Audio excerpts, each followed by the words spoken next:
Yo.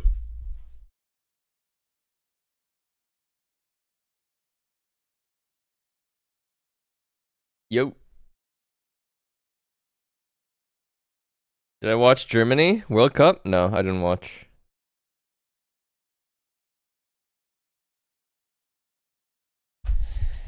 I don't watch the World Cup and I don't watch the NBA. Do you know what I do watch? LCS. I watched the fucking LCS, bro.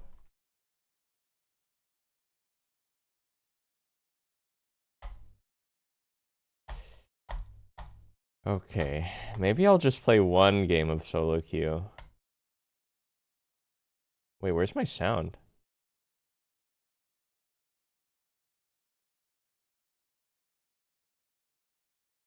One game of solo queue could be fine, right?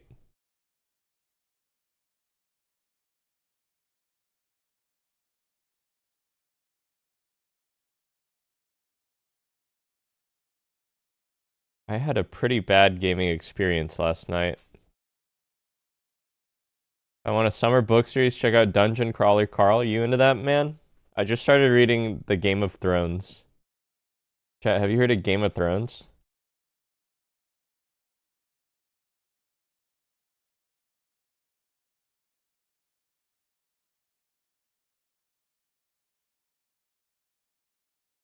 Started reading it.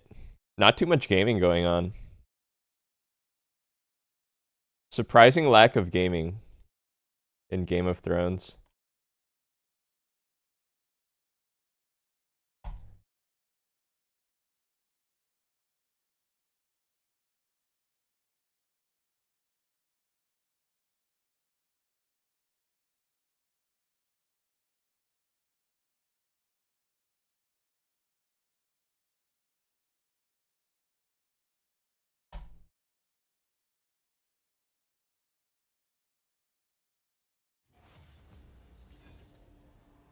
Just one game of solo queue. Just one game. What could go wrong? What's my favorite band right now? Let me see what I've been listening to. Um, been listening to a lot of Magdalena Bay. This album I probably listened to at least once a day for the past month.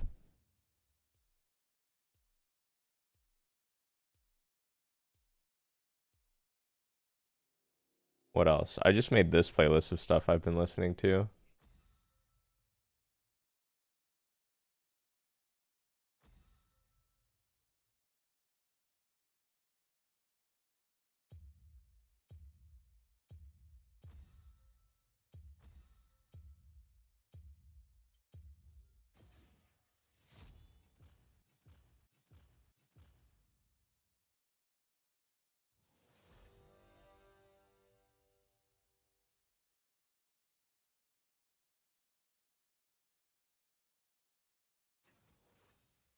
I have a Last FM. If you scroll.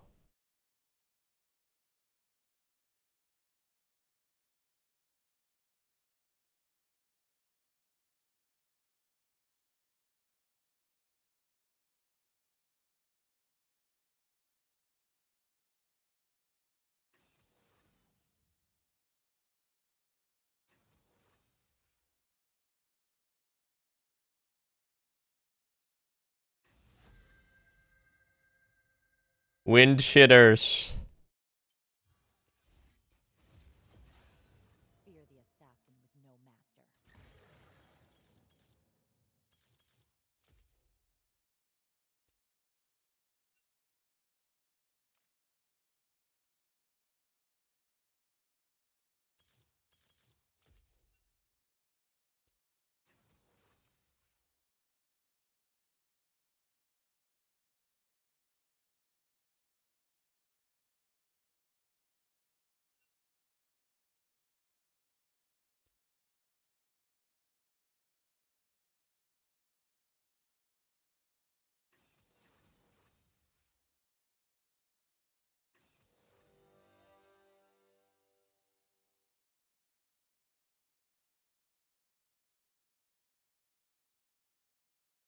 It's gotta be Seraphine Xerath bot lane, right? I guess it could be Yasuo bot, Xerath mid. I think it's Xerath bot.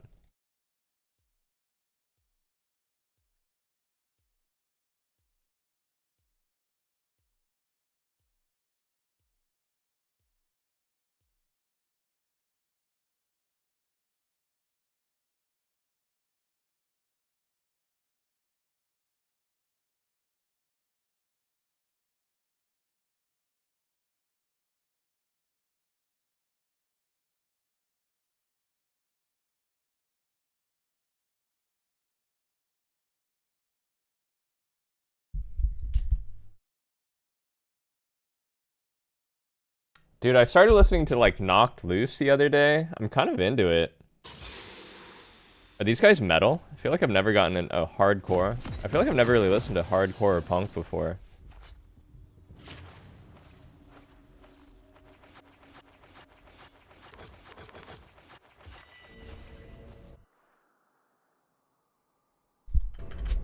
Welcome to Summoner's Rift.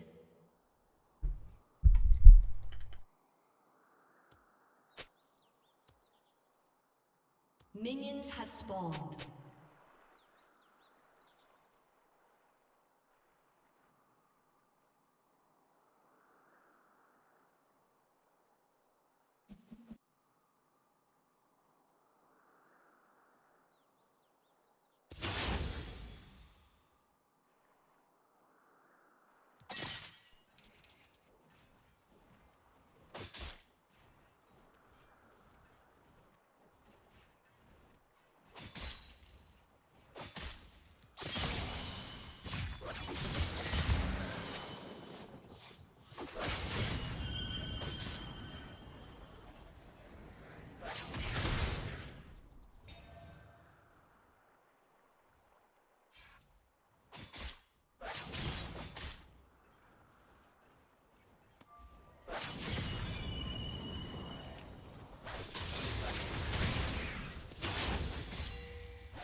First blood.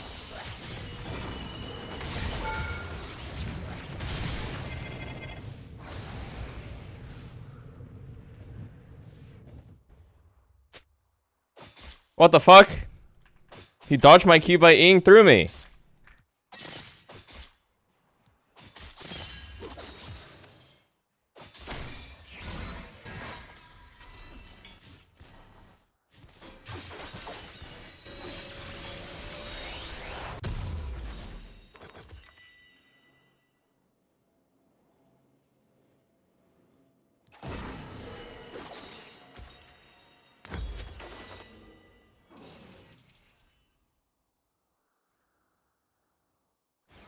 Bro really wants to attack fast.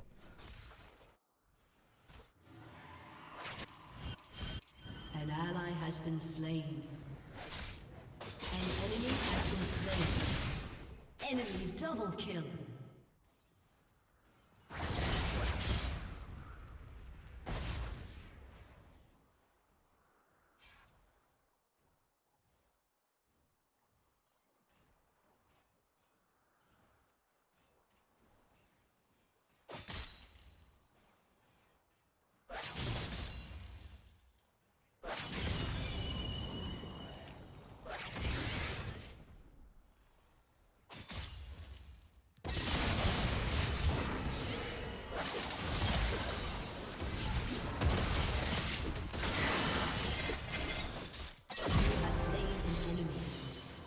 An enemy has been slain.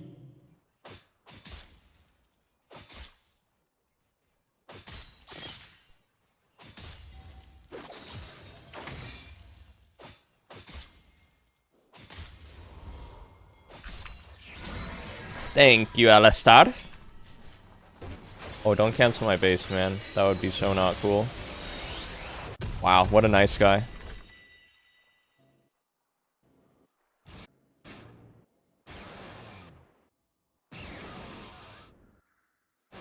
I hate this fuck-ass bug where you just hear Hecarim queuing.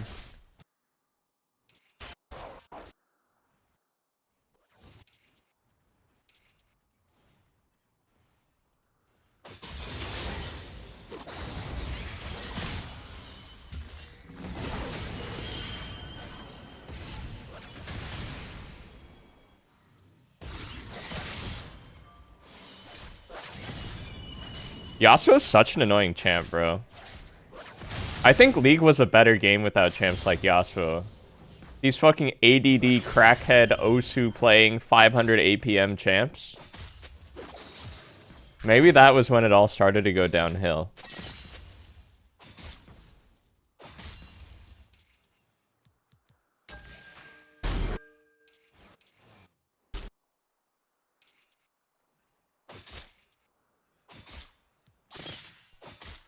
I'm just saying, League used to feel more strategic. An enemy has been slain. Now it's more like, I don't know, mechanical. It's fine, I guess, but like...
Can I sing along? I don't know. What is this guy even so mad about? What's he so pressed about? I wish I could understand what he's saying so I could know what he's so upset about.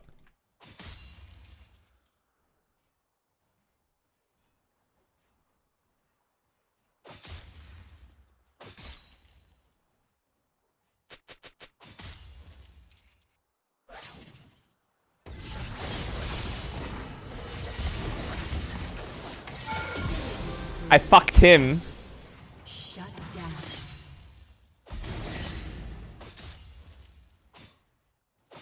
Ah. Taylor. My plate.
Spree. Shut down.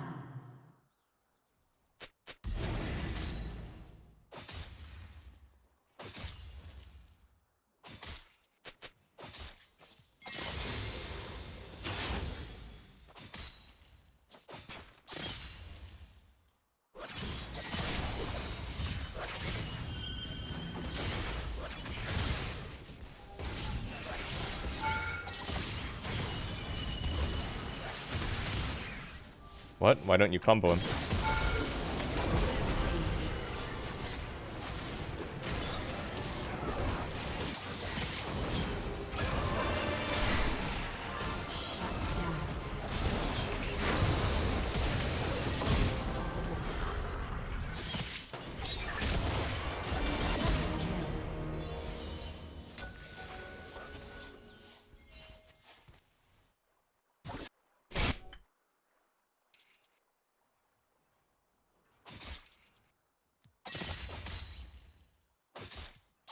An enemy has been slain.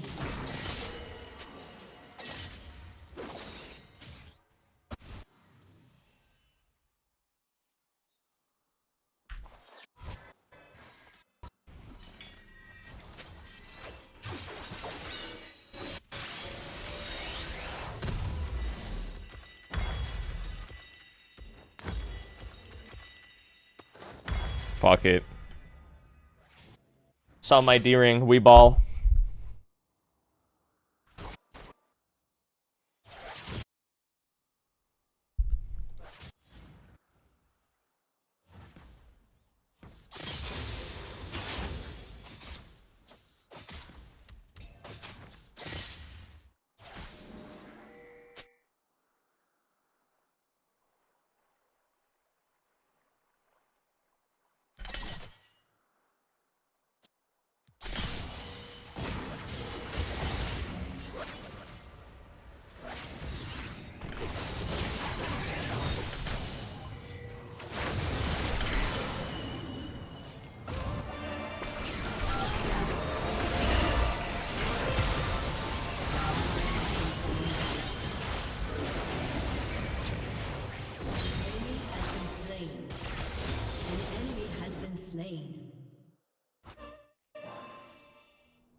I just die?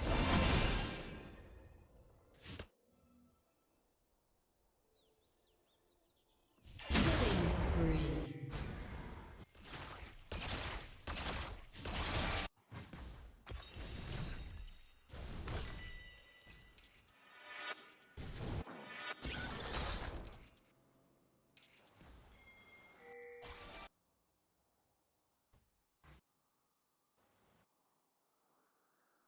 How did I just die?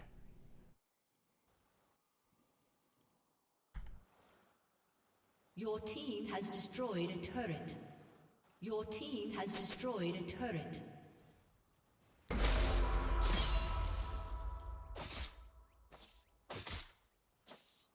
Why does T1 have all English usernames? To appeal to the white man, Scott.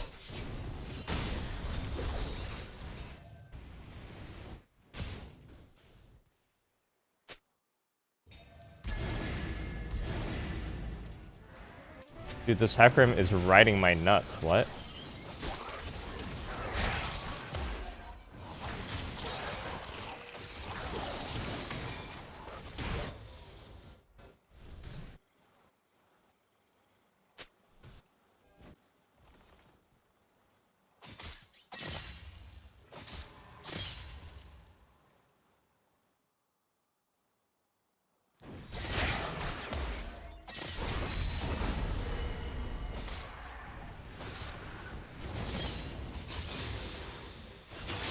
Ow.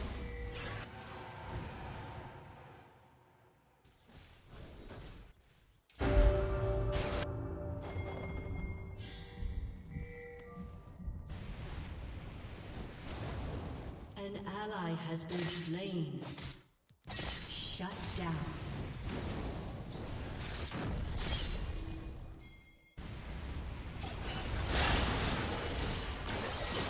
Enemy has been slain.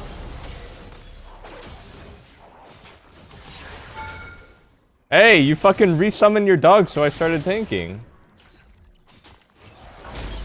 Ah! Ah!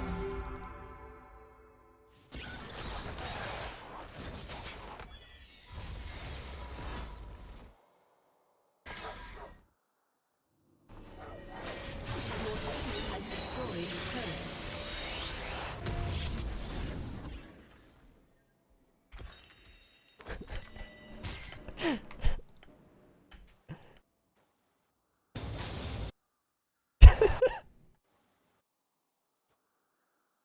No? The fuck?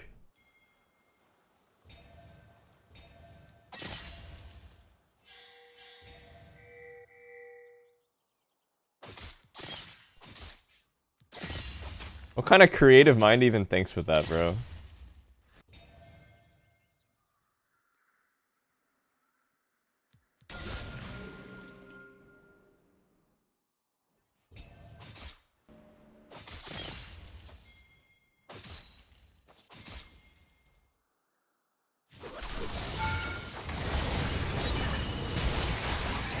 Oh my god, he's...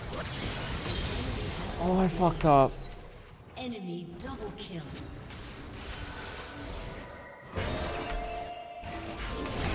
Shut down.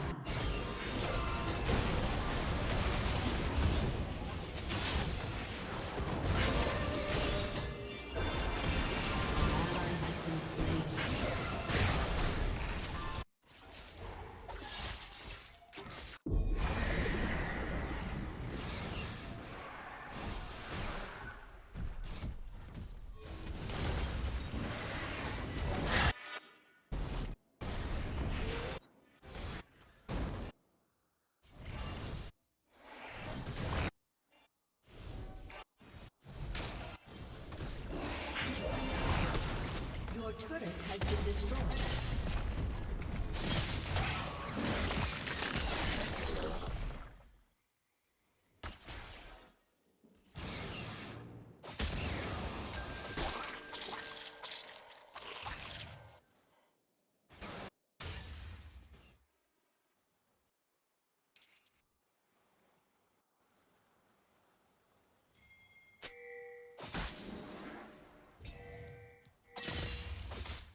Shrug, thank you.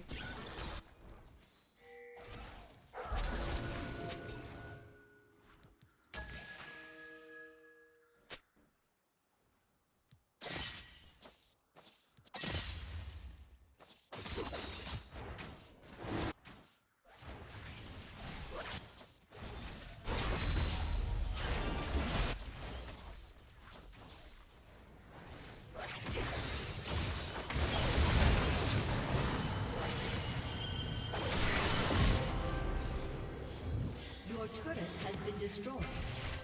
Killing spree.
I think I like stuff that's a little more melodic than this, so.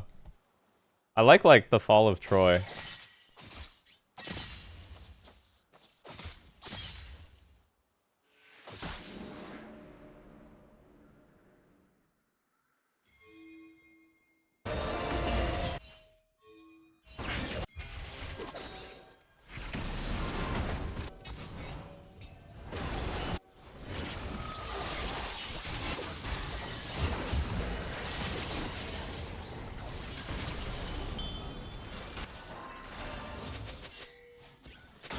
I fucked up, bro. I should have just killed that guy. What the fuck? He just raw ulted me?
You know what? Fuck it. I'm not going top.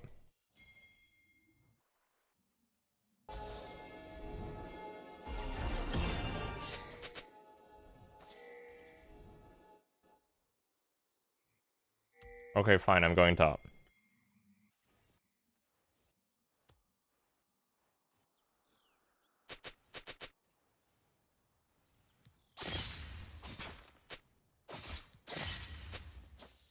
This is normie metalcore for only normies? Sorry, what do the cool kids listen to? I'm trying to be cool.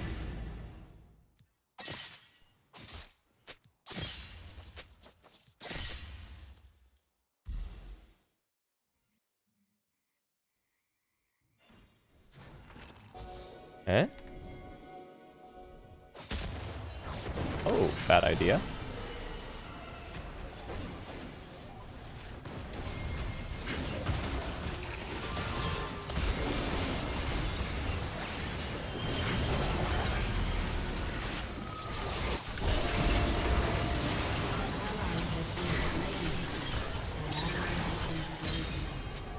An enemy has been slain.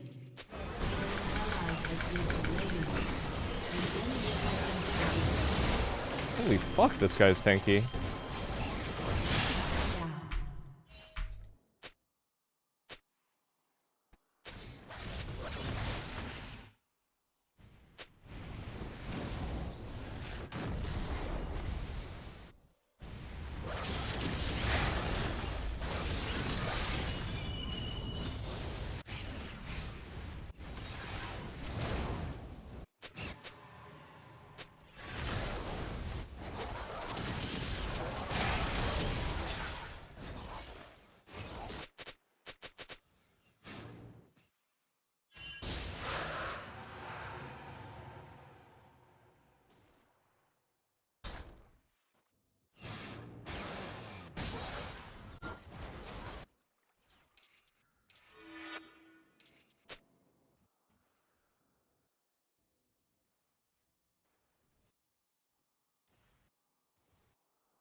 Has been slain.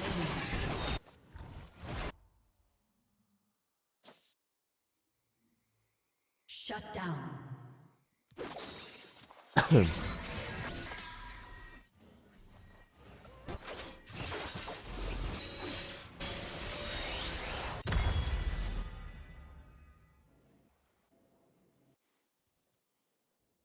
Damn, League is definitely better with chat off.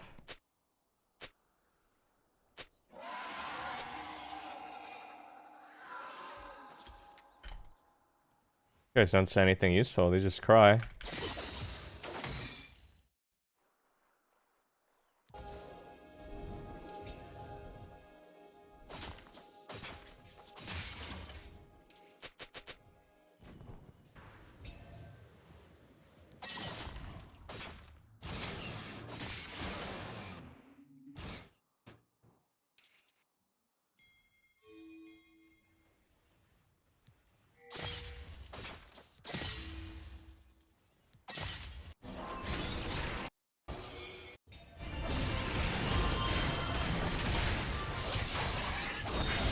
Rampage.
Triple DD, wow.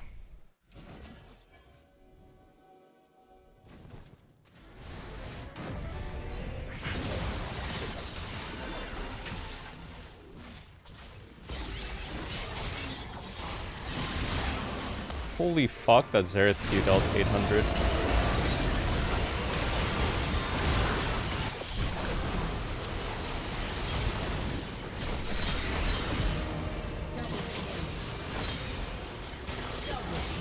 We can end. Ace. An enemy has been slain. Your team has destroyed a turret.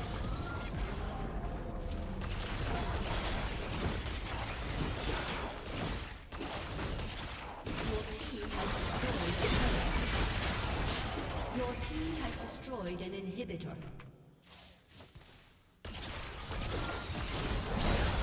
Your team has destroyed a turret. Your team has destroyed a turret.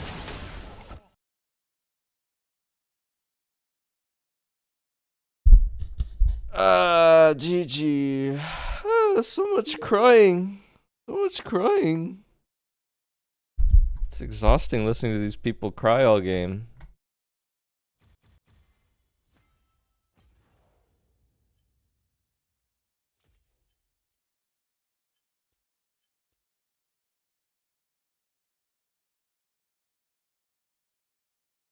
Yo turd, thank you for the sub.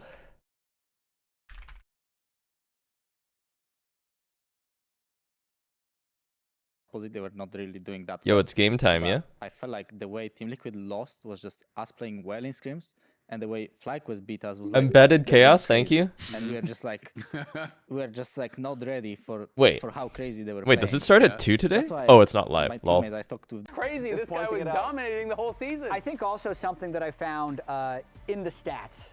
Thanks Do for I the have stats dro- that Oh, I lead. do have That drops is- today. I mean, we know Inspired's been dominant, and Berserker's also been dominant. So we looked at all-time LCS game win rate. So it's not even just about titles, it's just about how much of these players won. Inspired has the best all-time LCS win rate for junglers with a minimum of 25 games, higher than anybody else.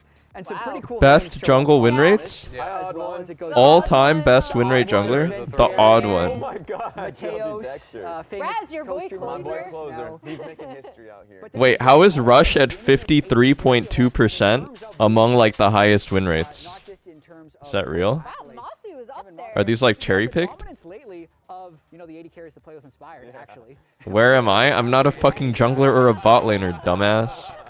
There's a trend. And a lot of these people who are falling down the list 6-7. inspired. That's crazy. What was Blabber's win rate before Inspired? I'm not Probably sure. higher. But that's kind of scary. Wonder Twin powers activate. We're winning together. We're both literally winning every series. That is honestly when this team was constructed and you have two MVP types of Berserker and Inspired. That was the thought process of like, do they just win everything? My LCS win rate is not that good. I played on shitter teams for And then a while at the start of my career. Locked in. they lock exactly. We're branding that. When I was refining my skills, I was on noob teams. I mean, we got relegated, bro. Organization like LYON that has won so many titles. Do I still feel like taking a break from streaming? I'm gonna go see my family for Father's Day next week. I'll take a few days off then.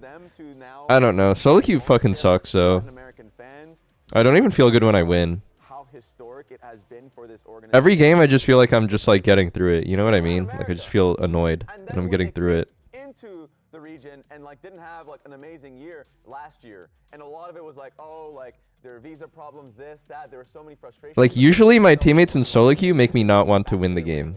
Like playing with that Alistar, I just didn't really want to win the game. A lot of Latin American fans, and they're torn because you have one of the most historic. Like, maybe Latin the enemy American team wars should of all deserve to time, win. And you have the most historic Latin American player of all time. You know what I and they're mean? On opposite sides, right? It's like Jose has so many fans that it's like, do you cheer for the organization who you've seen play in this league for so many times, or do you cheer for perhaps your favorite player from the region? Well, anyway, that's why I'm just gonna. Hearts are I'll try watching T1 GenG after this series today.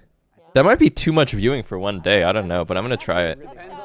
Depends on the Do the series, this series into T1 GenG. Honestly, just what I've seen in social media. It's the fact that they have been clashing, but the fact that it's even a conversation that in the LCS, it's like one of the best or most notable Latin American players in Jose Dioto, who has like a. I mean, this series will probably be a fast 3-0 for Team Liquid Alienware, so That is we'll see. incredible to be able to see happen on this kind of a stage. And I want to talk a little bit more about.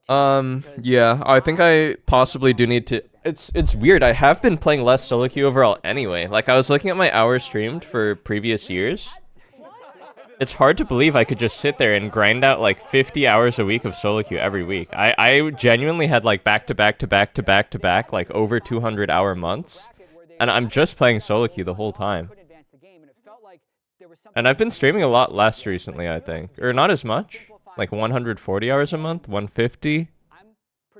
And that's including co-streaming, so I'm definitely playing like less solo queue, but I don't know, my tolerance for it is just a lot lower. I don't know if it's because of because I have changed, or just because like the ladder reset has been really bad experience for me. Like, I really hate the ladder reset. But yeah, I have not been having a good time. I had a crazy crash out last night. Core engages for them, and if things are going wrong, they're going to have better scaling anyway. Why does it look like they're my keys to success? Yeah, what? Hey, you're showing me. You're showing me the copied Discord your messages. homework. Yeah, It's it's crazy. You're, Like you're those also are kind mine. of making like an. I think I do need to have a greater purpose in mind. I can't just like grind out games of solo queue. I mean, I can. I can endure. The lower bracket advantage, or the potential lower bracket advantage. I can endure just grinding out 8 hours of solo queue every single day, the same way I could probably endure like getting my fucking toenails ripped off by rusty pliers. It's kind of a similar feeling. But I think I might enjoy it more and have more fun and have a more enjoyable stream by doing something with a greater objective. Really interesting.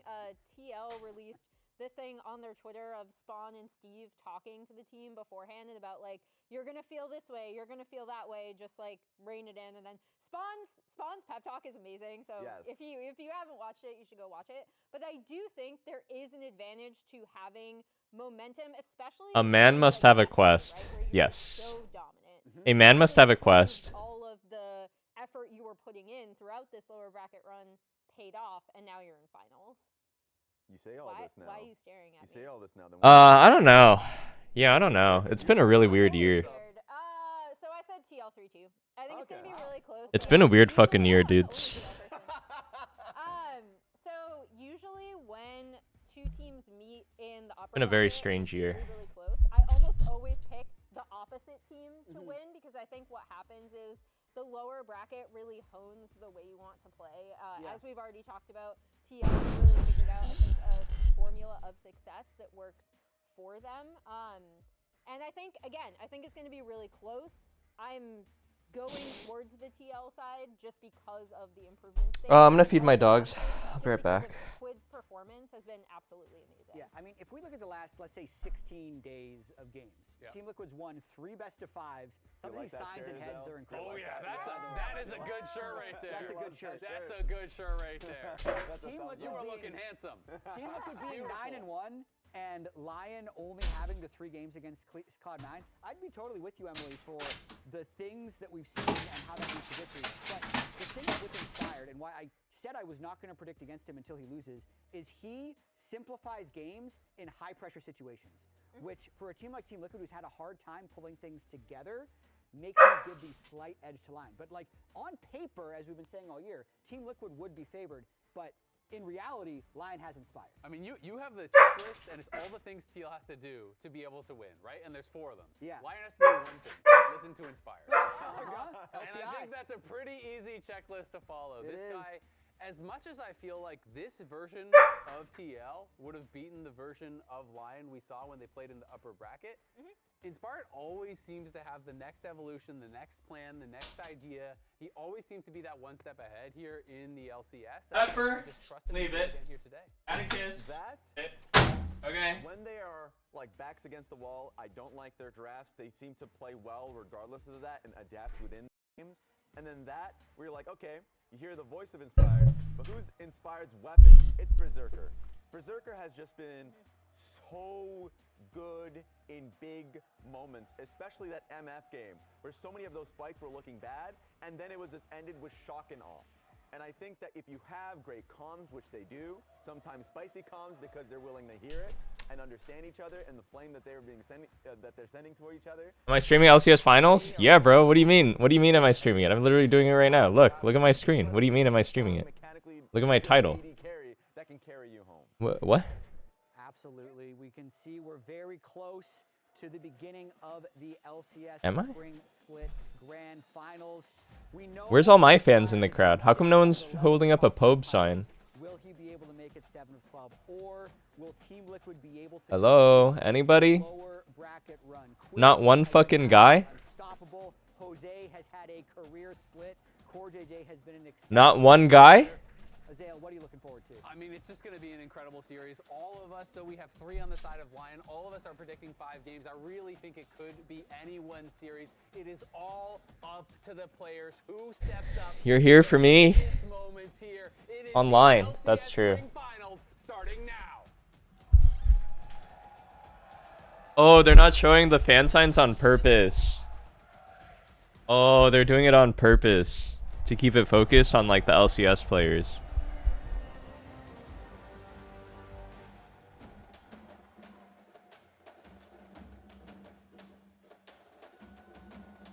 How would I describe our road to Arizona? Probably very short. They jump right back in, but Hosbioto has to flash back up the wall. Look, coming in as C9 already find the enemy jungler. They're going to secure themselves this goal point as well. It's a massive bullet time. Everybody is caught in the MF ulti, and Lion wipe them off the rip. The playoffs have been a bit easier than expected. Am I rooting for anyone? I am definitely rooting for my team, Team Liquid Alienware. We are going to win 3-0. I don't feel like any pressure going to finals because I know I'm doing everything I can to win, and if it goes well, fine, good, huge. Hosbioto turns it right back around though. I know a lot of people cheer for me and they want me to win. When you're playing on the big stage and people scream, you can feel the shaking, you know, it's very fun. Feels good to be back in the finals. I love playing in front of a arena crowd. I have Huh? a lot of fans that always The fuck was that? me, so that's always nice. He's already dropped the arcane storm, and yet again, it's Dokla. The cavalry arrived. It's always exciting to play in the big stage, and that's the moment I enjoy most. Turn it up, turn it down, turn it up, turn it down. We've been had like very up and down this year, but one thing we know is that our high is really high. The path to Arizona is paved. Roadside reads Liquid. Key thing to beat Team Liquid is if Core JJ is not in a position where he can do a lot of creative stuff on the map. I think they are not that strong of a team. As Flabber tries to enter right back into That's true. Core's been clutch with the engagers. Going into this final, we are underdog, which I like it. We're gonna fight them. You want the trophy? Come and get it from me. You want trophy? Come and get it from me. Nice. What the hell?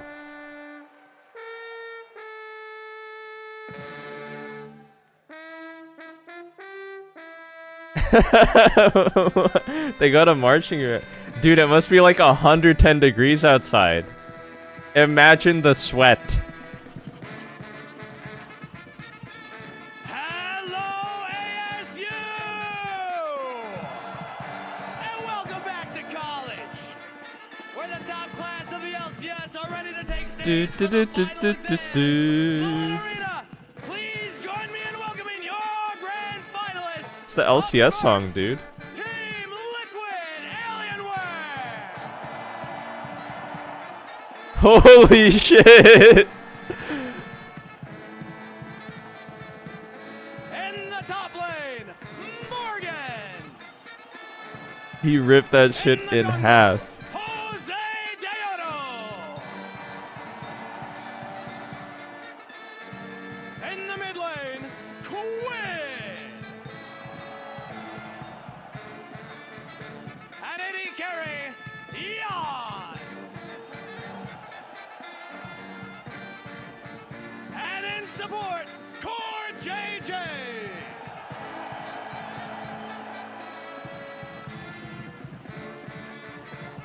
And facing them on the rift, the defending title holders, LYON! Kind of wanted to see him like fail. Oh shit! Wait, his arms are huge. In the jungle, Inspire! At mid lane, Saint!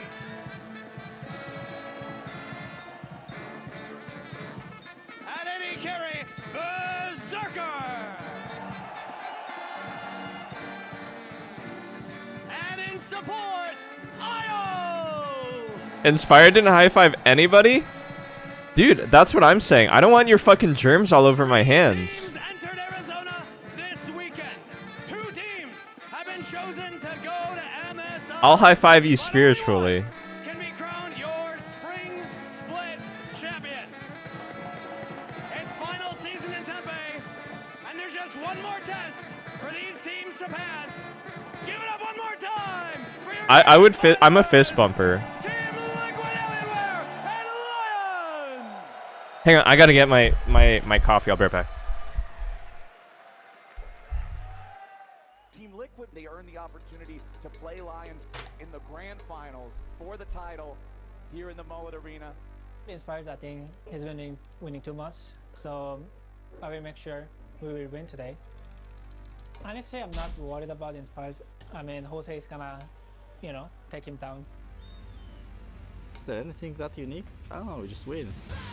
First Darkened Dagger hits him. Inspire goes forward and he finds the first blood. Jose Dioto's going in. A beautiful kick comes out.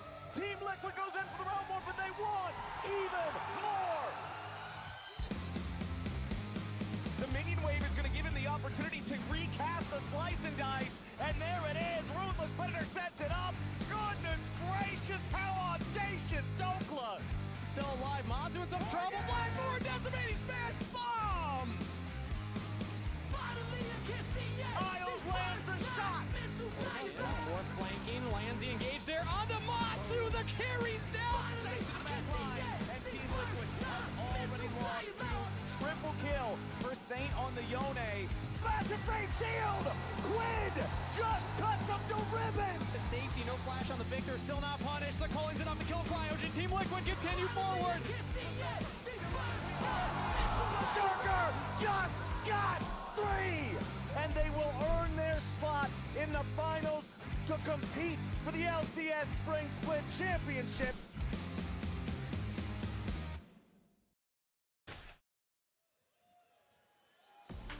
Ladies and gentlemen, welcome to the LCS Spring Finals, driven by Kia. We're here in the Mullet Arena in Tempe, Arizona, one more time after our qualifier yesterday between Liquid and C9. Liquid proved their worth to go against LYON today for that trophy right there. Yeah, Liquid are definitely warmed up after yesterday versus Cloud9. Excited to see. You think I'm wicked now? You should see me without my coffee, haha. Dude, I kind of want to get some signage for my place, like some live, laugh, love shit. But Team Liquid feeling a lot better and very confident. It's wine o'clock. I ran into Core JJ Curry King, thank you for the sub. Getting into the elevator to come here. Go to like Michael's and get some live, laugh, love. Feeling like you guys got what it takes to win today, and he just confidently and quietly said, yeah. I'm excited to see what they bring to the table. I'm excited to see how they go up against this LYON squad. That was our representative at our last international competition at First Stand. It was LYON who claimed victory in lock-in. Wait, what does his shirt say? North America there. We know that both of these teams is he making a statement?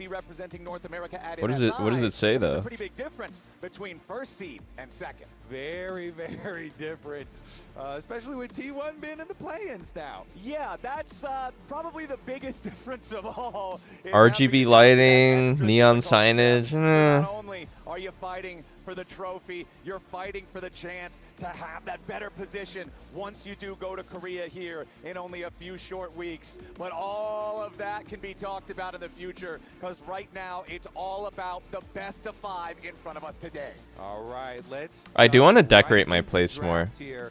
and see, because Lion have had the advantage of seeing I want to the get some like extra paintings game, and stuff that I like. and seeing the extra series of Team Liquid, although it was short, I don't want to so get not a something for the lot of sake of data getting to it though, gather you know what I powers, mean? 3 quick games, but Get a we'll plant? see I'm not if getting a Lion have plant. prepared any If I get a powers plant, I need to keep it alive. try and counter what Team Liquid showed yesterday. I already need to keep this fuck-ass dog alive. I can't take care of a plant on top of him. On this stage. You want to talk about something specific? Low-key, I think a plant is harder to keep alive than a dog. Plants are so... I have a brown thumb or whatever it's called. Every plant I touches dies. Team Liquid going to focus out a couple powerful junglers with the Nocturne and the Jarvan, as well as removing Bard. Watering a plant is not hard. Guy, have you ever owned a fucking plant?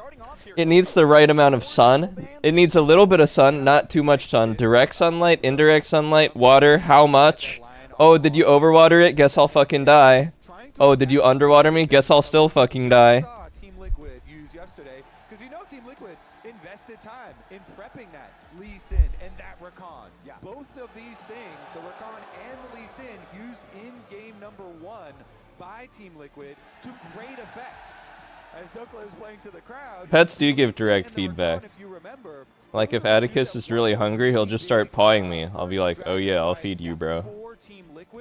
A plant, it'll just die to spite you. It was Jose on the Lee and Core on the Rakan that turned it back around. So I know there's easy and hard plants, but like, I don't know. I guess I really know how to pick them. I haven't really tried too much for the record, but I have tried owning like 2 plants and they both died. Get a snake plant, those are impossible to kill. Yeah, so I got a snake plant and it started dying. It looked like really pale and not good. Yeah, we've got the Xinjiao locked in for the Lion side, wanting to have that in Inspired's hands. Lone Alpaca, thank you. Both already selected, like you're talking about. Varuski as Zin, early Zin. What about Pant? Orianna Nefiri? Oh, Nefiri's banned. Ori. Zin looks strong here against these 2 carries. Are we sure? Are we sure about Ori here? Wow, Ori's win rate is crazy. What do you pair with Ori here? I think Pant. Dude, I think... Why does no one play Pant anymore? I swear the pick is still really good. Sure, the clear speed is a little slow, but like the champ is just OP. Why did everyone just stop picking Pant? Pick it, please. Don't pick Jarvan. Don't pick Jarvan, you're gonna PMO. Trundle, okay. You had a pretty good Trundle game yesterday. The other options, of course, I was going to elaborate on would be going for support early, but it seems Trundle can stand there and just man fight Xin Zhao, sure. I would take a Kali by far if I'm Lion Gaming. I would take a Kali by far. You're trolling, bro. Just put the Akali in the bag.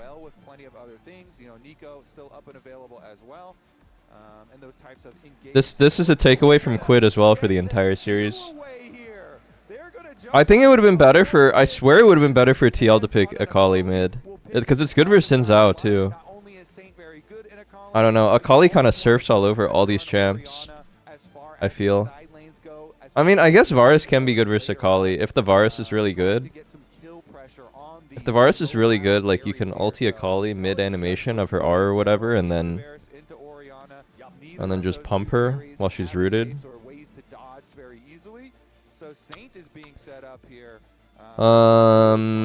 Probably blind. I wonder what Lion will blind here. Probably blind support counter top, but you never know. You never know. They're kind of a strong side bot, weak side top team. Whoever is going to be your front line does have a hard time of trying to survive via stats, but you can. I feel like counter picking bot hasn't mattered as much on this patch, or is it just me? Like you just slam engage melee support and you're chilling. It's maybe a bit more nuanced than that, but don't want to deal with any easier point and click. One of the only things you can do against Akali is get some point and click. I feel like Lion Gaming wants to pick like a Nautilus or Rel situation. Ali, Bard is banned. Bard is banned actually. I mean, I guess you could always just blind like Sion. You actually, I feel like you don't really want to play tank too much versus Trundle. I think it's okay, but I don't know. They could either go like Scion here, or they can just blind Rel. Rel, Nautilus type of guy. Oh, it's banned. Ali. Ali Rel. Would be a good kind of in between that line could go for. So I do like Okay, that there's plan, Ali. taking away some of those options. And then Alistar, you can still rely on your ultimate, even if Trundle can steal your tank stats. What does core pick here? Broom? Actual damage reduction, from your Rel? ultimates. So Leona? good Probably Rel. I think Rel. I think he really likes to play Rel. And it's good with Ori. and it gives you the engage here to try and set up the Lel? volley, try and put Lel? pressure on those low mobility carries Team Liquid. Lel?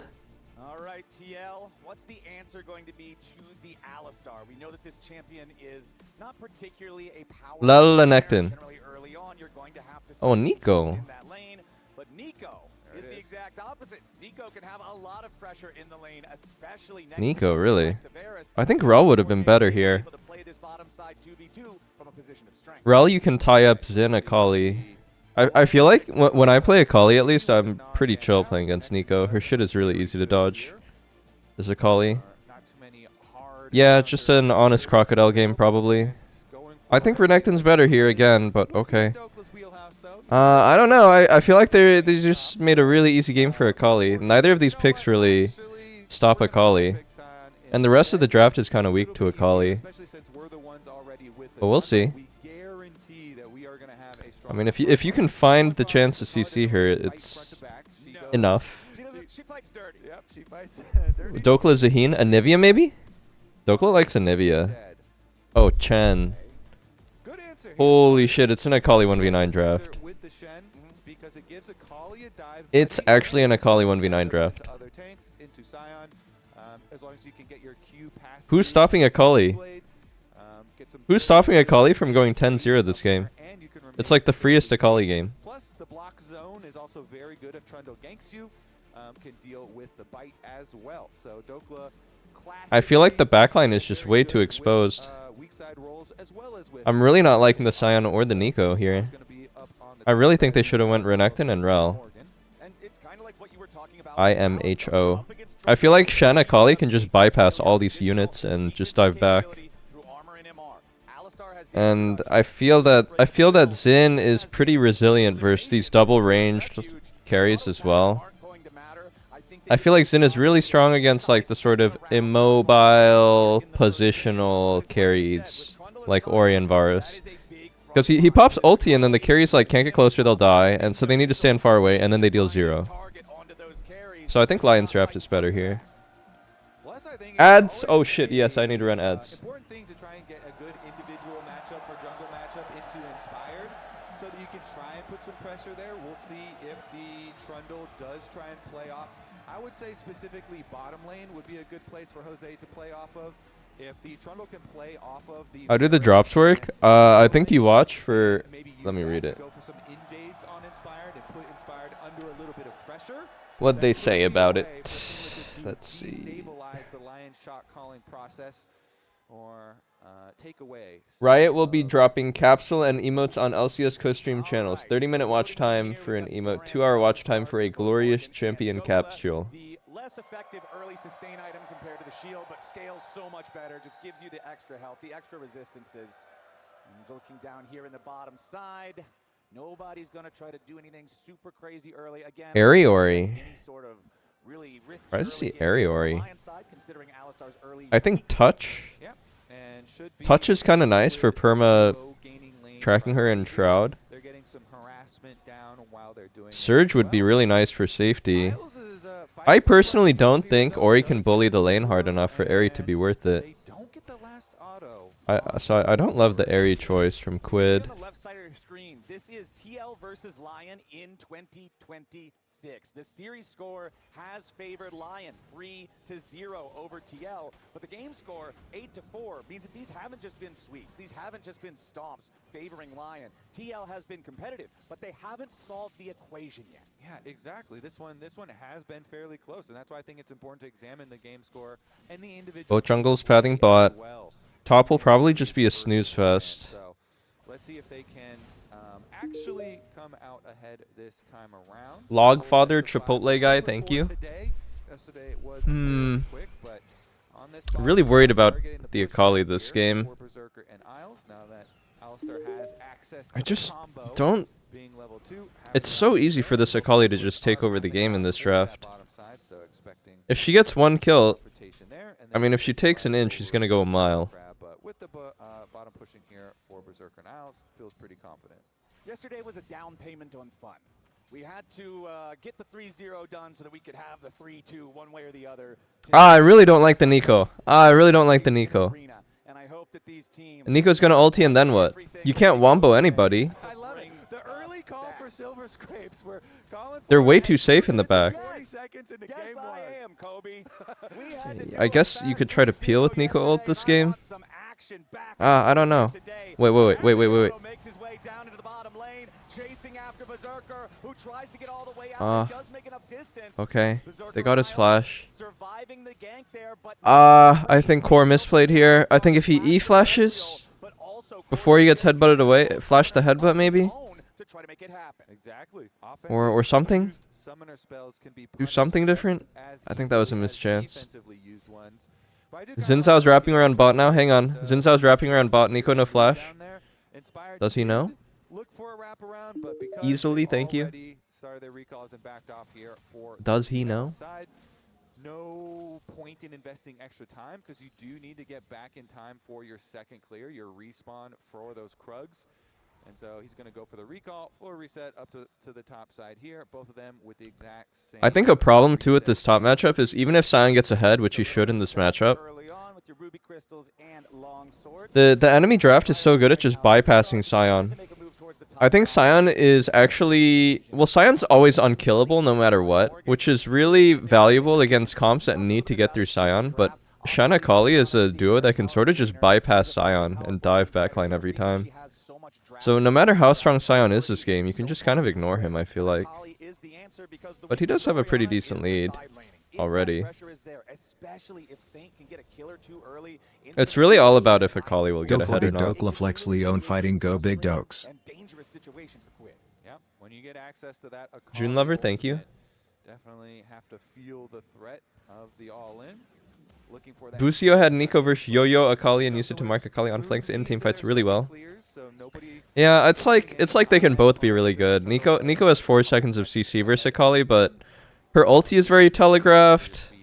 You know, you can RE to just dodge all of her stuff, you know. Akali has a lot of options to deal with Nico's CC. It's not snappy like the way an Ally or a Rel or a Leona or a Nautilus is. That's the problem. So I always preferred to play Akali versus Nico. Be very conscious of how much HP he has at any given time for the Akali all in. And you're going to have to constantly call the Shen, state, the Shen health, the Shen game state up there, so that you have to be cognizant. Can this Shen really stand united? One of the cross map plays, or Oh wow, Saint is going Mercs. enough pressure that the Shen would lose a tremendous Or he's going Roa Seraphs. Of course, Yeah, I mean, it's a way to not die, I guess. I don't know, I'm pretty sure it's bad. I mean, nothing to do with the build. I think just the matchup is bad. Usually what I see is even if Ori builds fucking Roa Seraphs, she still just dies anyway. And she deals 0 damage. But you get through lane. You get through mid game at least. I think with the Akali creeping around, Akali had mid priority. I think Mercs is a bit passive from Saint this game. Saint is hanging around the area. Jose is going to approach the river now. Potentially look Don't know what the Mercs is for, really. Who goes for the shuriken flip instantly to create some distance away from the traffic cone. Immediately pops the smoke and just walks it off. Back I guess you could say it's for Nico Varus, but meh. I would just go Sorks as Akali this game, for show, and deal 3 billion damage and have Shen ulti. Ball of stats like Trundle is to simply not engage with his stats. So Akali being able to pop that smoke, you just walk away from him. It's very difficult to do a whole lot for her with that Trundle. So easy enough for Saint to walk away from it. Oh, he's ulting? Once again, RAQ. Oh, he wasted flash. Saint's got control in mid. It's beautiful for Saint because he's We need more rubies. Enemy jungle. You know, after they did the pass through and just saw the jungle previously for Jose, nobody's going to interrupt him, so he knows that he can go in for the pressure trade onto Orianna And every time you use your ultimate for the flash is a very good trade. Plus you got a large health bar. Well, that's not good. Ori no flash. Wave in too. It's just very, very good stuff here. I am sure he'll get targeted by Sin Sao Shen. Sets you up for the next time that your ult comes up. The perfect execution will be ready. The flash will not for the Orianna. So you can try and, collaborate with some of these plays. Your jungle, maybe your Shen, maybe even your Alistar gets a roam timer up there. Well, speaking of timers, we have the swap timer here. Hmm. LYON and Core JJ have made their way into the top lane now, and you're going to see the teleport from Morgan taking his position down here in the bottom side of the map. With the first Drake already gone, the only objective that's going to be available to fight for here for a little while will be the Void Grubs, and it's Team Liquid who has control over this top lane right now. With TL always initiates these pretty early swaps, I'd say. As Jose Diodo, who is coming up Not sure what the quest progression status is. Can you see that anywhere on the spectator HUD? Quest progression? I feel like this is fairly early to swap as an AD. Your quest is not complete. Yeah, really nice swap from Team Liquid, and getting some time as we're seeing right now. Are they reswapping? Now they're reswapping. Top side was able to get wow, the macro. Triple grubs secured with the swap, the prio swap, and then they're reswapping. So LYON is just one step behind again. Talking about, so they already had that one in the bag, but TL are they, and now they're gonna reswap again, right? Now they're gonna reswap again. Ah, corny ass lane swapping. Are they gonna nah? But now their bot wave is good, so now they denied Berserker one wave too. They out macroed pretty hard here, I think, with the swapping reswapping. Oh wait, he's not freezing actually. Lane swap meta, and Team Liquid was one of the best lane swap teams that there was. They were so effective at it. I mean, it feels like they had one turn of tempo and they really got the most out of it. They pulled ahead in grubs and waves here. Everybody just decided, no more lane swaps. It's dead. It's gone. We're getting rid of it. It's kind of like a skill check thing to do this. You're like testing the enemy team if they have good coordination between top lane and bot lane to find good lanes.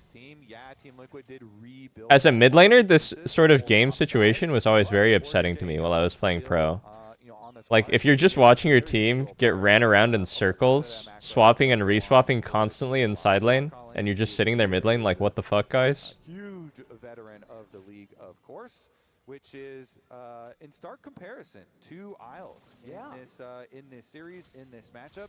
And although Isles has really done a very good job and overperformed a lot of people's expectations this year, the difference in experience, a very close game. Is very clear between. You can already tell the level of game is much higher than yesterday. No offense, C9. It's been a really nice surprise and story for LYON that Isles has had a lot of success. Reswapped again. Varus TP'd here this time. Oh my god.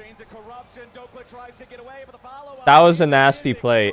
AD TP. Support TP to match? Wait, this is kind of advanced gameplay here. LYON tempo TP to top and they dive here on this short timer. And look, they have tempo again to hit top. LYON's actually dizzy. He's scared to even hit the turret once here. That was good, Matt. Guys, that would have worked against a higher tier team. That was pretty advanced stuff. This would have worked against T1 GenG. No cap. Yeah, because they killed a guy from LYON. I get that. I like that. MasterCard out in power spike right there. The Sunfire Aegis completed from Morgan. That was pretty advanced. A commonly seen item. I feel like Sunfire has greatly fallen out of popularity over the last couple of years, but that's going to be the option here for the extra wave control. Lose second Drake though. On the Shen, still building towards his Titanic. Lose second Drake, but you got a tiny gold lead. Sion's getting big. Shen flash burned.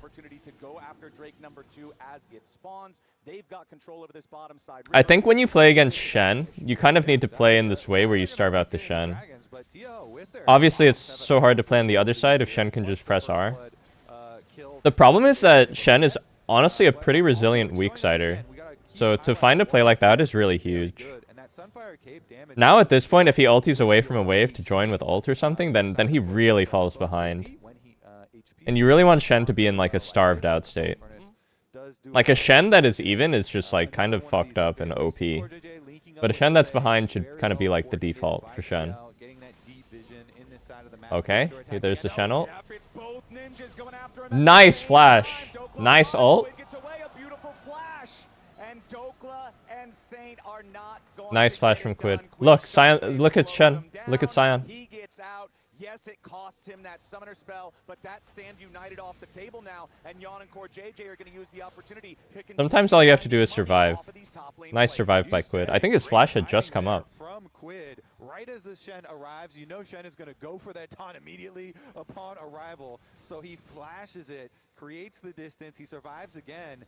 And although they keep burning Quid's flash, they haven't been able to take him down. But here's another look. Berserker under Holy. fire, getting poked a lot at this top turret. And Team Liquid, they want that first. Nah, nameplate's off. You could tell me this is Gumayushi. I'd believe you. All this gold focus going for TL. Yes, Yon's been good this game. The rotations, the Q accuracy. Had really good calls, really good swaps and plays to get themselves well positioned in this game.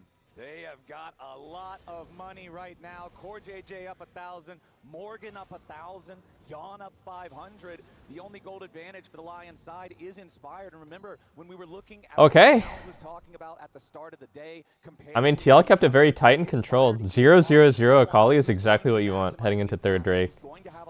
And also, Sane is going Mercs this game, which really like makes his damage so much lower. Actually, really surprised he goes Mercs here. 2,500 gold. 13 minutes into the game is a pretty significant lead. Yeah, and we'll see how they utilize that when they move them around because they've got plenty of. Fuck-ass Xin Zhao is a blasting wand. With the Varus, of course, and you're with that gold. How does Riot decide this stuff?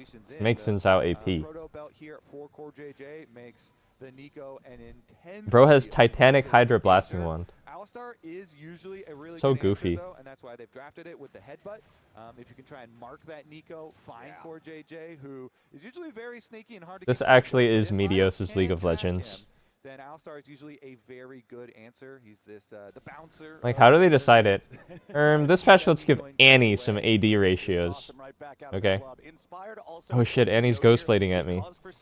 Like, why? Xinjiao build was just like, you know, Sundered Sky, standard AD Bruiser stuff. This is the more new age Titanic Hydra into the Dusk and Dawn. This thing does surprising amounts of damage. It can really catch you off guard if you're not ready for it. So now Jose Diodo. What? For Saint, Quid could be the target. DC lands. He still has R2 and Flash. Still has Flash. Varus? Varus from downtown? It's a bit shame about Sion TP. Can they convert? Sion expended TP here. I think Sion just stay and make your timer here count. They tried to go for Team Liquid. I feel like they are crispy clean this game so far. 3,000 now. The gold. Okay, it's fine. He goes back top. We got bot turret. Reset play Drake. That's a big kill. They burned a Kali Flash. They've been avoiding so far a lot of the Lion offensive plays. And Sion missed nothing here too. I mean, he wasted the TP a bit, but he missed nothing ultimately. Which sets you up to put a stop to. Dude, the boys are locked in. They're playing well. Nothing strange so far. Just solid league. Actually, just a solid game of League so far. Okay, now Sion pushes this in groups for third Drake. Third Drake is very pivotal here. Are they going to have their ultis up? I think their ultis will be up, yeah. Lion probably doesn't want anything to do with that. The winner of the series goes to MSI. The winner of the series qualifies to the main event automatically. The loser is still qualified for MSI, but play-in stage. Play-in stage is not pretty. You do not want to be in play-in stage against the second seed of LCK, which is either T1 or GenG. I don't know.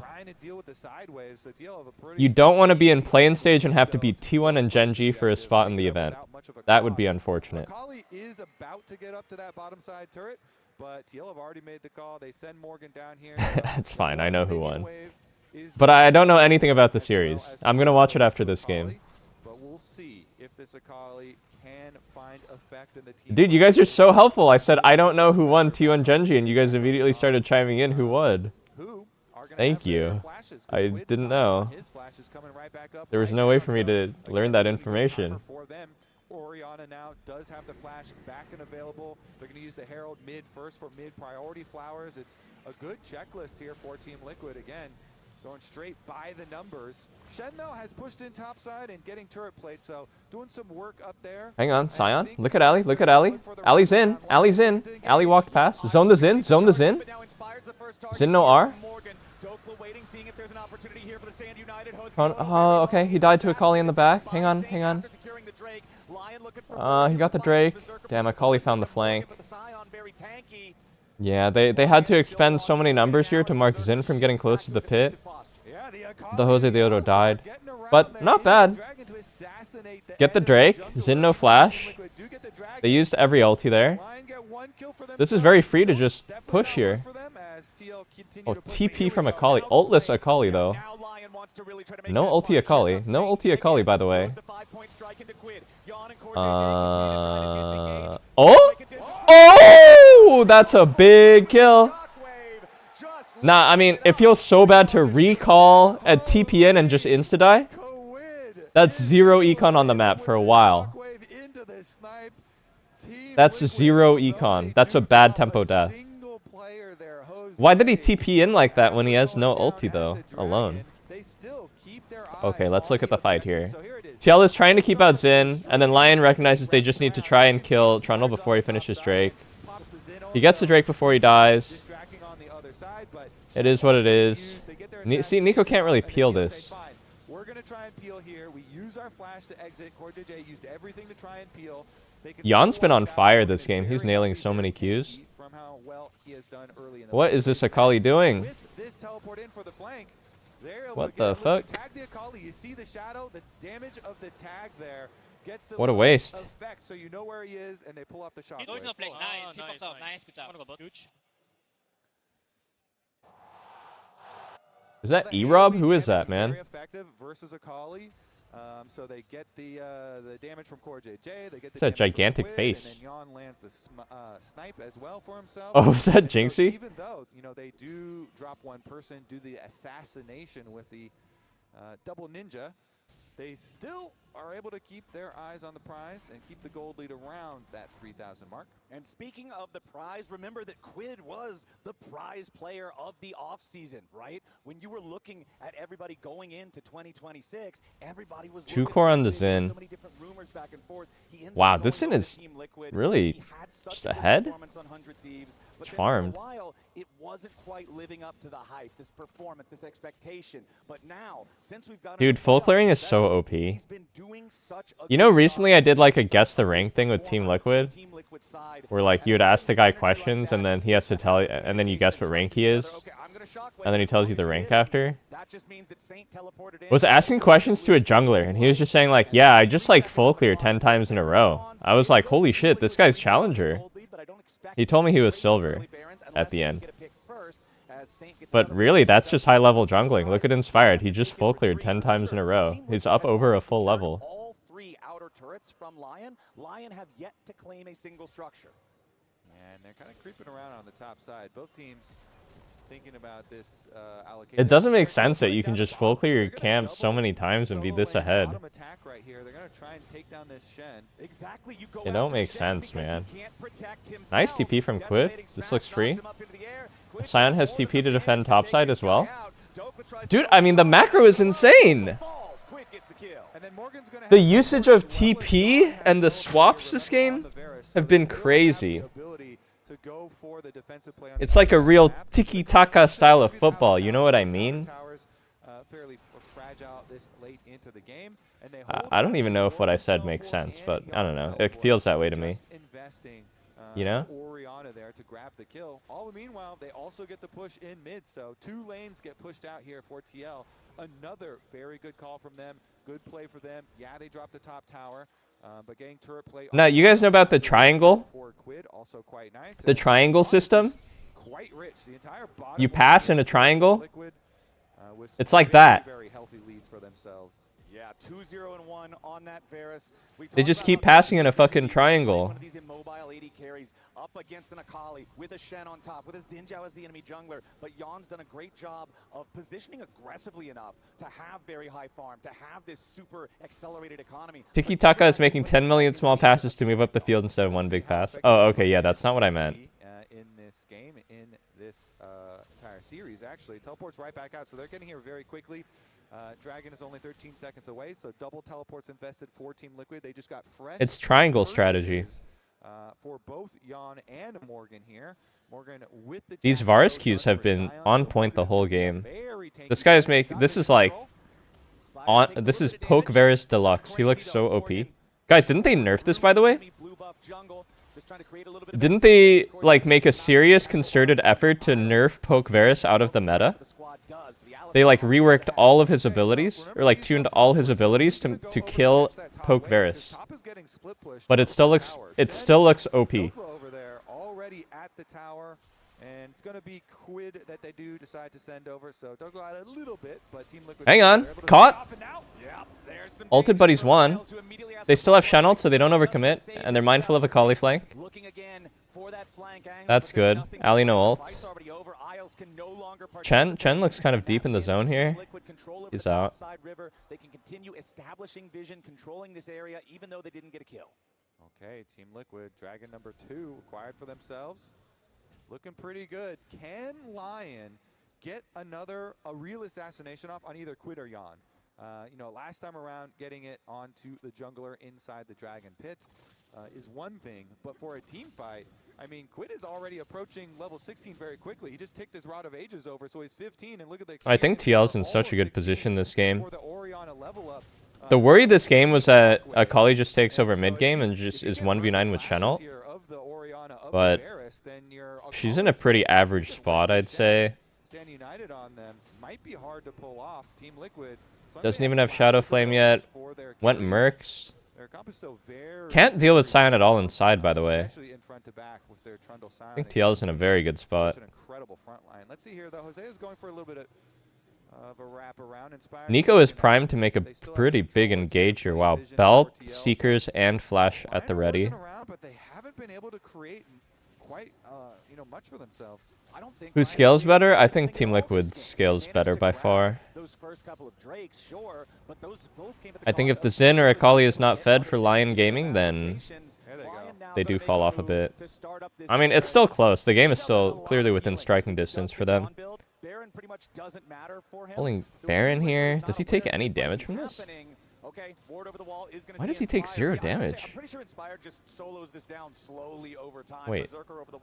No, he's getting kind of chunked. What the fuck? He just lost all his HP, actually.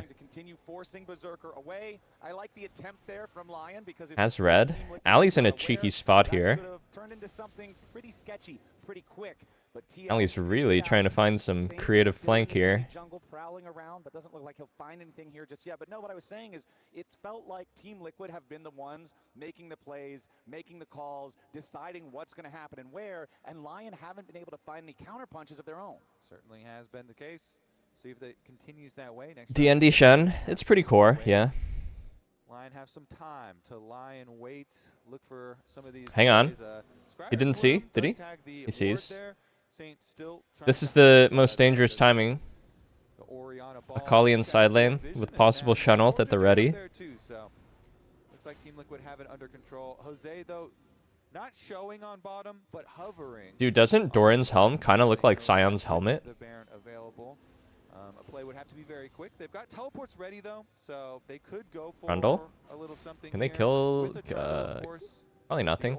You can always use to Damage check. go after tanks, but, wow. They're going to just one bite. Bite and run. The old smack and a chop. Yep, just takes a bite out of him. Huh? Back away. Isles goes in there for the I looked away for 1 second. He had to flash. Pretty big deal, actually, considering Nico Flash can be so powerful in a team fight. Yon also. Yeah, that's a very costly flash for sure. Now also off the table. It's fine. Nico can just peel. Nico should be more focused on peeling anyway, but yeah, not good to have to flash like that. Okay, Core JJ with no flash on Nico is going to be really, really helpful for Lion.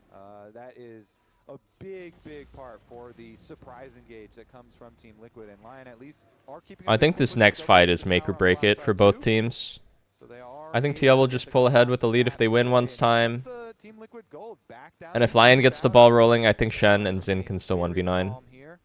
Continuing to play their split push, continuing to play their other side of the map, and you saw Berserker go a little bit aggressive there. You know, step one is basically get your spell shield off of Yon, you know, break that, and then step number two would be trying to get his flash, but they're unable to really get much more after that. So looks like we are going to have the Dragon number 3 set up here. Whichever team gets it will be the third one, and Isles already into a pretty deep flank here with the control ward as well as his own vision by Tribush.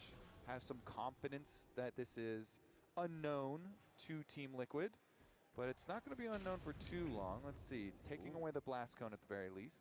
Perhaps it will be. They haven't gone and spotted out that Alistar here just yet. So Isles will pass back towards that Tri-Brush, staying on the backside of the Dragon Pit. You can see a teleport coming in now as Team Liquid wants to have everybody ready to participate in this battle. Okay, Drake contest. Ali Akali on the flank. Akali's 16 here. Akali's going all the fucking way around here to dodge vision. Wow. We need to find Akali. We need to find Akali. They jumped on core. Lion whiffed the engage, I believe. Oh no, I think Yon is caught. They kill Akali though. They kill Akali though. Wow, Akali just got Scion ulted. Ori flashes out. Gets flashed on by Xin. Ez blinks in. Oh no. Yeah, they're so weak to the flank. They can just bypass. There's the problem with the draft. They can just bypass. They just bypass Scion. It's so pivotal that Yon uses his ulti well versus Akali. He whiffed it here. You either need to ulti Akali as she's R'ing on you, or as she's right behind you after the ult. And I think he mistimed it. And that's literally like make or break on winning the fight. It looked like Lion's engage was bad here. Did you know that Twitch Prime is free now they with see your Akali. Amazon Prime account? Check Yeah, now for ad-free viewing. whiffs the Varusar It's is really the problem simple. here. They unironically win this fight really hard if Yon used his ult better. It's so important. It's just so make or break. You either have to Varus ult her as she's doing R1 towards you, or when she already got the R1 off, then just cast it behind you. She's locked into the animation.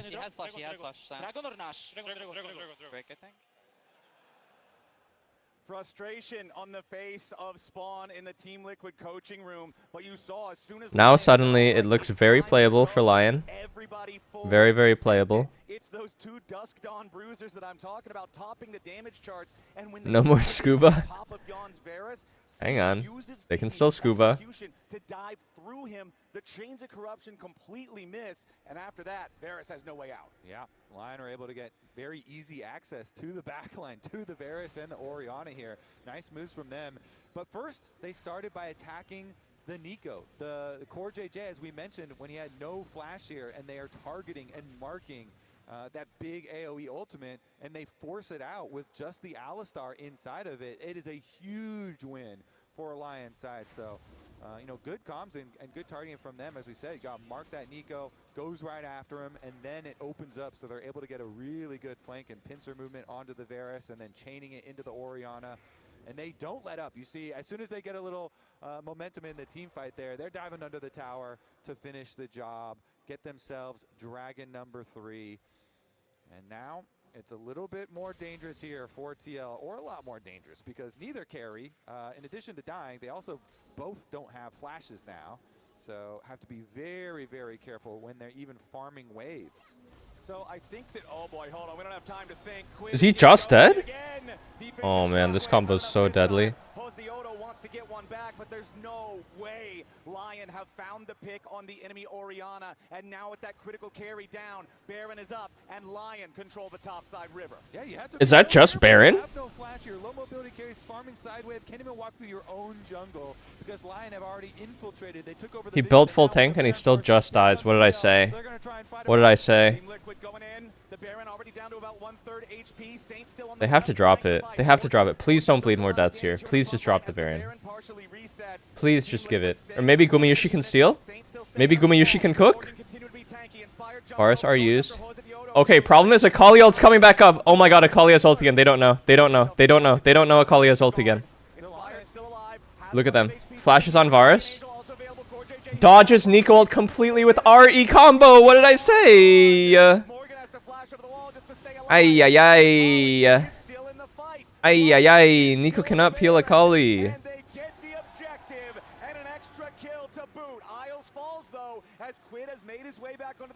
And Team Liquid looks for more of a punish. You're going to see the recall here from Saint. He doesn't have his teleport to reach. Sion is in there. The team has to try to get themselves away. It's a fist fight. Ez is in the fucking flank, by the way. Core is just dead? Oh, nice flash by Core. What the fuck? Oh, wait, he hit the R? It kind of got buffered, but he hit it? It's a fist fight. What the fuck is happening? Oh, nice Q by Quid. What the hell is happening? Okay, bunch of kills traded back and forth.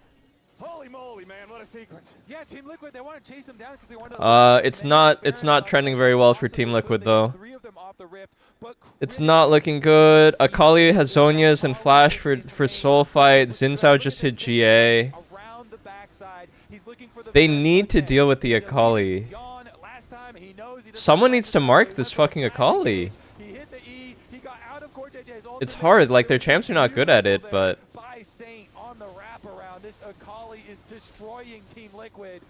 if Akali can just dive back like this, Varus can't do anything. And then they get the assassination. Akali is a pain in the ass. Yeah. Every 80 carry True. Ever. Exactly. And remember the last time, y'all even had Flash, and Akali just doesn't care. Here we go, though. Yeah, Inspired could be Okay, is he caught? Hang on. That Xin Zhao old value is insane. Akali has a free fight again here. Wait, she missed E. Gets the R1. Varus is kiting away from her. Nico dead. Hang on, this is decent. Oh my god, Ori step back in. Nah. I don't know. I don't know. It was draft problem. It was draft problem. You can't pick these champs versus Akali. You shouldn't pick Sion into Akali, I don't think. Like, she can just play fights too easy. Renekton and Rel would have been so much better. What a shame. What a shame. They were in such a good spot this game. Stages of the game, well, but LYON just out-team fight them at every turn now. The assassins doing their work. Good flanks and good kills, as you say. Not only is it a soul, but they're also going to take over a bunch of tower money. Here's another look. Inspired still has his Guardian Angel, so they're happy to kind of play the fight slow. Look at the mini-map. Akali is walking over, so they're buying time. They have the Shen ultimate now. They make the re-engage. As Akali arrives, Isles went for the headbutt combination. I think the way this series is going to go is melee mid versus melee mid. So I think it's going to be a pretty fun set, actually. I don't think Quid is eager to keep playing mages after this game. Akali is out now. I mean, I expect to see both Sylas and Yone picked later on this set. The way God intended mid lane to be played. And for those of you guys that missed the end of day press conference yesterday, one of the questions posed to Core JJ was, how do you evaluate LYON's style? What are their win conditions? And he thinks for a second, he says, farm and farm and farm and farm, and then you win. And that's what LYON did this game. I remember back at the 23-24 minute mark, I was saying, I feel like LYON haven't done anything so far this game, because they hadn't. They were still in the farm and farm and farm phase. And then we get to the fights. We get to that dragon fight that changed the flow of the entire game. That was the pendulum swing where we went from farm and farm and farm to win. And now LYON stand poised with a It's still winnable. gold lead with an Ocean Soul. It's not over. It doesn't look great, but it's not over. Team Liquid into a sea of blood, and it's the Akali causing all of that violence. And it's not like that Akali's the only threat or anything. A pillar? Okay, here we go. Now he's under threat. Yep, he's already He has R2 at the ready. pulls him back. Subjugate Okay. Again, Dokla's Stand Uniteds are keeping his team protected anytime they're under threat. And you have to protect that Akali because he's worth 1,000 gold. What? He's a fully stacked bounty.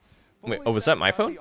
So Oh, I thought I just heard it on the fucking stream. Do get the Stand United out for themselves, but you know that is kind of a drop in the bucket at this stage in the game. All right, Team Liquid They were in control for so long, but now it feels almost impossible to navigate these fights to be able to keep your Varus and your Orianna safe against this Akali. Look at the itemization. There is no Guardian Angel. There is no Seeker's Arm Guard. There is no Zhonya's Hourglass on these carries. There's nothing to really protect you from Saint. And Saint is literally full build. If he could just upgrade that ring into a Medjai Soul Stealer. Get the book right now. If he felt like it. Well, at least you can't get flanked holding your base as Team Liquid.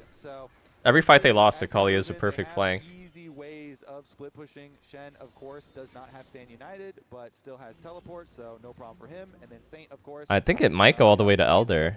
He's got the intimidation factor. The Shen Akali is super good at fighting and flanking, of course, but it's actually not that good at breaking the base. So I think it really is going to come down to Elder. The problem is, does Varus Poke actually do anything at this stage? Varus Poke was hard 1v9ing earlier, but now I feel like it doesn't really stick on anybody. It's Ocean Soul that they're playing against. It's an Ocean Soul map with all of the fruit. They have 2 Ocean Drakes for regen. So hard for the Poke to stick. Ori build Actualizer?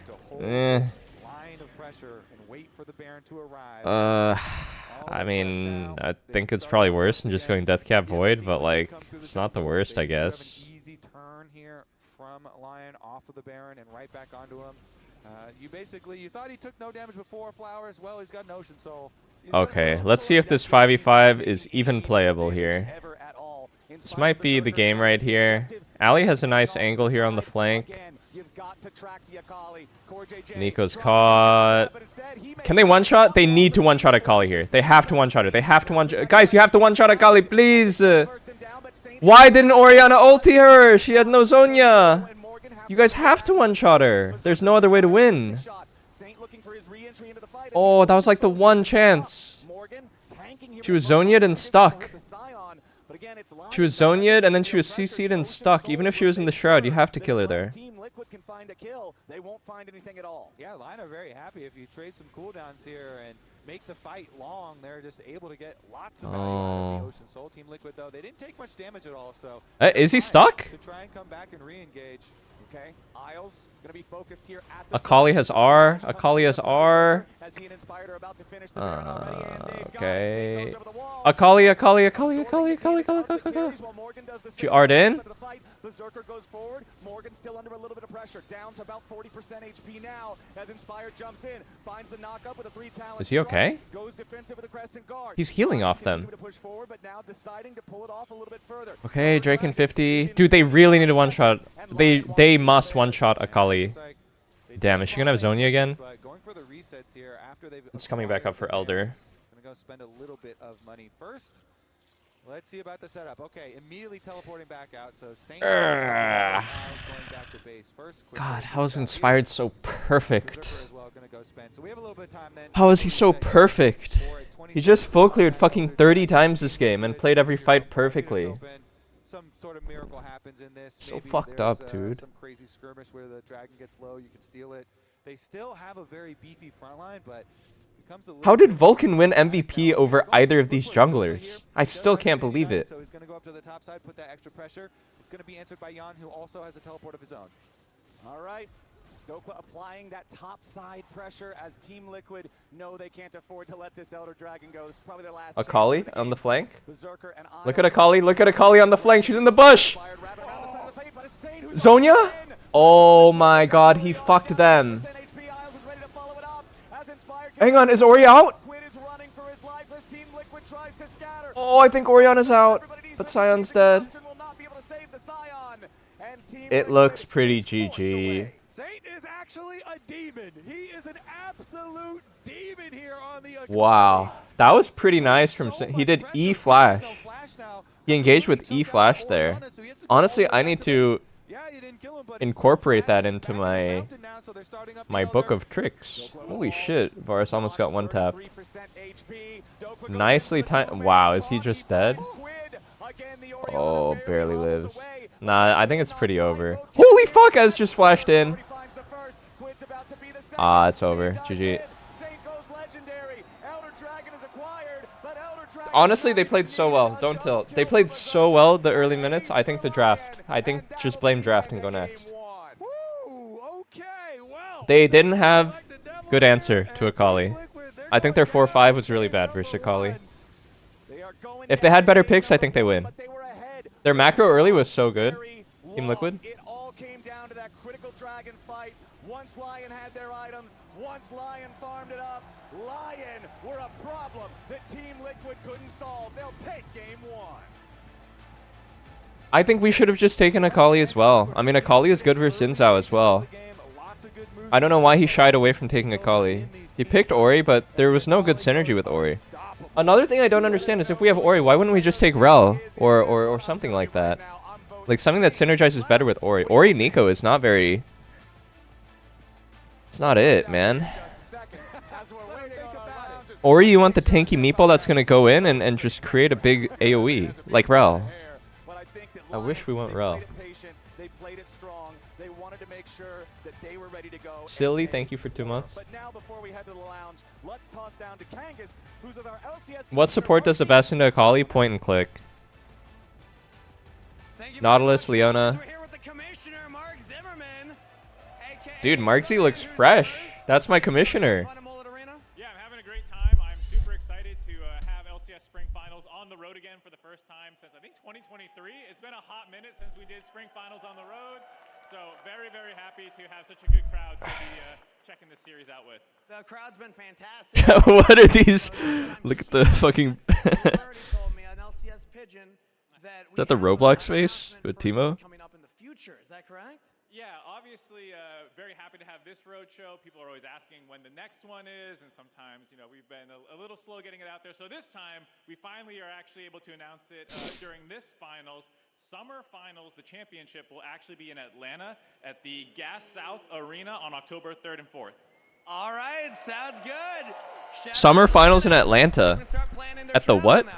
Oh, Gas South Arena. An article going out 2:15, I think, with more details. I've never been to Atlanta. Everything you need to know, opening weekend, all that stuff. What's good in Atlanta? We will start hitting this afternoon. October Gas 3rd and South. 4th, Gas South Arena, Atlanta, Georgia. That's awesome. Thank you so much, Mark Z, for that. Any shout out you want to give for the fans? Let's get them to make some noise for you, right? Yeah, of course. Shout out the fans for showing up, throwing down. Strip clubs? Hopefully a better series today. Strip clubs, barbecue, wings, Magic City, gambling, crime? The aquarium? Speaking of the crowd here, that's an announcement for the future. That's a future crowd. Wait, there's a lot of Koreans out in Atlanta for some reason. For you as well, since I know how much you love your buckets. You can go ahead and... My people are there. My people have settled there. Give this one away. It's all yours. Do what the commissioner says. You have my blessing. All right, I'm gonna give this one away. I'm gonna do it. I'm gonna do it. It's signed by all 10 players up on the stage. Who wants a bucket? Yeah?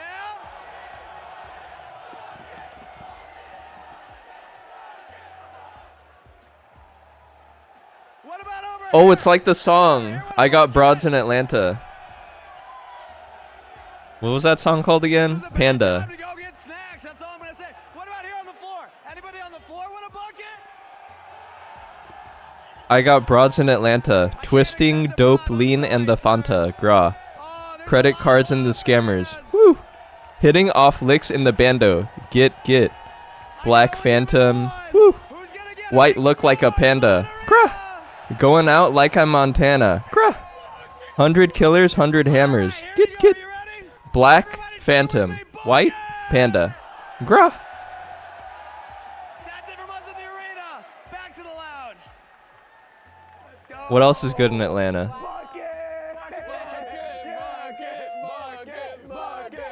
It really is like I'm back in college. That is impossible to follow. But you have to try. Bucket. Bucket. Here's our Samsung Rift Vision breakdown from Samsung. Georgia Aquarium? From this game, where I will say Team Liquid was This in a is like really when good Ben position Shapiro to read have a WAP out 2,000 loud. goal lead. Signified River, thank you for 2 months. Why did Ben Shapiro read WAP out loud? They identify how to win the game. So here's the setup. For the first time here in the last 2 Drakes, they are at the Drake first. and they have bot lane push deep, which is going to allow a couple of things. Additionally, look where Team Liquid is. Okay, the aquarium, and Varus is in base. So botanical Team Liquid garden, wait the to belt line. this Drake. That's As the me. start of this clip happens, we can see they get The great silence, MLK they get Jr. was the from Atlanta, Varus in, or he was buried there. then watch where Saint Shout out to comes from MLK and Jr. how this fight starts. The key that Lion wants World to of have Coca-Cola. in this comp is they need Saint to have World of access to Coca-Cola. carries. Yon and Quid. Team Liquid need to have Morgan and Jose blocking the access to the carries. But as you can see, things have already gone horribly wrong because Shen is in mid lane. Way up here, he has access. Saint's over here, he has access. And from here, the fight is kind of already lost. So if we continue to play this clip through, CoreJJ ults early onto just a solo ulted Alistair. Then Dokla and Saint have ninjas ascending to one-shot Yon. Quid can't be that effective in this fight. They managed to turret dive him and get a kill. And this is really where the game did turn. Saint started getting ahead on Akali, and every team fight was them just... I'd be down to go to Atlanta. Visit iconic locations from the hit show Atlanta. I've watched a few episodes of Atlanta. I thought it was pretty funny, actually. Yeah, it's a rough, I mean, it's a really rough game for TL to lose, right? Because I liked a lot of the things they did early. They seemed to stick with the game plan they had. I actually really loved their lane assignments and lane swaps, so. I was kind of disappointed, though, that we see Morgan here. You're playing Sion, and you're greeting... Eros Goonlord, thank you for 9 months. Our sub baby is born. To their comp, but Jat, this is a checklist. Yeah, they hit Jat's entire... I was down to go to Arizona. I mean, I would love to go to Atlanta, Georgia for LCS Summer Finals if they pay me to go. Is what I'm saying. But guess what? There's some other things that happened here. I talked about the Lion checklist here. Oh, what's the checklist looking like? Listen to... Inspired. Inspired. Jat? Oh, It's no way. No, it's inspired. He's drawing inspired directly over your face. Check. That's a check. That's a thumbs up. And they win. Yeah. Player of the game is Saint. Yeah, Saint got that one. You're listening to Inspired. Player of the game goes the same. Hey, we need a melee mid. We need to go freak for freak in mid lane. They pick Akali, we need to go Silas or Yone. You then go back and break it down. We need to get active on mid lane. I think that is what the series is going to be all about. It's legit an ego showdown, I'm pretty sure. It's got to be a bit heartbreaking, though, I think, for TL, because they had a comp that wanted to play slow, wanted to play for late game team fights. They got to that position that they want to be in. They got the third dragon. Their setup at the third dragon was exactly how they want to set it up, where they're always there early as you're... Silas, Yone. Bundle pillar, Varus arrows, Nico poke, all of these tools. You have to walk through a Scion. You're getting marked. It's so difficult. And I just feel like they got lazy with their setup on this last dragon, and you do not get to make mistakes against Lion, or they will kill you in team fights. I thought mid was in a press roll and didn't matter at Pobe. Okay, my solo queue games are very different than competitive play. In my solo queue games, I sometimes feel like the outcome of my lane doesn't matter because there's one side lane viciously going 0 and 10 in the first 10 minutes of the game. However, in professional play, that is not the case. Obviously KDA, but then damage and damage percentage. Yeah. Because Saint kind of took over this game. Rise is big here. Yeah, Rise is still up. Standing behind me with a trident to my neck. You're saying all these good things, but you're the one that voted True. Team Liquid. Would you like to this is a really Would you like to flip join us, Emily? Are you flopping? Join I am. us. This is what Emily flip-flop! Yes! Flip flop, flip flop, flip flop, flip flop, flip flop. Let's go. I just had to make sure. How'd they get a LCS branded bucket? I think the big thing for me here is just how good TL's early game was. Yeah. Right? Because like if they hadn't lost that fight, I kind of wanted to do a telestrator breakdown of their lane swaps because I thought they were super smart. They were controlling the map really well. They did obviously give up those 2 Drakes, but I thought their map play, it was like vintage classic TL and played super well, and they still lost in these team fights. And it's just the Yeah, I guess they probably did just buy a black bucket. Where do you find a black bucket? I've never seen... The only place I see sell buckets like that is the Home Depot. If that doesn't work, And it's orange. was actually pretty good. It's hard for me to imagine the way that they actually come back to win the series and win 4 of the next 5 games. I mean, the way that Saint is dancing around the Nico in some of these fights is just ridiculous, right? Like, it is difficult to play a champion like Akali into a lot of... What the hell is Menards? Nico all like the Shockwave, like the Varus tools, right? And he just made it look so easy. Yeah, and that last fight, you're just seeing like Team Liquid trying to get something back because like ultimately they got Baron, but this angle constantly trying to be able Dude, there's so many like Midwestern things I don't know about. for Lion. And what is really scary is Team Liquid getting those Is it Menards or is it Menards? like being able to find that like swap topside. And on top of that, Morgan is already doing really well. Dudes from the Midwest be like, dude, have you ever been to Buc-ee's? And I'm like, no, I haven't been to Buc-ee's. Or what's the other one? Wawa's. So demoralizing when you're looking at it and They're like, bro, you got to go to Wawa's. I'm like, okay, it's a gas station, yeah. went our way and you still lost. And they also took Quid's Akali away from him. So he won't be able to have the first series. I mean, we got champion damage right here. Are both of those Texas? What's a Midwest thing? Oh yeah, dude, have you ever had Culver's? I've never had Culver's. Look at Akali, by the way. Even if you did a bunch of damage, more than half of Akali's damage was to get a kill. Yeah. So What else is a Midwest thing? playing 4 team fights. It was such a That was practically as much as insane TL's game. entire team for damaging kills. Well, Culver's is goated? Culver's is actually that good? Let me look at where the closest Culver's is to me. Team Liquid's gonna have to find something to take. I don't think there's any in California. Next, Team Liquid, please. No sweep. Let's go, Lion. Brothers cheering for a sleep. Okay, the closest Culver's is...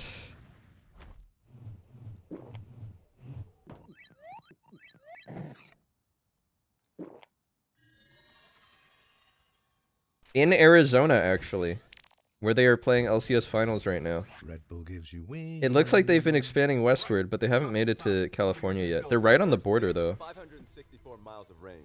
This should last us a while. What's next? Lane economy is key. Okay, how about 30 miles to the gallon then? Yo, you know what we need on the West Coast? We need Nando's. You guys ever had a cheeky Nando's? We can buy one more item. What about vision? I had a piping hot Nando's when I was at LCS Finals in Chicago a couple years ago. I still think about it. No running off this time. That was just a one-time thing. Rich in the ground before Dub can even get there. Get time to try to knock out. As Impact gets bursted. Don't feed. Knocks him down. Get fed. Scan the QR code. Nando's is great. On Uber Eats. I mean, I'm a big, like, chicken guy. I like to eat chicken. Hello? Whoa. Mama Gorgon 85 lives here? Yep, that's my mom. The absolute legend who went from gaming on her phone to ruthless online streaming slayer with no mercy for any living thing is your mom? Hey guys, apples with peanut butter? How is this possible? With AT&T wireless and home internet. Hey, text me if you need anything. Level up your connection with You guys know what place I swear is complete mid, though? Raising Cane's. Always heard people hyping up Raising Cane's, so I tried it one day, and like, okay, it was chicken strips. It was indeed strips of fucking chicken with some like buttery, creamy ass sauce. It was kind of bland, dude. It was bland, man. And it was so fucking heavy. It comes with the Texas toast. I felt like I was getting diabetes, man. Where's the veg? Where's the veg? Where's the freshness to cut through the richness?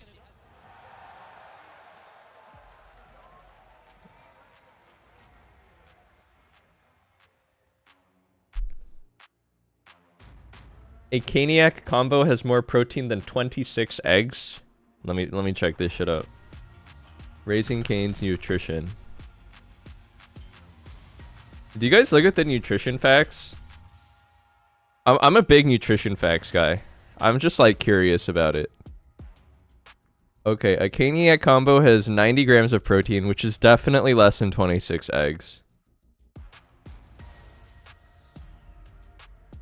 26 eggs, 26 times 6 is 156.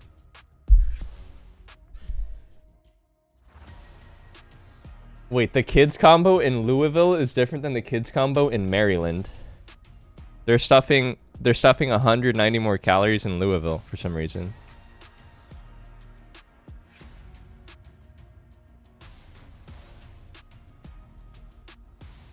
I really like reading nutrition facts. I don't know why. It's like reading the shampoo bottle while you're taking a dump. Like, wow, Kraft mayonnaise, 90 calories. Okay.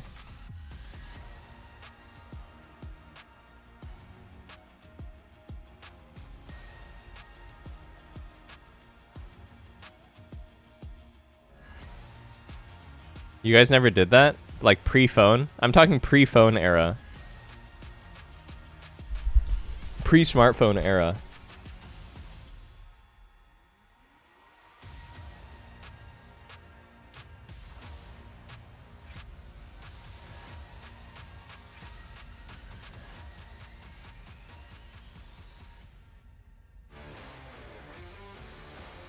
Welcome back to the LCS Spring Finals driven by Kia. We're here in the Mullet Arena in Tempe, Arizona to find our LCS. I have thought about getting like a... You guys know there's people out there who intentionally don't use a smartphone? Low-key, the idea has appeal to me. I feel like I just go on my phone so much. Under control, but then the Lions. I'll just go on my phone and it's just like not for anything useful, and then it's just like boom, 30 minutes will be gone because I was just started scrolling through random garbage. And I don't even feel good after I scroll through the garbage. It's like not good for my brain, man. They are notoriously one of our slowest teams where they're always willing to give things up if they don't think the circumstances are. I'm pretty sure I was happier without a smartphone. I'm pretty sure I used my time more productively without a smartphone. If they keep winning like that, then they just absolutely take control of the game. And so LYON are able to take game number 1 right out of Team Liquid's hands. Very emphatically, especially Saint deserves a shout out. The Akali constantly. I think I'm gonna try at least sleeping with my phone in a different room. Low mobility Varus and Because when I'm groggy and I'm like not conscious, like the first thing I do is I just like grab my phone. What do we do? The Akali is so annoying. However, they also weren't unable to deal with the rest of LYON as well, even though Saint did have the spotlight on him. The rest of them doing their jobs in the team fight as well. So we'll get in game number 2 here, and we'll look for the adjustments from Team Liquid to hopefully push us to more games than we got yesterday, and see what sorts of changes they have. Delete everything and only use Twitter? Dude, I think X.com might be the worst social media app. This one, LYON are going to go ahead and continue banning out that Lee Sin and X.com is exclusively rage bait. Those playmakers for Jose and Core JJ. I think X.com has the highest concentration of like rage bait, engagement bait, intentionally false information, and AI slop. Even more than like Instagram or TikTok. Okay, Nocturne banned means side laning is a lot more powerful. Ryze, I feel like Ryze is really high priority right now with Orianna and Akali both off of the table from the previous game. I mean, both Saint and Quid extremely good Ryze Instagram threads, yeah, man. There's probably like 5 people that use that. Around it, but with the way that the mid laners were influencing the previous game, I feel like an actualizer Ryze Alright. go pretty hard here. We need some playmaking. First pick, Rumble, Yone, Cassio. Okay. Interesting. I don't think I've seen Quid really play Cassus. Very good answers to the Ryze. Yeah. So Team Liquid actually going for the Cassiopeia instead. Cassus. Prioritizing Cassio. I feel like that Saint might just go a mage as well then. It could be Cass Victor matchup in mid. A powerhouse. You could just pick Ryze into Cass anyway. In the mid lane. Yeah, that Cassiopeia, not gonna blame you for. No, Quid was not the Cass guy. That's Quad. It's like her and Ori that are those top It's Quid, not Quad. Ori's just gone now since she managed to get through Senna. the first game. Or The Senna. Lions answer, they're going to pick up the Senna for themselves. Very, very powerful in the current iteration of the game. We'll see if they draft what they want to lane with that alongside it. And Senna not. They do. Senna Nautilus here for the bottom lane of LYON. Nice. Okay. I do a lot of angles to dive for because Nautilus is the point and click go button, and then. Damn, what do you pick here? Caitlyn? Maybe a Caitlyn lane? Ultimate help heal and shield up anybody that you want to dive. You know, your jungler or your top laner that you're going to be able to get. So. Senna, I feel like bullies the lower range ADCs. Something with range, like Caitlyn. Ral. Or are they trying to get active? Wait, they could go MF. But does not have a dash or. They could go MF. I feel like MF could be good here with Rel too against Senna. Could they? Would they go Kai'Sa? There's no way he would go Kai'Sa, right? Kai'Sa just sucks, right? For him with this champion, and we'll see if they can get those big dream engages to group people up. And They're going 4-5 with AD. Rel and Cassiopeia, Yeah, Jarvan looks good versus these 2 picks, actually. I'm down with it. CC up a team fight. Yeah, if Jarvan Rumble is the spicy For hot mid. pot, What do you you've pick got mid Jarvan here? Cassiopeia Aurora? to be a bucket of sludge. I think you really want something with the dash against all these units. Cassiopeia pukes on the floor. They can't Ahri get is back not up great anymore versus because Cassio, I they're don't think. grounded. Ahri, Aurora JJ are both kind of like engaging middling on top. picks, That I is feel a like, but nasty I combo think to that's what you would deal want to with. play I like what here. I'm seeing here from Team Liquid, but how does Lion Holy shit, he actually went LeBlanc? El Santo with another assassin. Okay, so Dude, I'm telling you, this is like a freak off. It's an ego freak off in mid lane. I mean, nobody does what a LeBlanc is the most ego pick you can pick. Because she's so fucking OP in lane for the first 10 minutes of the game, and then she literally falls off a cliff. And if you fuck up once, you'll just like solo lose the game almost. That's how sharp the drop off is for her. But she is like OP in lane. This guy's probably going to take Ignite even. Yeah, you just auto lose. The second cast comes back with like 1 or 2 ruby crystals. You do also want to get map control with a LeBlanc pretty early What on, a so pick, you can bro. Find angles for LeBlanc to roam around. It's so easy to have a fucked up teamfight versus Rel too if your W gets cancelled. Now let's see what we're gonna do in the second half. If you get sucked in by the Rel R. Being banned away by Lion, they don't want to deal with a I mean, to me, guys, LeBlanc pick is an auto loss. R.I.P. Oliver Tree. I never listened to that dude, but apparently he passed away. He was a musician. Let me see. Did I know any of his songs? I don't think I knew any of his songs. Died in a helicopter crash. Diving into the back line, definitely a Dude, I'm never getting in a helicopter. Too many of those annoying champions go through. Inspired as well. Very I'm good sorry, use of guys. the I'm base, never getting in a so helicopter. the LeBlanc There's really too does many want one of those super nice rich, successful people who have died in helicopters. I know it's probably safe for the most part, but if even the richest and most successful, most wealthy, most privileged people cannot stay alive in a fucking helicopter, I don't have a chance, man. But you also want to be able to get around Kobe, the billionaire owner of Leicester Square, the Premier League team, or I don't know if they're still Premier League. That guy died in a helicopter. There's so many people who've died in helicopters. On Inspired's champion pool, but lots of options available for him. You know, you have Vi, you have Wukong, you have, as we said previously, the Pantheon is still up and ready too. So plenty of angles here he could go for. Damn, my Valentine's gift for you is gonna be awkward now. Is one of the 3, which Wukong, of the ones that we stated, was the best team fighter of all of those. Yeah.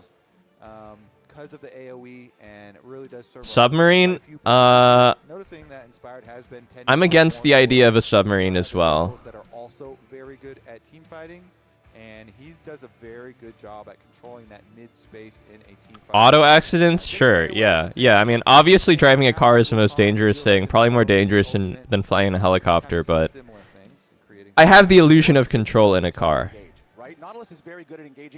I just don't like heights either, really.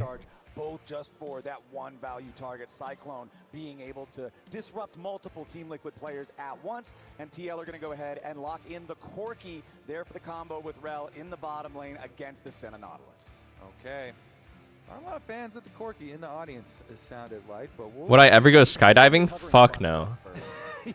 Don't I rock climb? I mean, I go bouldering, which is like I climb like 10 feet high, and then there's a very safe little crash pad that I could fall from the very top onto, and it's quite comfortable. Very good for blind picking. Hey, I still don't even really like that, man. Generalist isn't going to be a super exciting lane. You can farm really easy. You sustain really easy into pretty much all matchups. So regardless here, Morgan should have at the very least an okay time. But Skydiving is an absolute no for me, bro. Okay, it's not going to be the Anivia. I hate the sensation of falling. I'm not a thrill-seeking fella. Wow, some weird picks coming out already in this draft. LeBlanc is weird. Gragas top. Dude, Gragas top, I was saying, guys, was gonna be back when they buffed his W a few patches ago. I've been on the Gragas top wave. W max. I think society is starting to figure out on Gragas top. To me, I have so many painful memories of if you're playing against a LeBlanc that gets dead, and you don't I have feel point like and click, it is so hard to deal I with feel them. like TL's So, draft is way better just Saint solely had a really based on good the fact performance in that one team previous has game. LeBlanc and the other LeBlanc team doesn't does get not, fed, bro. then it's LeBlanc is you know, actually champion's cheeks. not dangerous Little at all. magic mosquito. Yeah, LeBlanc exactly, is little giga mosquito, cheeks, dude. definitely depends Unless this on guy if you puts get the on the money to performance of have his threat lifetime, behind he it, will be but useless. I would say that could be very annoying to deal with. Things like a body slam flash on Gragas can be an answer. Did I see though, the crazy ass because Bungie although incident it's in not Brazil? point and click, I it's did not. incredibly I think I quick. prefer to Yeah, avoid and if watching they get like close, the it's lively really easy to type hit of anyways, even though it's people not, dying you know, content. technically point and click. There's If I not can a help lot it. of answers to that, so they could try and use It's not that, but, pleasant. you do need flash Not to pleasant also to be able watch make that stuff. one work and actually catch her. All right, let's get into it. Game number 2. Team Liquid would love to repeat the early game from that first head-to-head we saw, but they've got to make sure that when the time comes for the game-deciding fights, that they're ready to decide the game in their own favor. They have these tools, they have this combo potential, and I want to see them put it to work. Jose Dioto on his Jarvan, on one of his most played. Why is Senna specifically a D Team Helmer? Liquid here should have a really consistent team fight available to them, as long as they can get. Couldn't D Helm Corky doesn't D Helm Corky sound kind of good? Level 1. You can just walk As forward they with went E and straight start through man fighting mid, them. Wait, I actually want to try that D Helm bullying Corky. their way in to split the map here. Jote? They've got the Corky rel, so Senna looking to stack souls and looking to scale up, but Lion aren't done. They're going to try and retake. Fight over the Raptors here. Here comes. Oh, that's not a good hook. Jose Dioto, he dodges the dredge line, but now Team Liquid going all the way in. Holy fuck, they're going to war over these Raptors. Isles and Saint both getting away, both having to use their flashes to do so, coming at the cost of Wow, he smited it. JJ's flash as well. Yeah, nice dodge on the dredge line, and Team Liquid have the Corky there. Can be a very, very dangerous. Foss bomb, but pretty good here. Nah, I want to play D Helm Corky. That sounds lit. And they're going to split the map, so the Senna that wants to be able to farm souls. Now Jose actually, Isles is not done with him. No, Jose Dioto trying Wait, is Jose getting to get cooked? a little bit extra here. Oh! Is aware, forces the flash. Oh, that's to the not target. good. And again, it's because inspired there, he just did wolves, ran away, went to go do the wolves, and then come back to retake. They, under no circumstances. Dude, trust they me, want I'm to sure get D Helm split. Corky is good, by the They way. have not wanted to get split against Senna, who needs the time to scale up. D Helm Corky and walk forward and stat check them with E. So popular and looks to collect souls and farm. I'm up. sure of this. You know, a Corky, especially once you get to your like Trinity Force Spike, there's this very big differences in burst damage there. And if the jungle is going to split it against Nah, you, trust me, it's going gonna be good. Really hinder Senna's ability to scale. So Inspired wants to retake, and with the help of Isles, he does retake his bottom side. You doubt me? Because you're not woke a enough. bit here. Never mind, things aren't calming down just yet. Isles again, just taking a chunk of damage. You don't But see the there is no fucking light. flash left on this Nautilus. He does have to be more mindful than normal of how aggressive he. You either postures have the himself in this vision. lane. But it does look Look, like I mean, we're I can't finally blame you calmed really. down You either over have the there. fucking So, vision with or some you breathing room, don't. here's a look at Lion deciding I guess what I can't Saint blame got you to if you play don't. Here in the second game. I mean, Saint is on fire today. Maybe we should just give him LeBlanc then. You want LeBlanc, Saint? LeBlanc.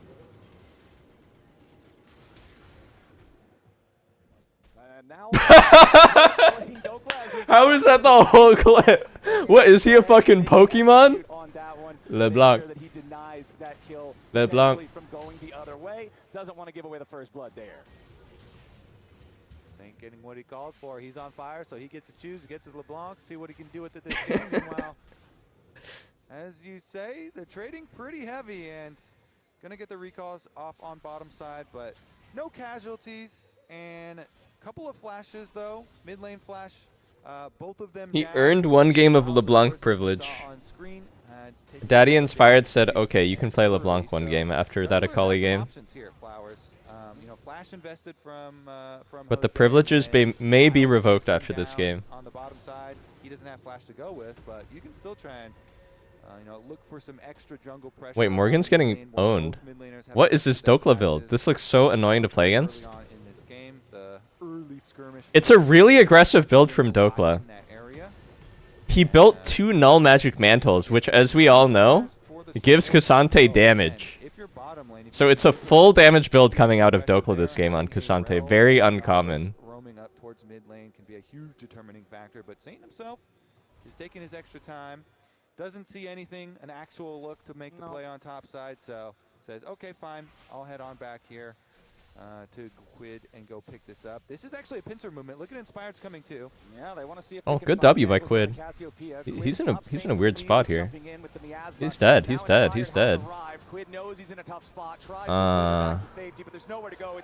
I think the W was good. He just had to keep walking up and flash though. He was like weirdly trying to 1v2 or something. I mean, nice pincer by them. Inspired and say, hey, yeah, this guy's trying to push the wave. It's a non-cannon wave, so he knows Quid really wants to get that one in. Oh, he didn't have flash actually. I didn't even see the flash get burned. They just call Inspired to wrap around the other side. Saint can't. It's okay. To be honest, you have like a 2-death budget against LeBlanc, in my opinion. Even if you die twice versus LeBlanc, it's okay.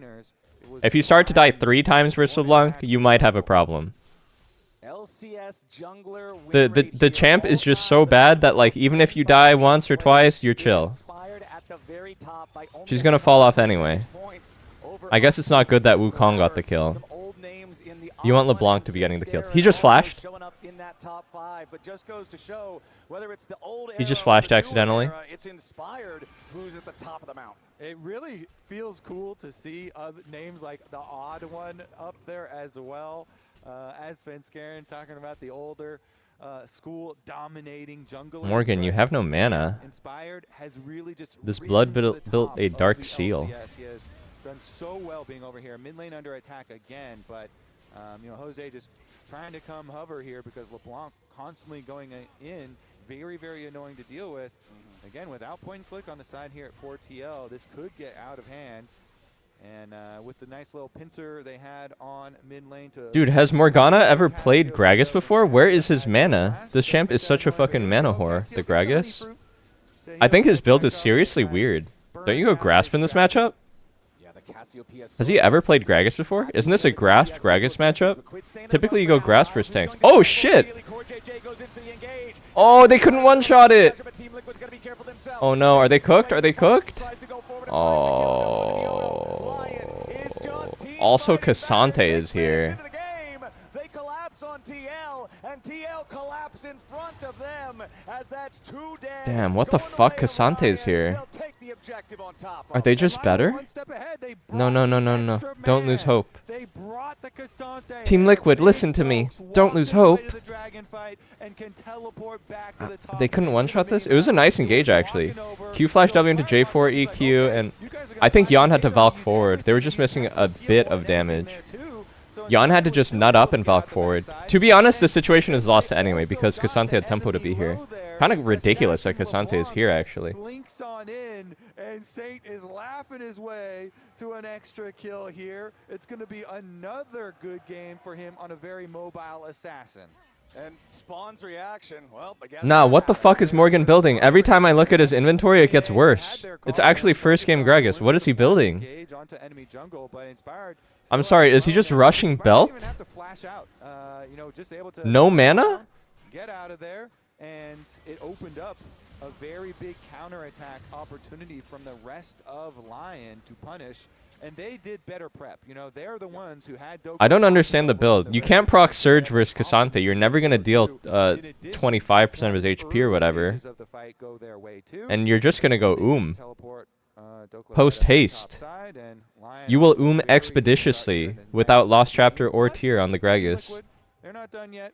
Doing some grubs here. And Core JJ trying to keep watch.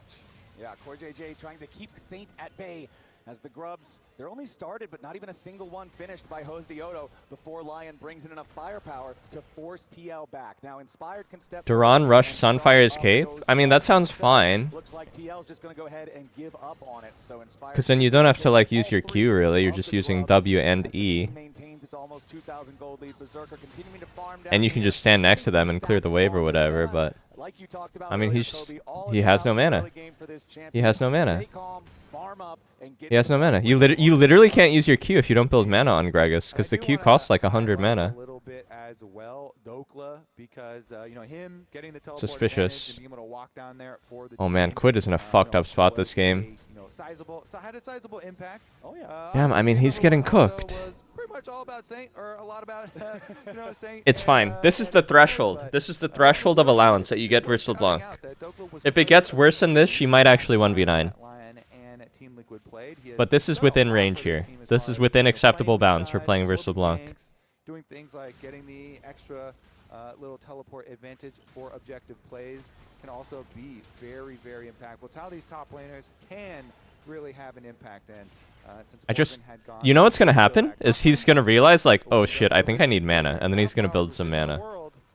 well, where CoreJJ is in a brush, but we're sitting in a brush. I don't know. We're sitting in a brush, in a world in a brush, and he's gonna desync their recalls. Quid's really not that fucked. Already 2,500 gold ahead with the grubs. A Cass, a lot of the time from this behind, can have more contribution to the game than a Fed LeBlanc IMO. For yourselves, and Like, LeBlanc is really just that shitter of a champ.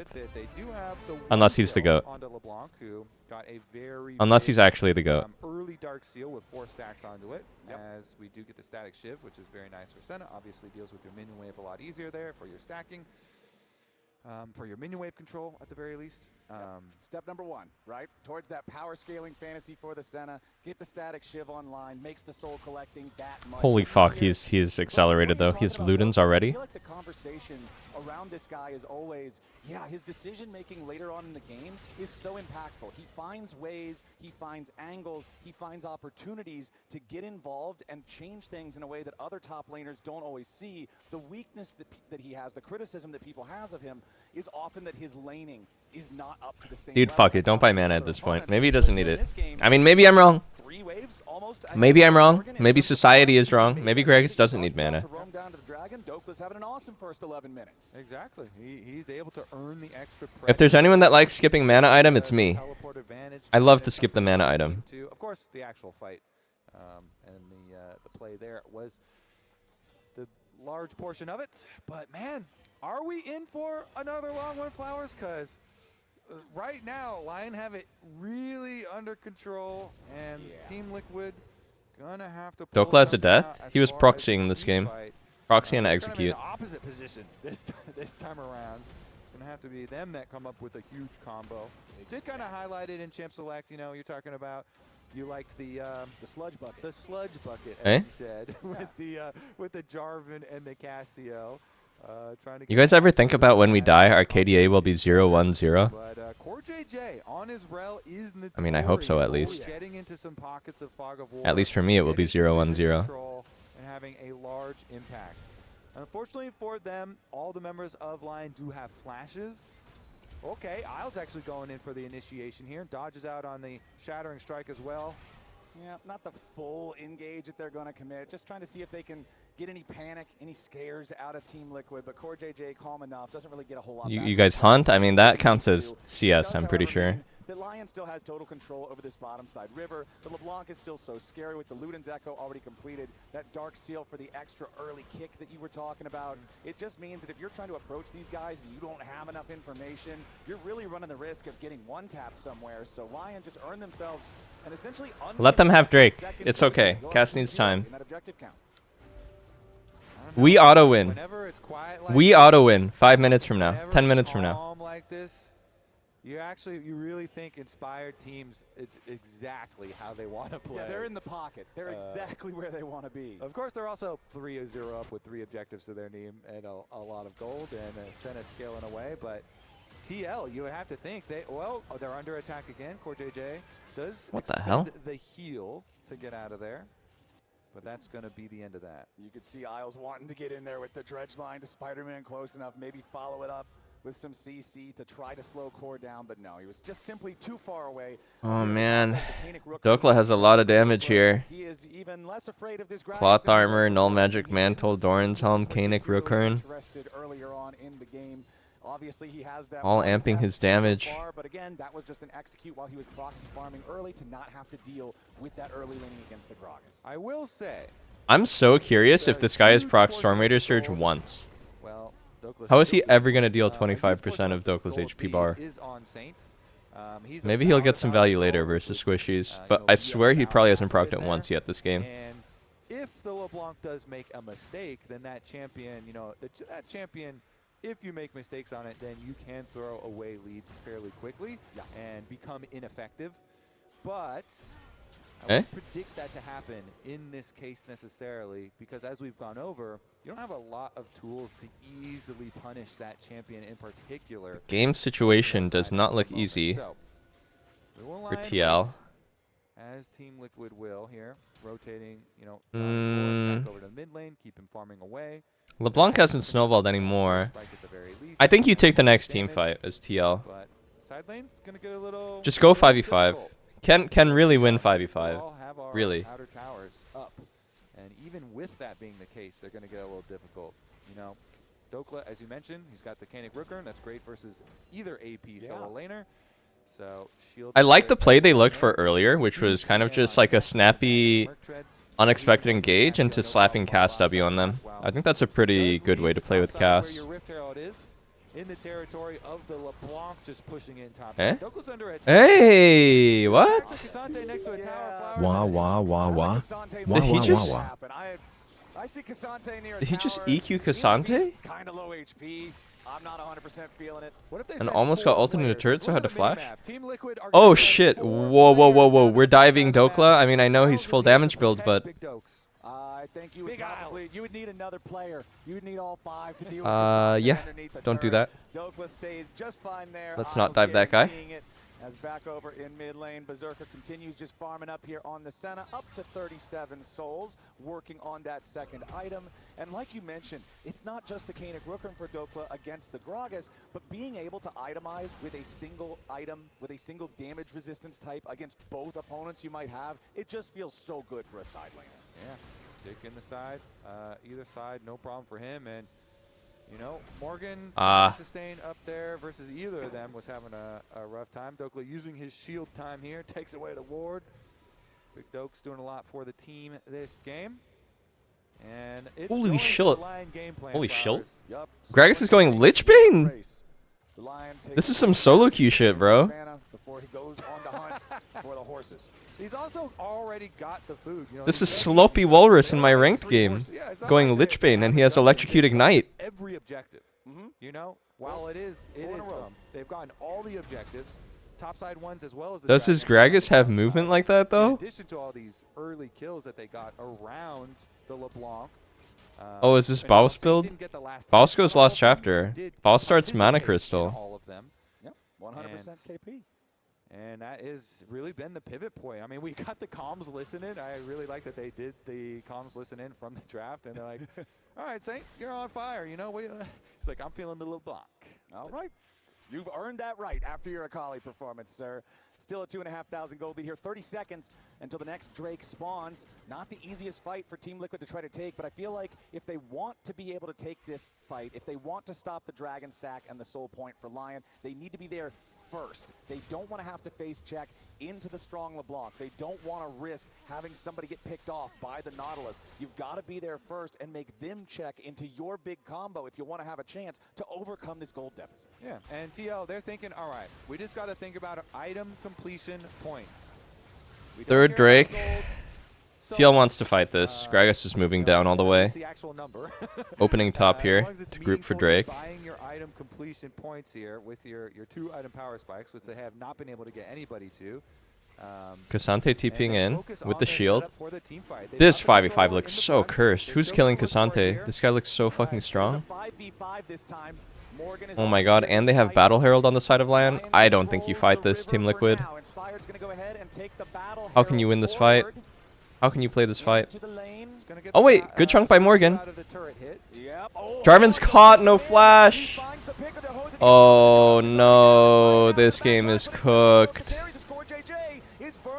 What happened? Did he just get hooked? It's the same damn song we sang in game 1. Lions team fight is just better. And that one almost looked too easy for them because Inspired was off getting value out of the Rift Herald. He was like, okay, our Rift Herald. We can reverse sweep. We can reverse sweep.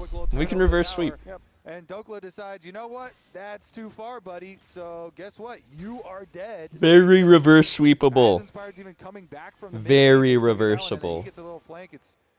This game is looking too easy. Yeah, this one's Soul Point. Extremely reversible. Enemy team doesn't have a single kill. It's 19 minutes into the game. I mean, that was crazy. Dokla just looked at him. He had the charged up Q. and decided, I'm going to make a play. Enemy jungler's dead. Free dragon. Yeah, I don't really know what else to say about it. That was just Lion going in and Team Liquid not being respectful enough. If Dokla's got that third in Tofos, Oh, he had a Q3. Big Dokes. and Isles and Dokla punish. They did a good job getting that control ward. You see, they took the vision first, but still, you knew he was in there. Nice. Okay, focus up. Focus up. Yeah. Don't worry, we're scaling. Maybe they're falling asleep with True. how this game is going. All right. I have to say, though, like we were talking about before, Dokla has had so many big individual moments for this team, especially through playoffs. He has had a lot of key engagements. Damage check. So him, as he said, stacking up his Zentofo strikes off the dragon. That's good. We got through the shield. The brush. He's doing all of the prep work. You know, people say you get lucky by preparing and then taking advantage of the opportunity. As we have a Hang on, the damage reduction. He's tanky. He's tanky. Nautilus troll. Nautilus dead. Nautilus is fine. Fuck. Morgan down to 10%. Big damage reduction on the W here. Is that shit maxed? Guaranteeing that he doesn't get too very low up here, but it's Lion keeping the pressure on in the top lane underneath the tier 2. But you remember, I don't know what his skill order is. Too, The Gragas. Dokla on his Poppy, when he was looking at Quid versus Team Liquid. Quid was on the Annie in mid lane, and it was a pivotal moment. Game was very close. And Dokla walked up. Best win rates LCS to split. Dokla is at 80% win rate in LCS. Got the initiation here, you know, Dude, you know what's so funny about Dokla? He almost didn't find a team this split, no? got the initiation, and it gets lined to a very early Dragon Soul. How is Dokla always so goated, but like always gets passed up? 6,000 almost. Now gold lead. Even his own team wanted to pass him up. They got Castle halfway through the split. The game itself trying to help Team Liquid.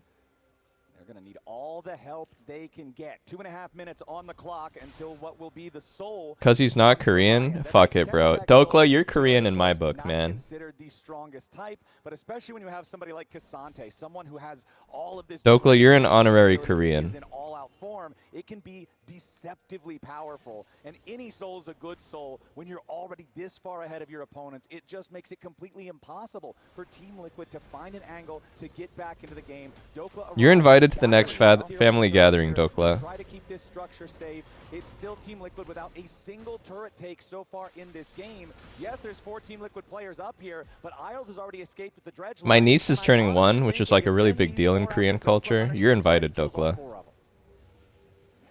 I would bet on Big Dokes too. Yeah, I would bet on Big Dokes too. He's got some team backup. Oh, blind Sentinel to check. Well. They fire off the Sentinel ult anyway, and there's going to be nothing to check there anyway. You know, Baron is under control. They've got the vision over there now and fully retake control of that top side. Even while Team 100 days is a big deal. 1 year is also a big deal. Kind of crazy how I don't know. one-sided we've. I don't really know what the meta is. I just go from what my parents tell me. I mean, game number 1, to be fair, was controlled by Team Liquid very heavily for a very long time. But then once the pendulum swung, it never swung back. And now I feel like that. What's the lore in 1 year? I don't know. I don't really even understand Korean aging conventions. And it's just spawned that way on the Apparently, like 0 is 1, which means 1 is 2. Since that first dragon. But I think if you're woke, then 0 is 0 and 1 is 1. With the roam from Dokla, and now there are less than 60 seconds on the clock until the Dragon Soul spawns. The sirens are going off. The exclamation points are popping above your head. Team Liquid, you've got to be ready. Problem for them is that the 3 items are already coming in for Lion here. Berserker has the Hex Optics here with the Senna, who is gonna be a bit painful to deal with and is gonna get mid-priority. Am I woke? I am a pretty woke individual, I'd say. So Lion are gonna have bot lane They used to call me woke belter. Preparation for Dragon Soul, only 20 seconds away. Team Liquid are here On the streets. Can they pull out the team fight? It's gonna be a difficult one. They're just hovering up here on the banana brush. See what they can do about it. Lion, they've got inspired already. In Oh! I'm telling you, man, if you don't have point click versus LeBlanc, it's so hard. They're trying to catch him. Trying to catch, but The distort is too good. Dokla going FF. to finds the first in Tofo strike. We're going to charge those up here yet again. Remember, I've lost all hope in this game at least. We can reverse sweep. for Saint, even if they try to burst him down, it is so incredibly tough. Inspired on the Wukong, has Flash and Cyclone both ready to go. We can reverse sweep. I believe we can reverse sweep. I don't believe we can win this game. Dude, I just don't. No. Come on, Morgan. Oh, hey, he proc Surge. Hang on now. Drake. We got the smite. Hang on. Wukong. Wukong's won! Oh, shit! Oh, my God. He didn't get him. He got the Sundered Sky proc off and lived. No. Hang on. LeBlanc's in the blender. Senna's frying. Hang on. The Gragas. Bomba. Wait. Oh, man. Close. What's your fucking laser beam? What is that? Oh, ref. Ref, look at the range. What is that? What is that 1K range from Senna, dude? Oh my god. That was so tragic from Jose. I can't believe Wukong lived here. Nice chunk by Morgan. Good rush on the Drake here by TL. They get the Drake. Good engage by Core. I can't believe he lived. Wait. Core didn't go in on Wukong? Core, why don't we ulti Wukong there? No, dude, what? No way Wukong lives there. I didn't realize Core disengaged from Wukong. That Wukong must die, bro. He was Cassio ulted. No way. And then Jose tries to like flash ulti him because he's 1 HP and he really wants to get the kill, but then he lives with Sundered Sky proc. And then Senna just beams from 1K range. And they use the Senna to chase. Spawn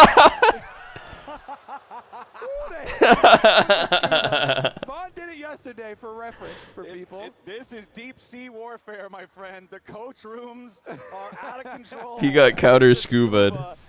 He actually got counter scuba'd. Senna gets to farm 7,922 damage in the fight. Honestly, though, Yon also pumping damage on the Corki. 6188 coming out from him. The fight was a tale of 280 carries, but it's still lying with a 6,500 gold lead. Team Liquid, though, can at least be happy that that isn't more than it was before. It actually shortened it by about 500, and they stopped the soul for now. Exactly. That's the critical part.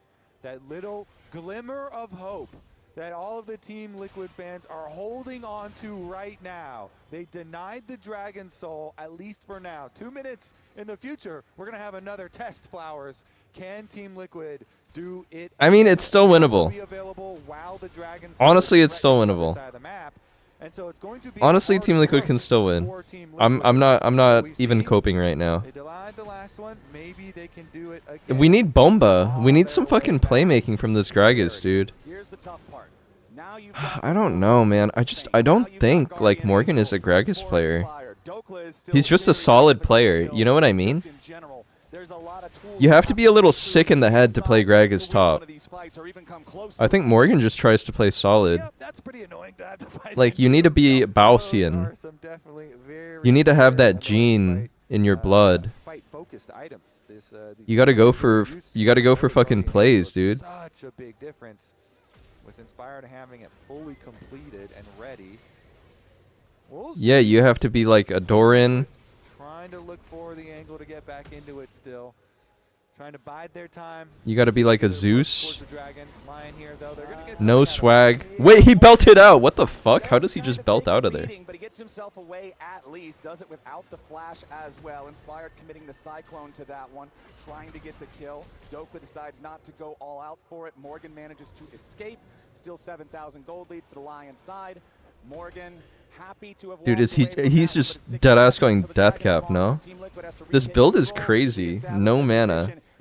No mana, no problem. Yeah, we'll look at these cooldowns. I do want to see him just like E flash, kill someone. That were invested to come back though. Morgan definitely will have his. Honestly, Inspired and Berserkers are only a little bit longer. Shadow Flame? Okay. So importantly, Saint just hit level 16 on the LeBlanc. So Damn, the maximum Senna looks threat strong. here with that ultimate. He's Why level do these 16, Sennas look so strong and competitive? I played her one game in solo queue and I just felt like the biggest piece of shit on the Summoner's Rift. Point out these items that are so good for like individual procs. The Verdant Barrier, even as a component item, it still at least gives you that spell shield, even with the long cooldown, is very useful for LeBlanc. We already talked about, yeah, there's no point in click and you have to like use flashes. Well, never mind, it gets knocked off by a rocket. I do like what he's doing though with the Verdant Barrier. Oh shit. Wait, Inspired's caught on the flank. Can they kill? Can they kill? He lives. Where's our bomba? Where's our bomba? Okay, well he's won and he has no GA. Jose is chunked. LeBlanc is very threatening on the flank here. LeBlanc is 16. Watch the fat man. Watch the fat man. He's marking her. Bomba!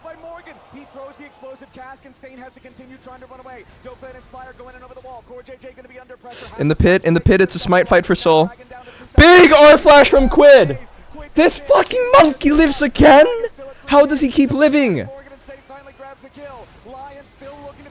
Okay, soul is denied. Can we kill LeBlanc? LeBlanc's won. They're all won. They're all won. He's still won. The monkey is won. Oh my god, he lived again at 1 HP. He's just unkillable. What the fuck? I think they know he's here. Big Dokes knows where he is. Dokla's letting him know, gives him one more thumbs up, gives him that big ol' in Tofo. Dead on the TL side. Yes, they get the dragon, but they lose the fight. So close. Hang on, can he steal this? Dude, these fights are like so close still.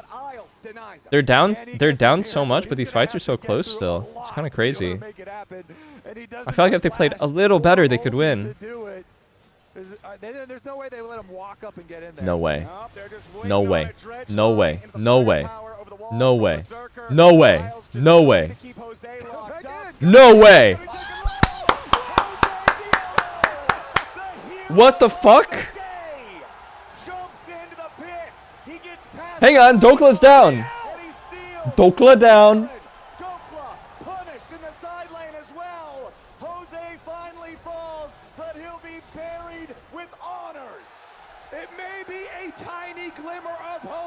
That was a ridiculous Baron steal, by the way.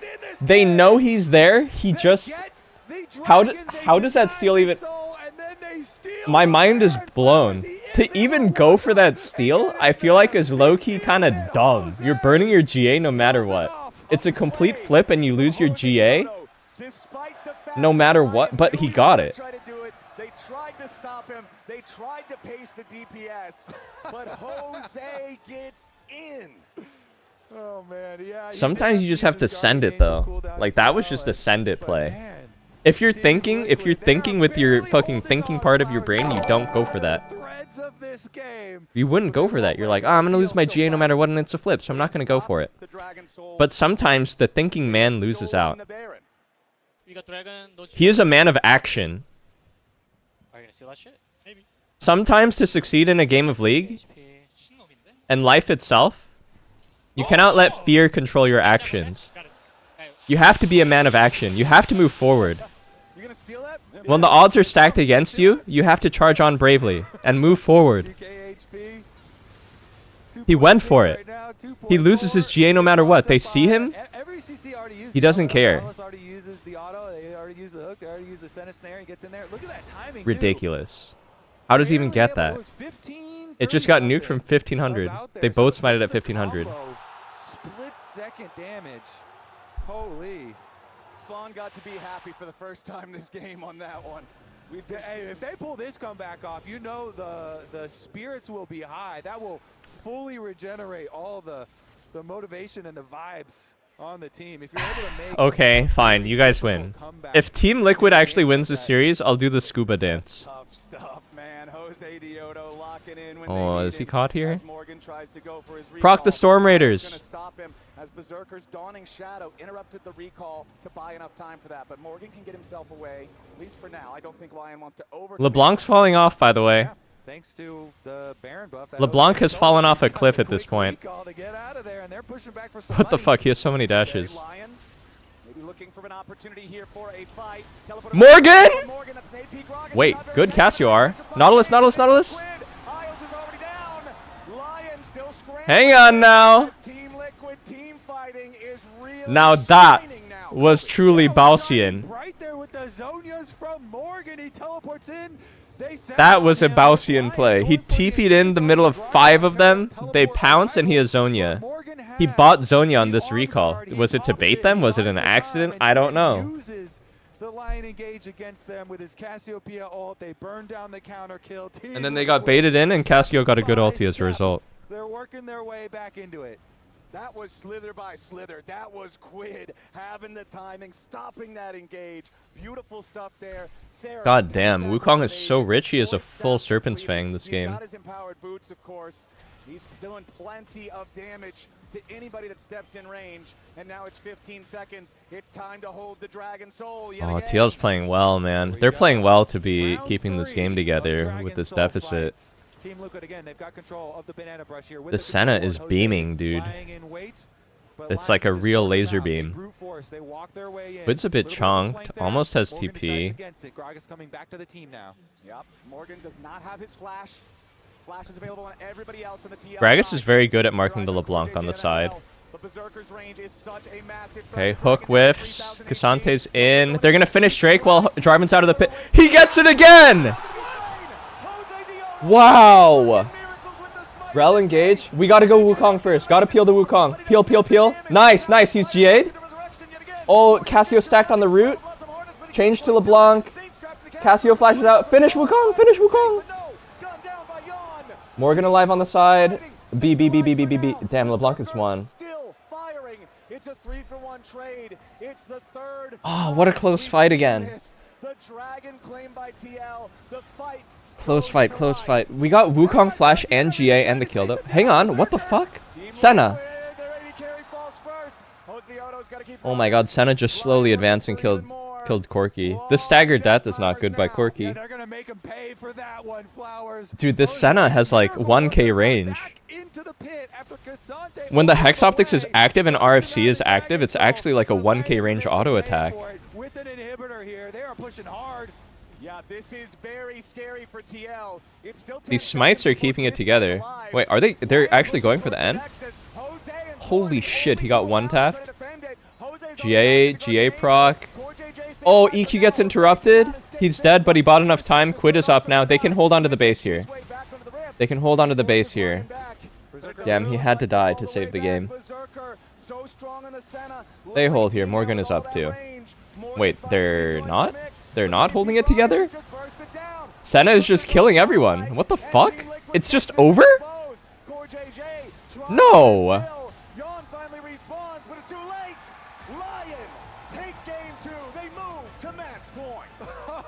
Bro, Berserker is hitting them from South Korea. They can work for it at the end, but Lion in the end, they still get the Nexus. They've been denied the Dragon Soul multiple times. What the fuck is that range? They'll take the victory in game number 2. That was crazy. The Baron steal into that last Dragon steal. I thought for sure Cassante took him all the way through the damn Dragon Wall, and he just said, nope, I'm going home. Went right back in, secured it anyway. Jose Diodo fighting his hardest. It's reverse sweepable. It was still the Lion victory. I still believe. It was the early fight at the Dragon that gave them the lead they had all game long. I mean, I still believe. Like, they play well from behind this game. Game 1, they were playing really well early, just bad draft. They can easily win the next 3 games. What a way for that game to end. That was crazy. How are we feeling about that one, Mullet Arena? League of Legends ASU Club. Jose with multiple steals, but still. Or ASU League of Legends Club. Arizona Stat University. Oh, I see the E now. But while we're waiting for that, we got the ASU collegiate squad here in the arena. And I got to talk to President Ali about the program. First, Arizona Stat University. Oh my God, it's so much fun, but so much work, but it's the most rewarding thing I've ever done. We have an amazing program here with tons of awesome students who are super engaged, really willing to put in tons of hard work and make their dreams come true, so it's a lot of fun to be a part of. That's awesome. We also have Vice President. Wow, I'm joining Arizona State University today. I'm enrolling. Thank you. Anybody maybe in high school who's looking to graduation, looking to attend a university, and wants to get involved in a program? Come over to ASU. We got the party school, of course. We got the best League of Legends program in the West here at ASU. Absolutely. They do? Who's on the ASU And, team? What conference do you compete in for ASU? Yeah, so we compete in CLOL West as well as NECC. Those are our main two leagues that we compete in here at ASU. So if you're interested, you're in high school, come check us out. We would love to have you here at ASU competing for us. Allie, who's your biggest rival? I've never heard of any of these guys. Our biggest rival You is fucking UCI. lying? UCI. Are you better than UCI? What do we think? The players, we better than UCI? Light work. They got fucked by UCSD. UCI. 9th place. All right, we also have the team with us right now. Shout out the ASU squad. And we're going to do a little segment called Armchair. Dudes lost to Cal State and Northridge. Don't make me laugh, bro. They said we're better than UC Irvine. How is Team Liquid going to bounce back? What's your name and what's your position? Liam, I'm the support on the team, and they're just warming up right now. I think they got 3 in a row on them, They're going to bring this right back. I know my boys got it. A lot of Team Liquid fans out there hoping for that as well. How are they going to do it, though? Give me that Reddit armchair analyst approach. How does Team Liquid win game 3? Wait, BYU is a league team? I think Core JJ, he's the best. That's an impressive roster. Cal State Fullerton as a team? I went to school right across the street from Cal State Fullerton. That's also a really good roster. And they are winning this. Where were you during the Are the Mormons good at league? segment? I feel like that would have been a great one for that as well. All right, what's your name? Oh. What's your position? Tyler, I'm the coach for the varsity team at ASU. Wait, UCLA sucks at league? No way. I think Core JJ needs to be able to play them. I know there's a lot of nerds go to this school. Bard, Rakan, he needs to get a champion where he can roam, impacting, shut down Inspired. That's how Team Liquid's going to get back in this series. I'm hearing a lot of bards from the audience as well. Do we agree? All right, sick. What's your name? What's your position? My name is Hazem. I'm the ADC on the varsity team. And shout out. And UCI actually offers scholarship to league players, I believe. By Saint in solo queue. Is that correct? And they got Armeo as a top laner? not the biggest fan of me. They have Armeo top lane. That's crazy. Sometimes you have a couple bad deaths in a game. ADC's a tough role, man. Come on. Do you have any message for Saint before you give your armchair analyst? I'm a big Lion fan, but sometimes it's a little hard to be a Lion fan when you're getting flamed by your players that you're watching. So if you could just be a little bit nicer in the future, that'd be nice. Yeah. For the students out there. All right, put yourself in the role of a Reddit analyst, though. Armchair analysis. Let's actually take it from Lion's side, though, because we've heard a lot of Team Liquid side. How does Lion close out this series? I think we just need to put Berserker on a scaling ADC. UCI is a good school. Inspired himself, he says, all you got to do on jungle is farm. All you got to do on ADC is farm. So you just sit there, farm up. UCI is like a good tier UC, I would say. Good to top tier. That's awesome. That's awesome. Where's a jungler? I want to hear from a jungler on the team. Unless my knowledge is right over here. outdated. What's your name? Hayden. Hayden. UCLA is like great to top tier. Top tier would definitely be like UC Berkeley. I think UCLA is top tier. I think UC Davis. I mean, this is just based on my vibes from when I was a fucking high school student. UC Davis was kind of like, it depends on your major too. I think UC Davis is like good tier, but it's top tier if you're a veterinarian. I think their veterinary medicine program is really good, apparently, at UC Davis. I think they just need some better setup for the objectives, and they need to keep playing the early game like they did game 1. Just out-rotate them, get the gold lead, and shut Inspired down and make sure Berserker can't scale. I loved all that, but counterpoint, if he's there first, he can't steal all the objectives, which is kind of cool, right? UC Riverside? I'm sorry to UC Riverside. I'm sorry to anyone in this chat that may have gone to UC Riverside. I got into UC Riverside and I decided to go pro.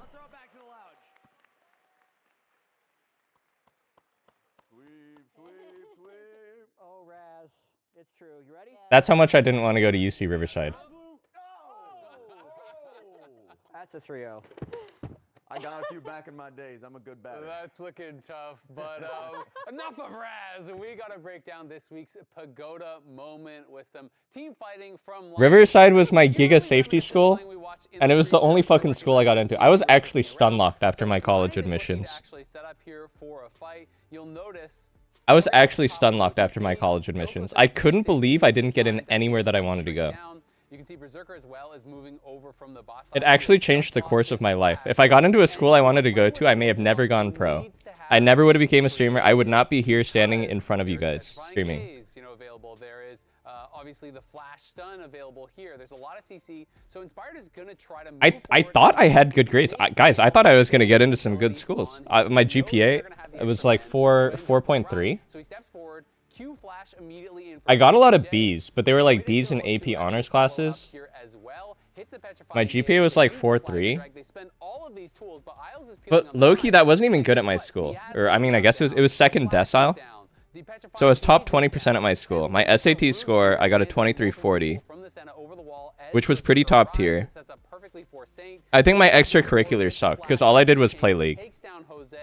Cassante arrives. It is a complete destruction at the team fight here from Lion, and once again, it is Inspired setting it up. And this is the fight I was talking about. This is them against C9. Inspired, again, knows he needs to create space for Berserker, and in this one, he steps forward. C9 overcommitted onto the J. Dude, I remember feeling so jaded. My friends that had like these dog shit school clubs that they were the president of that were just total BS. Like my friend had a stocks club where we pretty much would just meet up and eat pizza every week. Okay, so he had the stocks club. And he got into, where did he go? He went to like UPenn, I think. I was like, fuck, I should have made a stocks club. If you guys see any plays like that, remember to go to where these play. You know, you gotta spam the pog emote in the chat. Because I feel like, at least, even though I'm saying this, even though I'm saying it might be a sweep, even though I'm saying it's a sweep. You're saying it's a sweep. It might be. But like, Jose Diota's making it interesting. He made it really interesting. He really did. And I mean, like, It worked out though. It is what it is.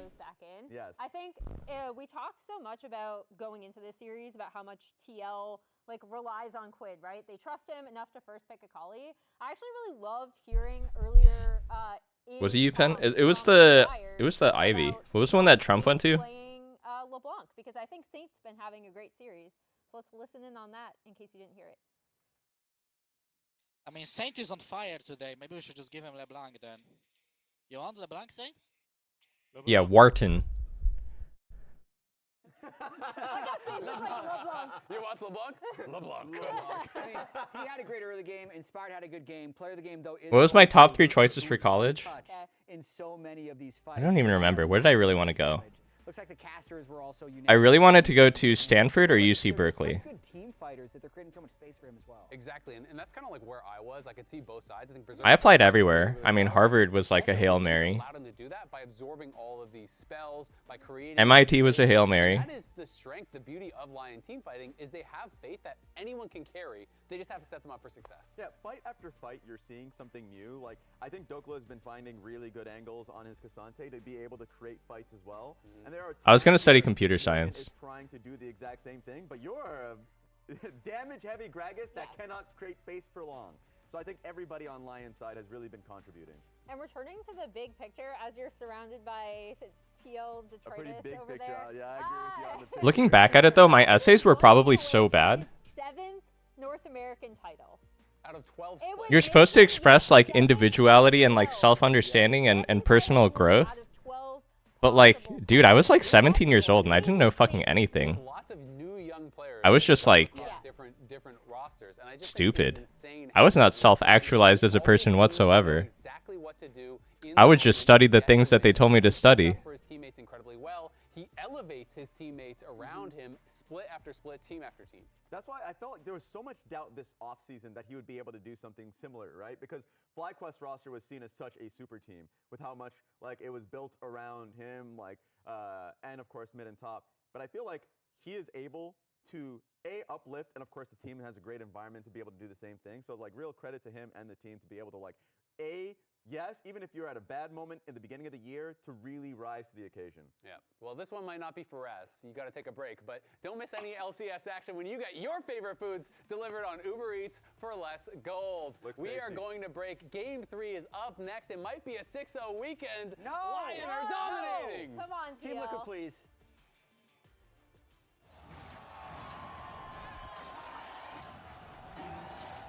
Red Bull gives you wings.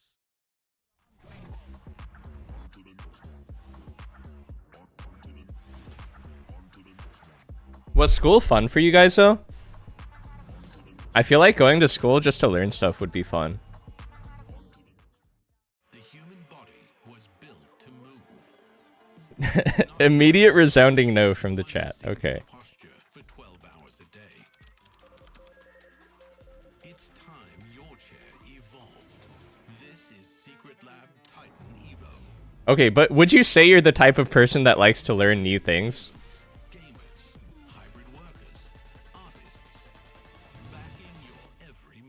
You like to learn new things, but college was terrible?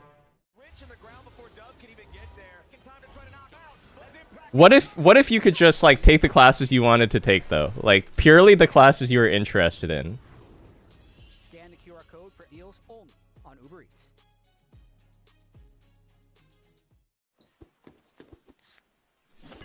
And like I'm talking purely from a fun perspective. It doesn't matter your GPA. You know, you don't have to stay up all night cramming for a midterm or something like that or to finish an assignment. You're just purely doing it for the love of the game. Slow down, slow. Kind of weekend. Can you heal me? Heal me, heal me, heal me. Take it slow, take it slow. Look, jump. Nice, nice. Take it slow, take it slow. I'm okay, I'm okay. Hook in 3, hook in 3.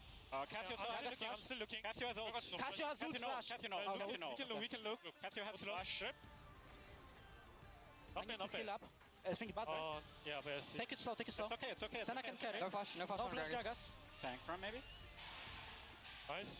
It's fine. Gragas no flash. Cassio has, I think. Okay. Has, I think. Oh, no flash. 와, 사거리 뭐야, 근데? Eat that. Yum. Whoa. Your range is crazy. I don't know if you guys can add. I don't think we can add. I mean, we should try. All right. I think Who among us thinks that Team Liquid can reverse sweep this series? Stand. No flash, no flash. I'm standing. If you are here and you think that Team Liquid Alienware can bring it back, the boys in blue, stand. Calm down, no flashes, everyone. Yeah, I'm fine. I flash. No flash, Cassio, and Gragas has no flash, right?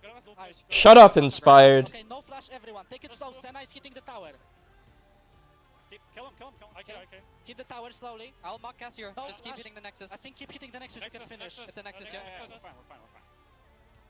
Oh, my bad, this guy. Guys. Sorry guys, I mean I missed the spite on the national. Whatever.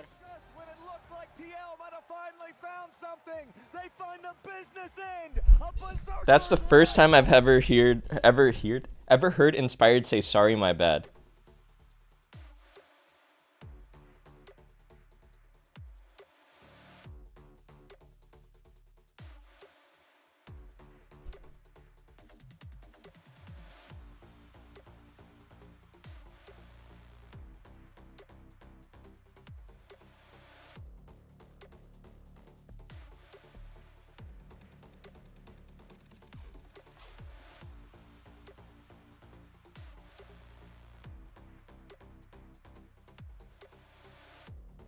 I'll be right back. I'm gonna pee.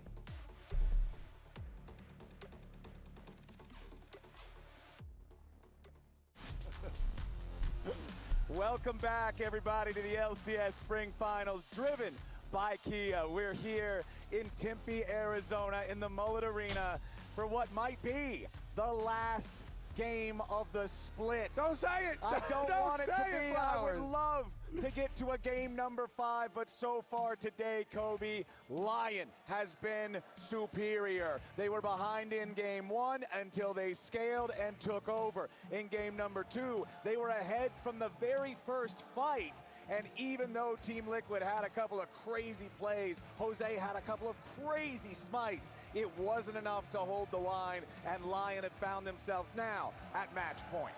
They certainly have. Let's get right into the draft for game number 3. TL need to make their adjustments now. Let's get into it.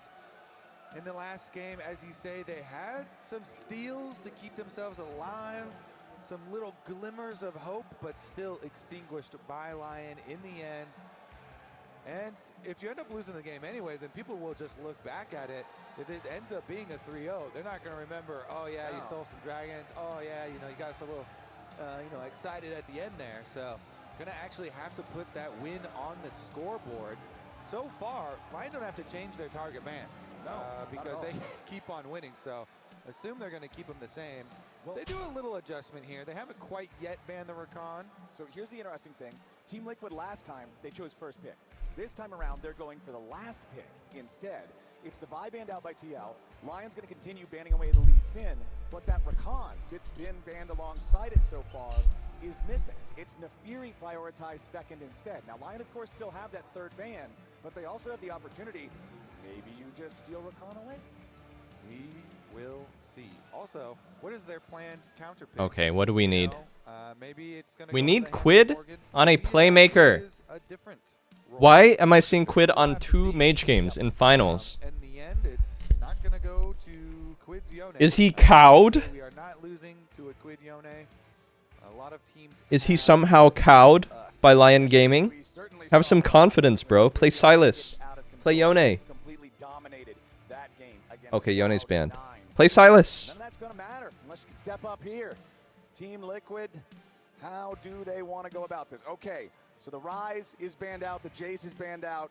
However, Rakan is up, Bard is up. Both of these champions can be such huge playmakers. I'm curious, what is Lion going to prioritize here? Yeah, the Caitlyn Bard lane is. What's my keys to a Team Liquid victory? Put Morgan on some boring-ass tank. Core JJ engage support. Quid needs to be on a playmaker. It's fun to play with the emotions of League. Quid can't be on something that needs to play safe and survive and naturally scale into the game. He needs to play something with some mobility and playmaking. I'm certain.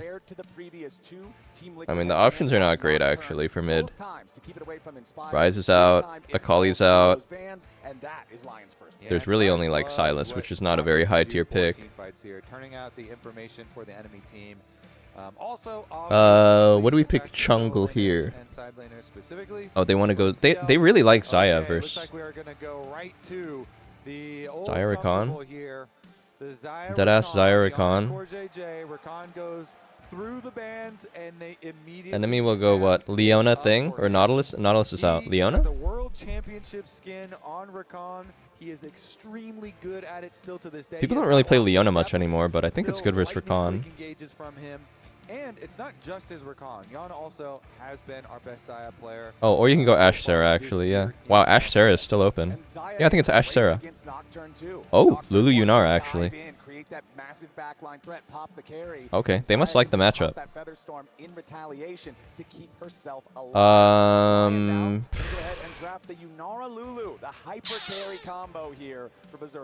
I don't like the draft situation here for Quid. I think it's Victor actually, which is 3 mage games in a row, but I think it is Victor. Yeah.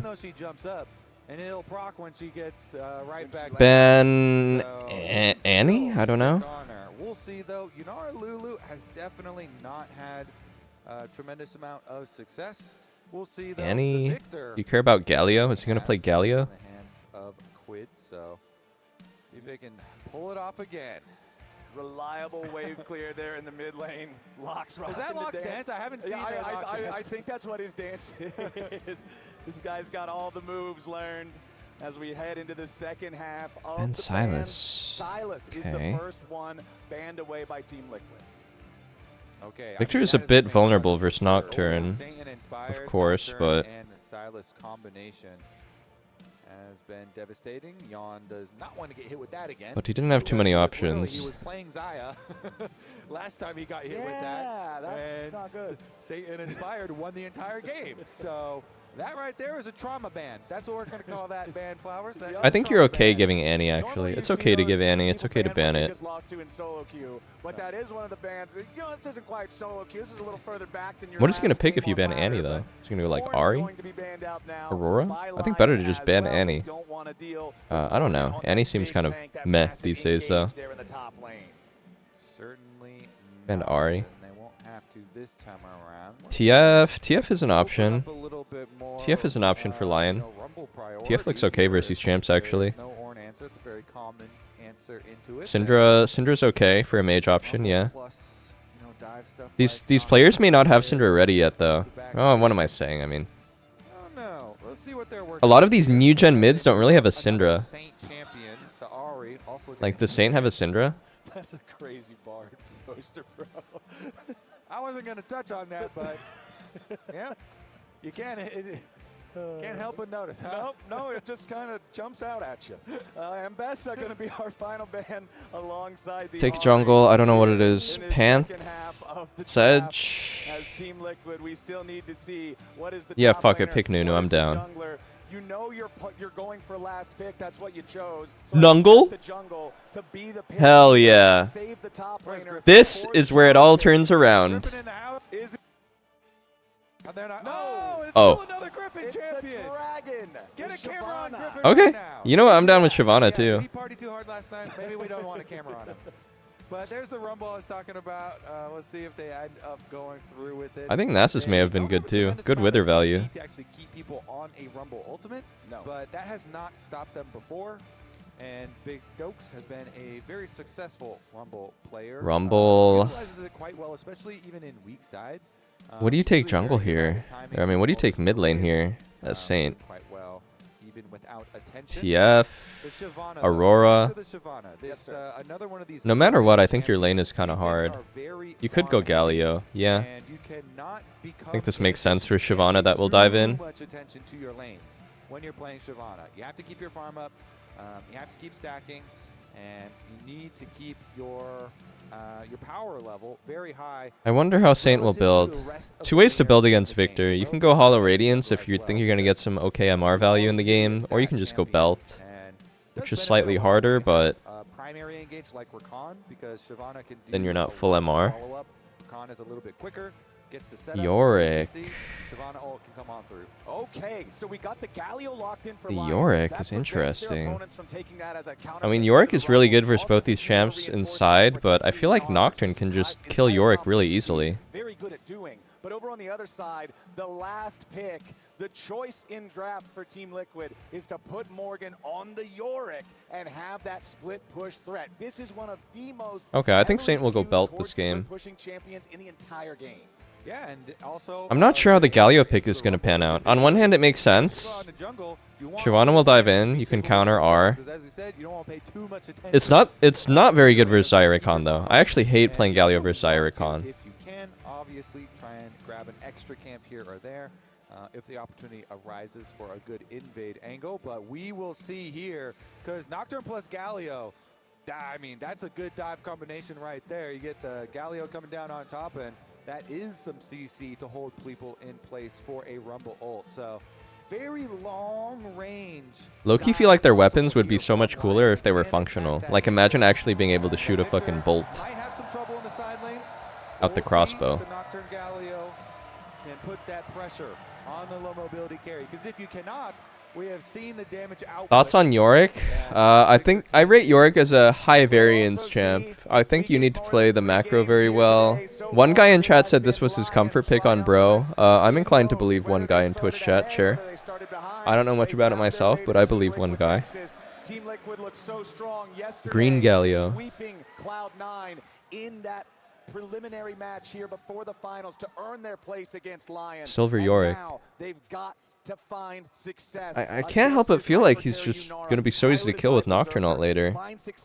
Like, Yorick, I feel like wants to ego split and play for the 1v2 even a lot of times. And I like seeing that, particularly again. Oh, from it's a Team cheeky Liquid, invade. because I think that historically this is one of the best LCS teams in terms of How's Jose going to deal with this? He doesn't know.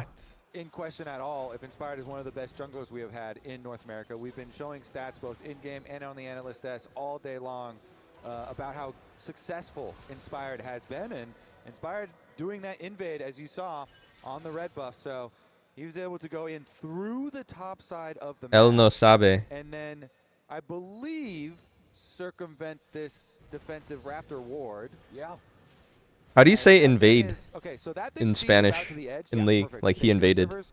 And so he has been able to circumvent that vision as well. Now Oh, now he walks knows. over it, so Shyvana will get the information. Jose knows. Mid lane has to flash too. They're getting the pressure on Invadir. even earlier than expected. Flowers forcing the flash, and Inspired had just showed there. So flash for flash traded. Él Mid lane, invadió really, Shyvana knows. All la right, well, jungla. I've been counter jungled. How are we going to deal with this? Because Inspired usually will cross back to try La to defend. jungla. They have a red ward here for Team El Liquid. jungleador. He's Inspired clearing his own Raptors, and Inspired José then took a fue little bit of a wiggle invadido. outside of the vision because he knew exactly the placement. So he wiggled down towards his red a little bit before crossing back, and now he's actually doing wolves instead. So Jose, at the very least, will be able to compensate with the blue. Yep. Él está Jose contra can, get away with invidando. this for Team Liquid's sake here in this series, as Morgan is now going to rotate down into this enemy jungle.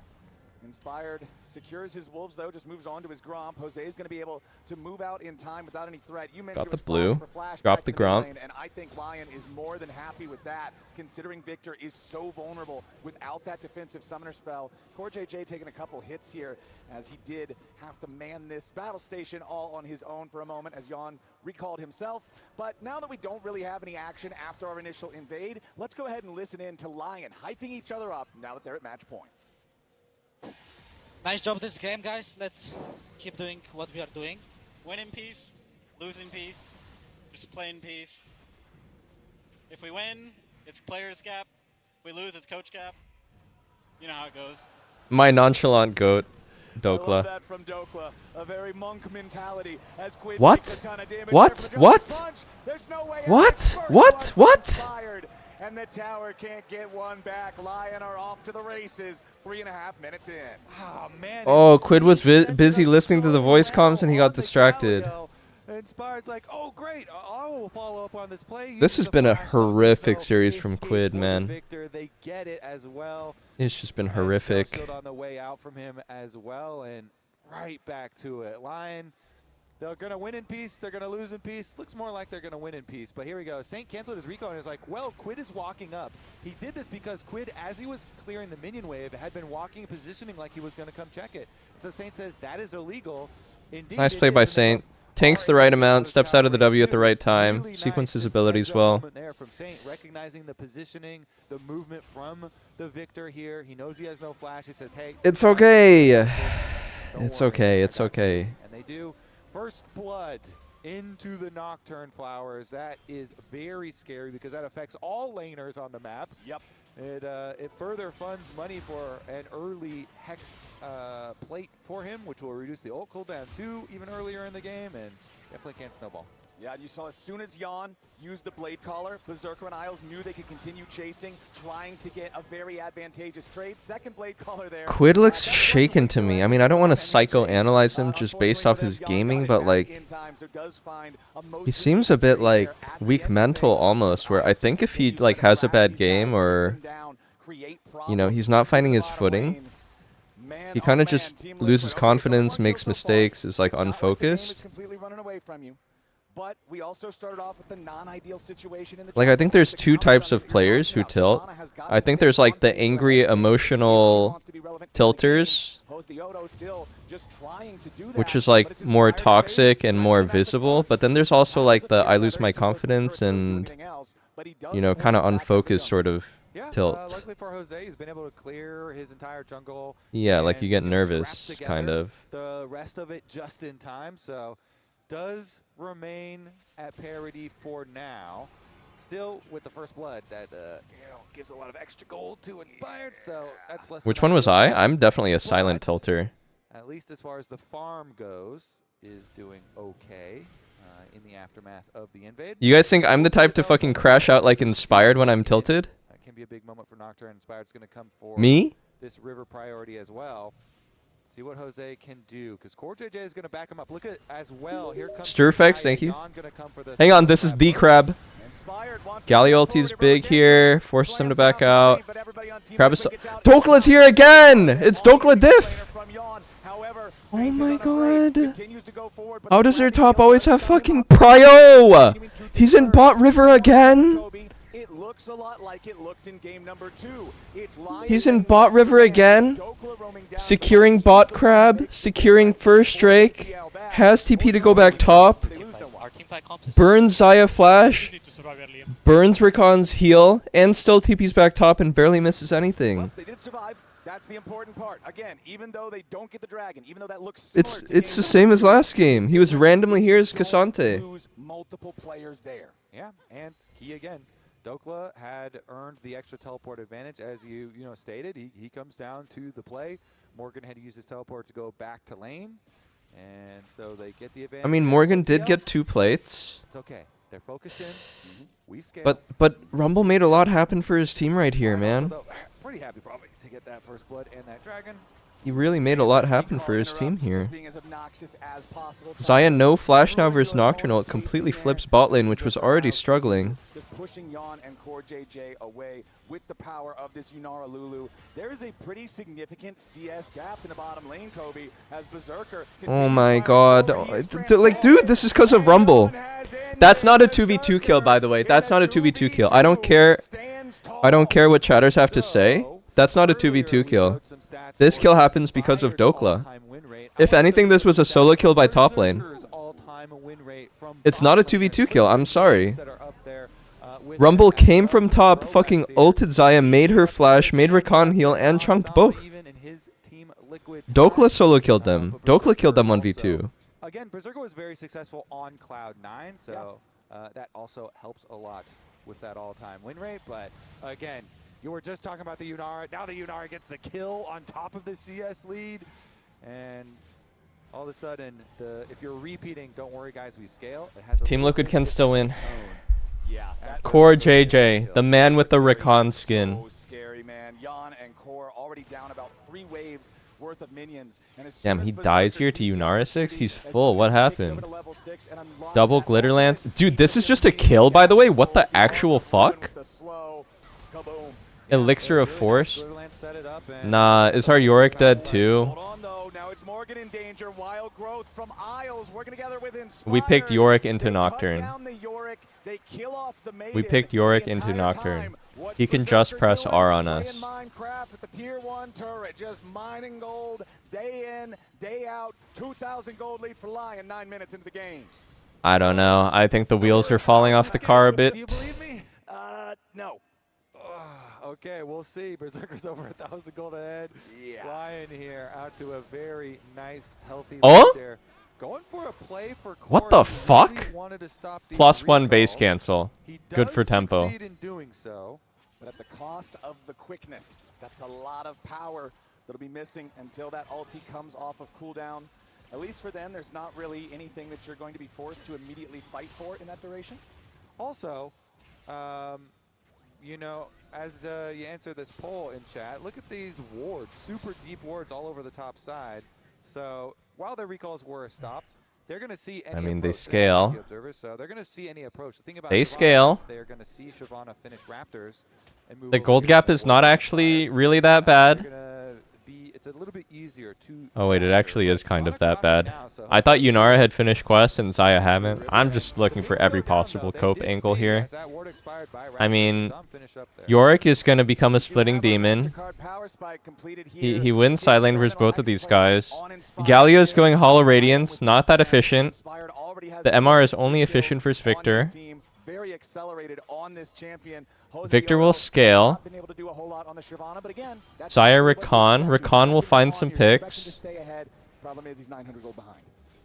I know why. I know why we lost. I know why we're losing. Somehow too, I feel like Griffin always just finds some kills. I'm not wearing my jacket. Yeah, just walk up, grab a kill. When Griffin's doing it, we'll see if it has the same effect this time. But yep, they gotta keep on. Everything's gonna focusing on change. keeping their income stable here. Yon moved up.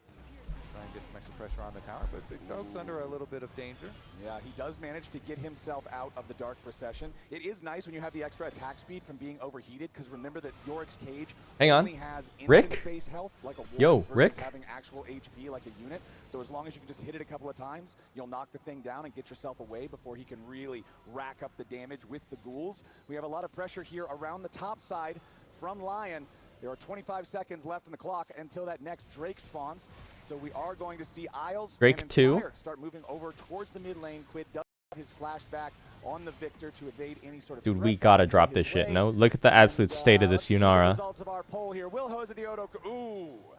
Chat does not have faith in Jose in the kitchen on this Full one. Kraken, We'll see Zayas if on they are components. vindicated or proven wrong. Berserker makes his way back down to the bottom lane, just continues farming up on this Yunara. Look Has at the his Kraken items. Slayer Item, well on his item, way item. to being No that item, no carry item, win no for item, first no items item. come online in multiple different roles They can't win here. 5v5. Hollow I Radiance have to give completed this for Drake Saint, too. gives him all that extra wave clear with Oro, the thank you. explodey effect. Over on the other side, Blackfire Low towards key, the give this Quid, Drake and fight stacking towards next. some of those dots. Like, it's okay. Unfortunately, Yon, still a little ways It away feels to get bad his because first they've one been done. getting pushed out of these Down early to Drakes 25 every game, stacks. but it is what it is. I think to fight here would be a big mistake. Some of this gold deficit. Yeah, game still definitely playable for Team Liquid. Just make. Still focused. They need to get Still Yorick trying to big. pull back this series. Yorick needs to be big. He needs to be able to Lion making withstand a Nocturne's very ulti good pressure, showing here in I feel. See what they can do as far as the setup. Should be bot lane push. Go top, mid go lane top, push go as top. well Can for they them, kill so Yorick? pretty easy for Lion. Can they dive Yorick? And you're going to see the recall here. They from don't Jose go. anyway, They just so cleanly give he's gonna go Drake. straight back to base. Shiv They're gets gonna try to push Triforce. this one, and Lion, they're going to get another objective flowers. Zaya needs to get item. Yep, they are going straight for the Drake. You've got Berserker there with that Kraken Slayer I mentioned, inspired with the Hex Plate. It's just, it's a scary thing to check into. Team Liquid, it's only the second Drake of the game. They're not going to bother trying to fight for that one. Too much risk, too little reward. But that does mean that, yet again, it's Lion controlling Pro, you neutral need to objectives. sub in, I All think. three grubs, both Go, Drakes thank you so for 4 far. months. Now 2 minutes until the Rift Herald spawns, and Dokla is shoving the wave in on Morgan. Jose Diodo still farming up.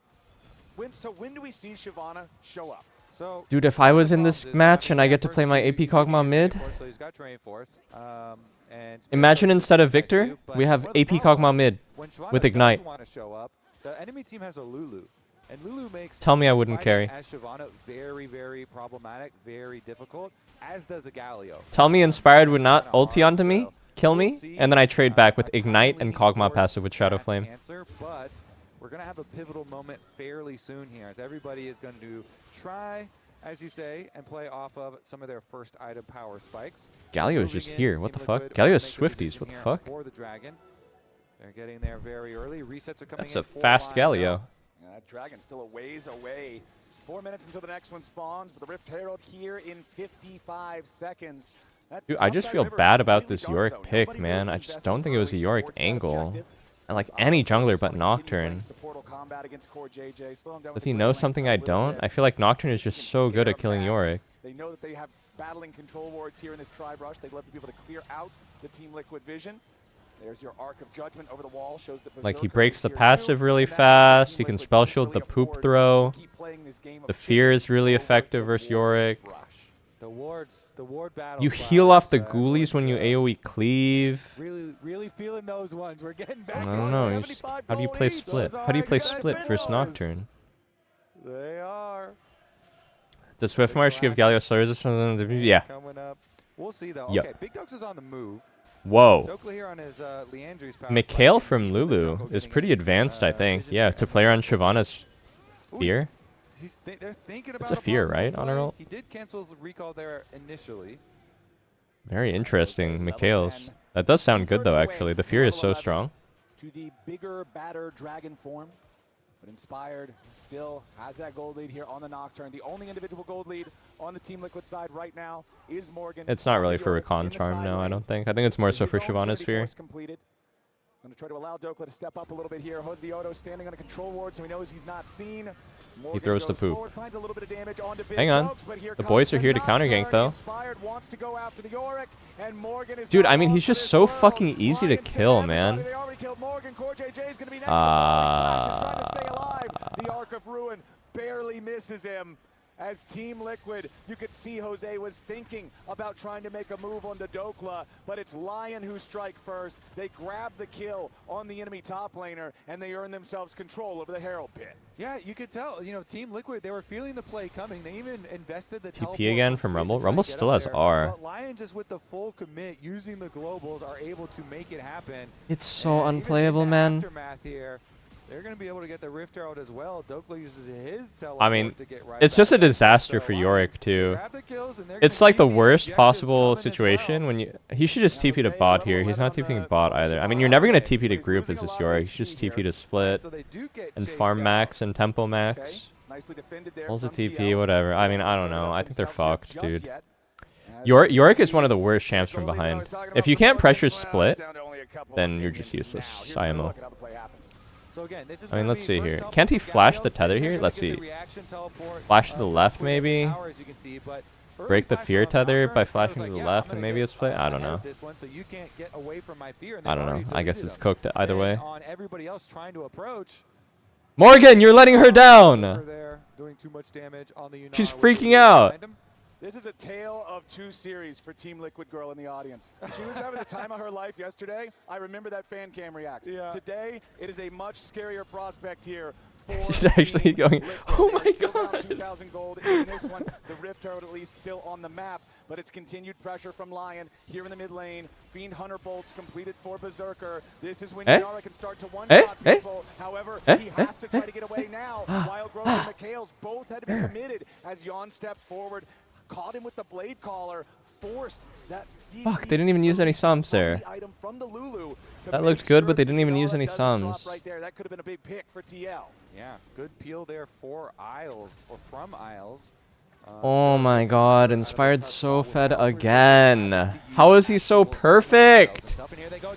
How is he so perfect? He flashes away to keep himself alive. He throws down the gravity field in a spot that if Inspired kept chasing, he would have been caught underneath the turret. Herald's going to be slain now by the Team Liquid side. They got to try to pick up the eye. It looks like Core JJ was able to grab it. Here comes the TP. LYON trying to escape now as Berserker very early flashes over the wall. Yorick TP'd in! I don't even want to watch this, bro. What the fuck do you mean Yorick TP'd away from bot here? LYON tried to make the move, and then TL earned themselves the Herald. So they used their teleport, though, too, to go for the pincer play. So Morgan teleported over there, so Saint does get a turret play on the bottom side and answer. But yes, Team Liquid. Come on. Okay, he got a turret. It's fine. It's fine. It's fine, I guess. To chop the gold lead down a little bit. Jose now. Drake is just gone. Jose Diodo not where he wants to be. Defensive dragon. Oh, is Shyvana have to flash here? Continues the chase here as Yon and Berserker fire back and forth. Jose's holding his fucking ground at 1 HP. Oh, they really want to kill this Galio. He still has flash. Oh, no, no, no, no. Died to the lethal tempo damage. I mean, they look a bit and Isles right there doing some work with done. Lulu too. These guys, they're winning their own little fight on the other side. He got auto Fair spaced. fight. 2v2 out on the left side. Well, it looked like Inspired couldn't decide whether or not he wanted to fight with Saints. Ooh, here comes your Arcane Storm. Quid wanted to try to punish Isles. Oh, they're just dying like fucking lemmings. He's dead too! Oof, not a pretty way to go out, fellas. 7-0 lead for LYON. Okay, this is alright. Let's focus on the positives here. Team Liquid made it to MSI. This has been a crazy weekend. Made it to MSI. Gonna play in play-ins. Will easily defeat the competition. Who are they playing against? I think they're playing against literal plumbers, bro, in play-ins. They're playing against plumbers, bro. They're playing versus K-Corp and T1 and who's the other team? Into the Gallia ultimate that just on the edge of the range gets him. And they're just, again, we knew from draft. And top esports, that's light work. I mean, Team Liquid is the best of all those teams. And they do. Nice turn there from LYON. In the previous little so to make it to main event, they only need to beat. You know, creating a lot of space to set up for the Dragon. Oh, TES skip play-ins. Well, who's the fourth team in play-ins then? Cooldown advantages, and then turn it into objective plus more kills. So LYON oh, is it APAC team? Well in this series. Deep Cross Gaming. Gold continuing to flow towards their side. Deep objectives Cross as well. Gaming. Only 4 minutes away from a very early Who the fuck is Dragon on Soul, Deep Hextech Cross Soul Gaming? at that. This is so scary. I'm struggling to see the comeback condition for Team Liquid without a Lion. Team doesn't even sound real, bro. F. F. Lauren, Pop 9, Hong Suo, Feng, and Xiaoxi. On this hypercarry Yunara. Saint having a great time. He's got his 2 items completed with the Imperial Mandate. Dude, we're at least gonna beat Deep Cross Gaming in play-ins, right? Stridebreaker done on Inspired. Bloodletter's Curse for Dokla just to melt that magic resistance off of everybody. And you already mentioned it, but Isles has been doing a great job on that Lulu, making sure that Berserker can play aggressively, supporting. You know what? The game's not over yet. I'm sorry. Team Liquid gonna drop the They can still win. They can. This is the one objective they have earned themselves so far in this game. How well will they be able to use The it? Herald is driving? What the fuck? Hell? All good. I feel sick, bro. What was that? All good. That is, I was not expecting that. I'm not sure what was going to happen. I didn't expect that. The Herald. It felt like you did expect it because you asked the question. Yawn now getting burned. Yep, that equalizer though. Trying to get TL forced all the way back. I was expecting something creative, some sort of like drive around the back. How did that guy add the driving wheel to Victor? That's crazy. He gets slowed down. Inspired on the flank, but the rest of Lion Oh, these guys are so Yeah, cooked. they can't get back to mid here for They stood TL. in the Galio Lion are top. keeping them Wait, out. this is an Berserker's interesting gonna hit the Galio tower. build. Yep, he's just farming All points. Radiance into Still trying to Mandate. approach as Inspired No finally flash, flies in. no He's flash looking around Victor. for the Oh enemy mid lane. man. Already killed off Quinn. Galio ulti to apply the Yawn shield and tries split to everyone escape, up. stay Yorick alive for TP's in now. again. Inspired still has the wild growth. Team Liquid still He just TP's in again. slows down Yawn. Blink your eyes. The I just feel like they didn't pick champs that are what they're good at. Is he actually a Yorick guy? The way he's playing is totally weird to me. Like, first of all, the pick in this situation was not really a Yorick angle to me against Nocturne. Second of all, he's like perma grouping. He's not splitting a single time. More desperate here. Only 2 minutes for the Dragon. I don't know why he picked Yorick. I don't know why he picked Gragas. Like, Morgan to me is a stock top laner. He is a factory issue stock top laner. He plays Renekton. He plays Cassante. He plays Gnar. You know what you get out of him. He's not a fucking cheeky bruv that's gonna pick Gragas and go Bomba. And Quid is like the melee mid merchant. He's our version of Zika at home, dude. And he played mages every single game. Just, I don't know. I don't know, man. Like, to me at least, that's my opinion. That's like just my opinion, man.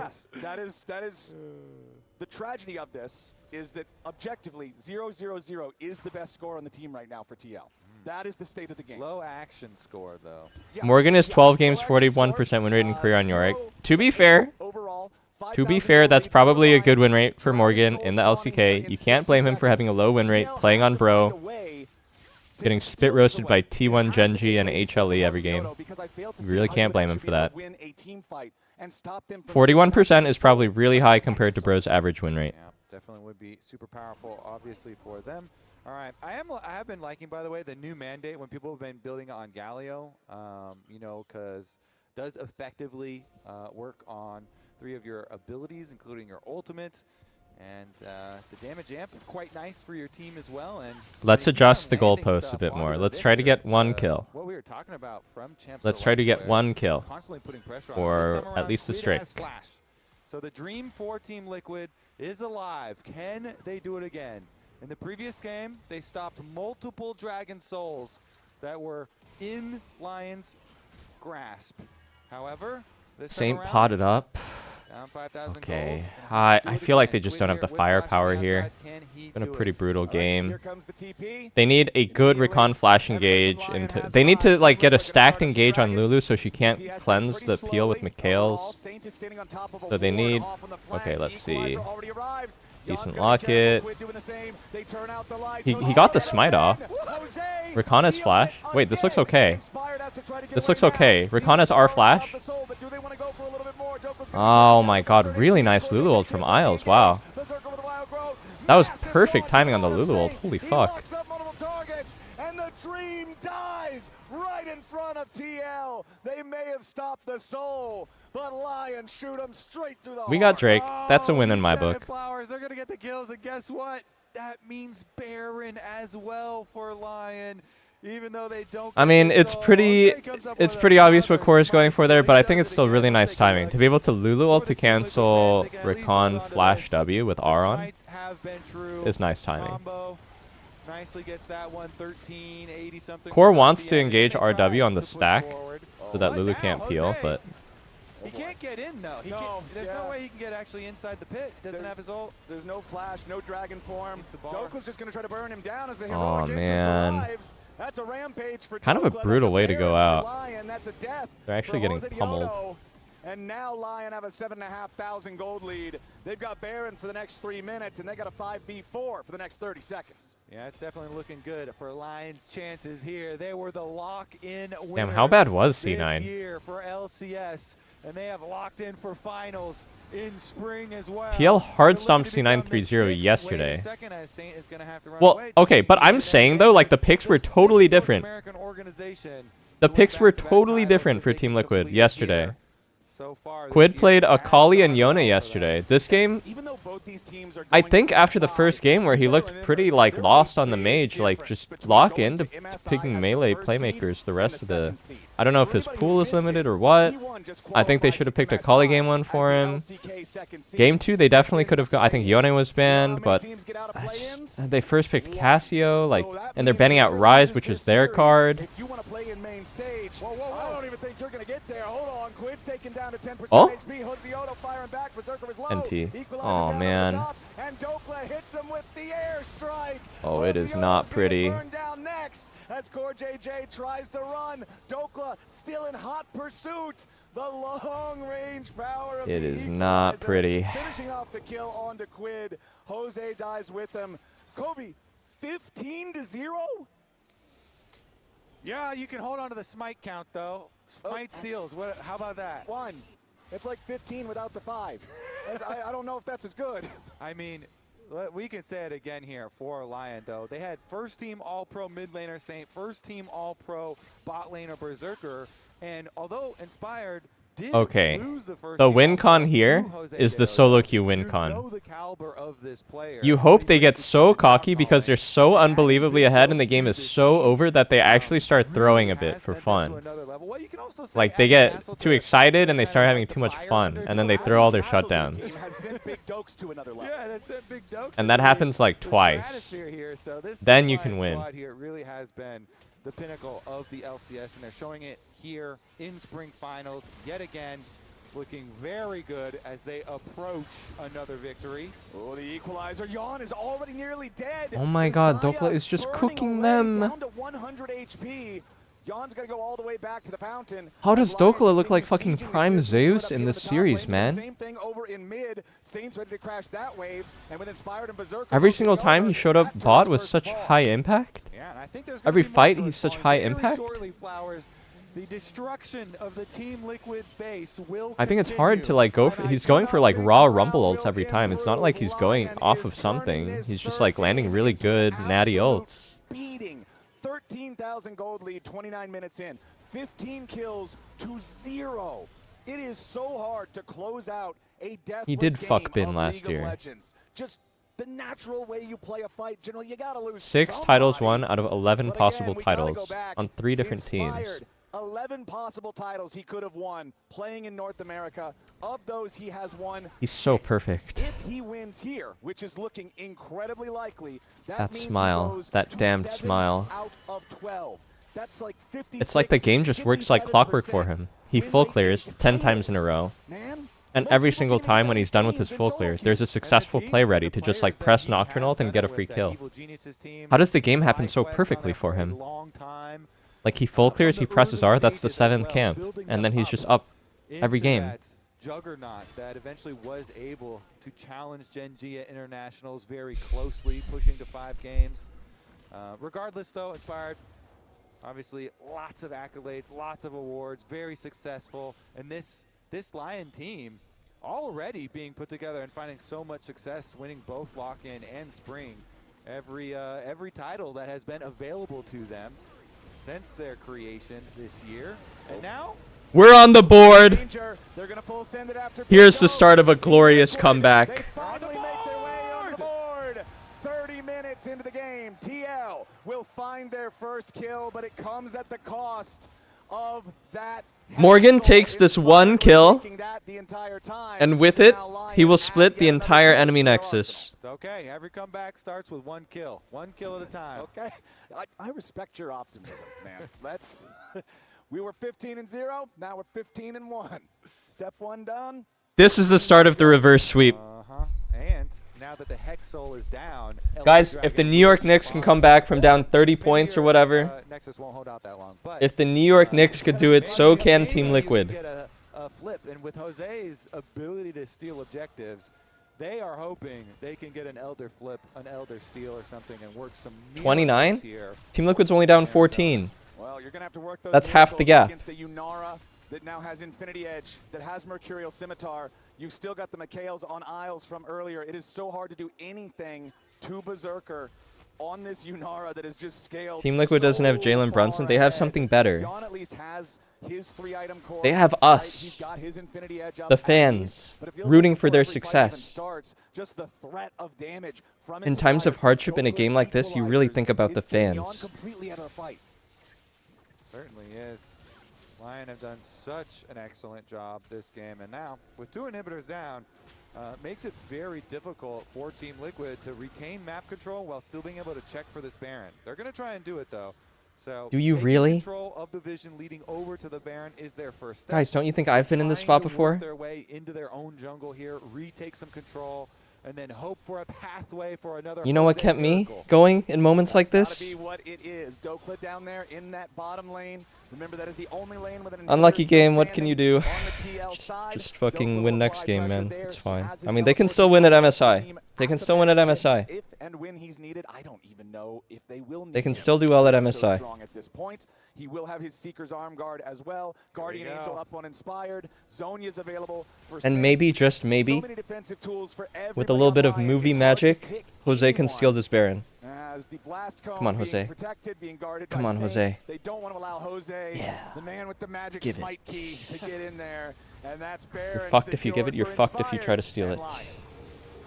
They make the call, Team Liquid. Hey, even if you full sent in there, Jose. Yeah, at least I don't do it have to do the again. fucking Like, we scuba believe dance you anymore. Could do it, but you would die doing it, and then we would still lose the game. So they're gonna hold off, and they're gonna. What? hope Why did he send off his maiden? Did he misclick his Once maiden? again falls in the top lane as Saint Hello? gonna continue pushing that one forward. You can see the timers in the bottom left, means that the top and mid lane inhibitors are about to respawn. Saint wants to make sure there is pressure on them as they do. Quid's going to be forced to go up there and answer that push from the Lion mid laner. Meanwhile, Dokla grouping up with his bottom lane duo down in that bottom side. Now that they've got the Baron, they're going to look to force down the last inhibitor turret. Make it a 3-inhib game. Put those double super minions in every wave and seal the deal. Damn. Here on this final. And the pressure closing in on Team Liquid. This team that was recrafted around Yon and Low key, I feel like Jose. Team Liquid This should have won team game 1. Built to try and win the LCS. They should have won game 1. What happened game 2? Every single stop that they have right Game now. 2 was... Is holding for now. Top side's already been broken though. Saints got the super empowered by Game 2 was Baron Senna. up at the Dude, Nexus they tower lost to already. LeBlanc. I can't believe it, Mid man. lane inhibitor's about to be knocked down again. First Nexus turret is already down to 130. On second thought, I should have known the series is over if you lose to a team playing LeBlanc. They're pulled in so many different directions. LeBlanc is like a champ you can win on if you're just way better than the enemy team. Going forward, Arc of Judgment finds a tag on Quid. TL falling back to the Nexus now. The castle has fallen. They must defend the keep. Lion pushing forward. Yawn gets him with the equalizer. Immediately goes Wow, up to the nice left. flash by Berserker Berserker. firing forward, goes in with the Fiend Hunter bolts. Oh, Throws the auto hang attack on. to the Lulu back. died. Plan is a shutdown for Quid. They at least kill off Isles. Victor ult is big. Hang on now. Hang on now. Lions on the push. They want to go for the end. Oh. Close. And Lion will sweep Team Liquid out of Arizona, the same they did to Cloud9. Lion Damn, they got will fucking win owned. back to back titles in North America and represent the LCS as champions. My boys. Clearly and definitively the best team in the LCS this year. Lion have done it again. What a final game. It wasn't close. No, guys, game 1 was close. They're behind for half of it. They come Game back, 1, they Team win. Liquid was winning. Let's Game not number forget. 2, they're ahead for most of it. It gets a little dicey, but they win. Game number 3, there was never a question. They slammed this series. What the hell? Saint is so tall?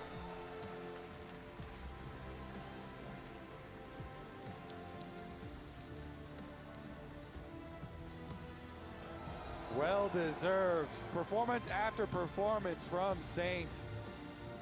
Take a bow, Inspired. Another one for the trophy case. That thing's gonna need an expansion soon.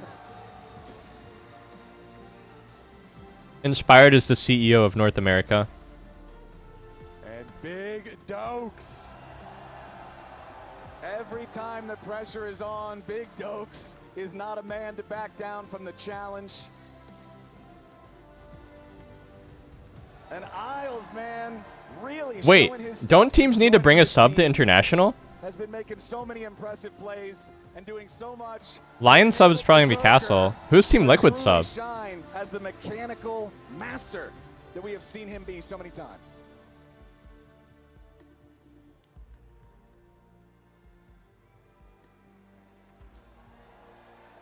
Rainover defeating his former team, Team Liquid.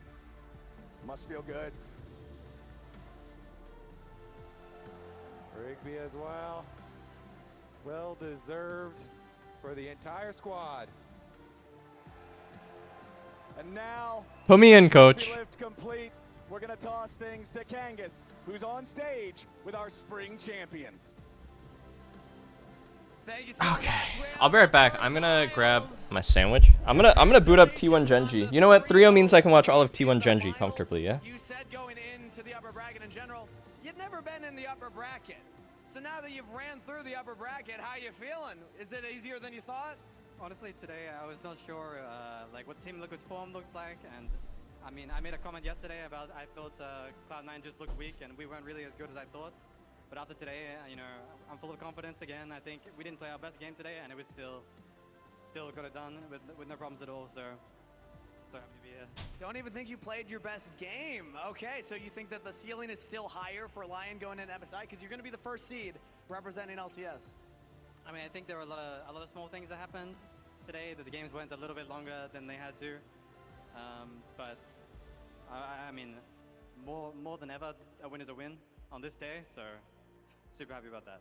A win is a win. And speaking of, Berserker gave you some advice yesterday as to how to approach your first LCS Arena Finals. I believe he said, play better, don't die for fun. Do you feel like you lived up to that? I mean, I definitely could have played better. So maybe not the first part, but I was playing for KDA today. I didn't die too many times, so yeah. All right, well, congratulations on the 3-0. Give it up for Isles. Let's get Dokla in here. Dokla, come on. Big Dokes, everybody. Dokla, was that easier than you expected? Yeah, I think we won draft every single time, so credit to our coaches, and I think we just outplayed them in team fights as well. Morgan seemed like he was on a heater coming into today, especially after how good he looked against C9. So were you preparing for anything in particular against him, or were you just focused on playing your game? I think it's just easy to look good against C9, so you shouldn't take it for, you know, just chill on it. But no, he's a good player. Game 1, he definitely outlaned me, and game 2 and 3, I think I got the better of him. So happy about my performance. Well, now this is back-to-back titles, but the first time now winning another split championship since 2023 when you're on the Energy roster. Last time you were on an arena stage, you won. Now you've won again here, but that's a while back. So I want you to reflect. What's different about the Dokla that we see on stage now compared to almost 3 years ago? I think I'm a lot more confident, and I feel like I know how to play the map a lot better.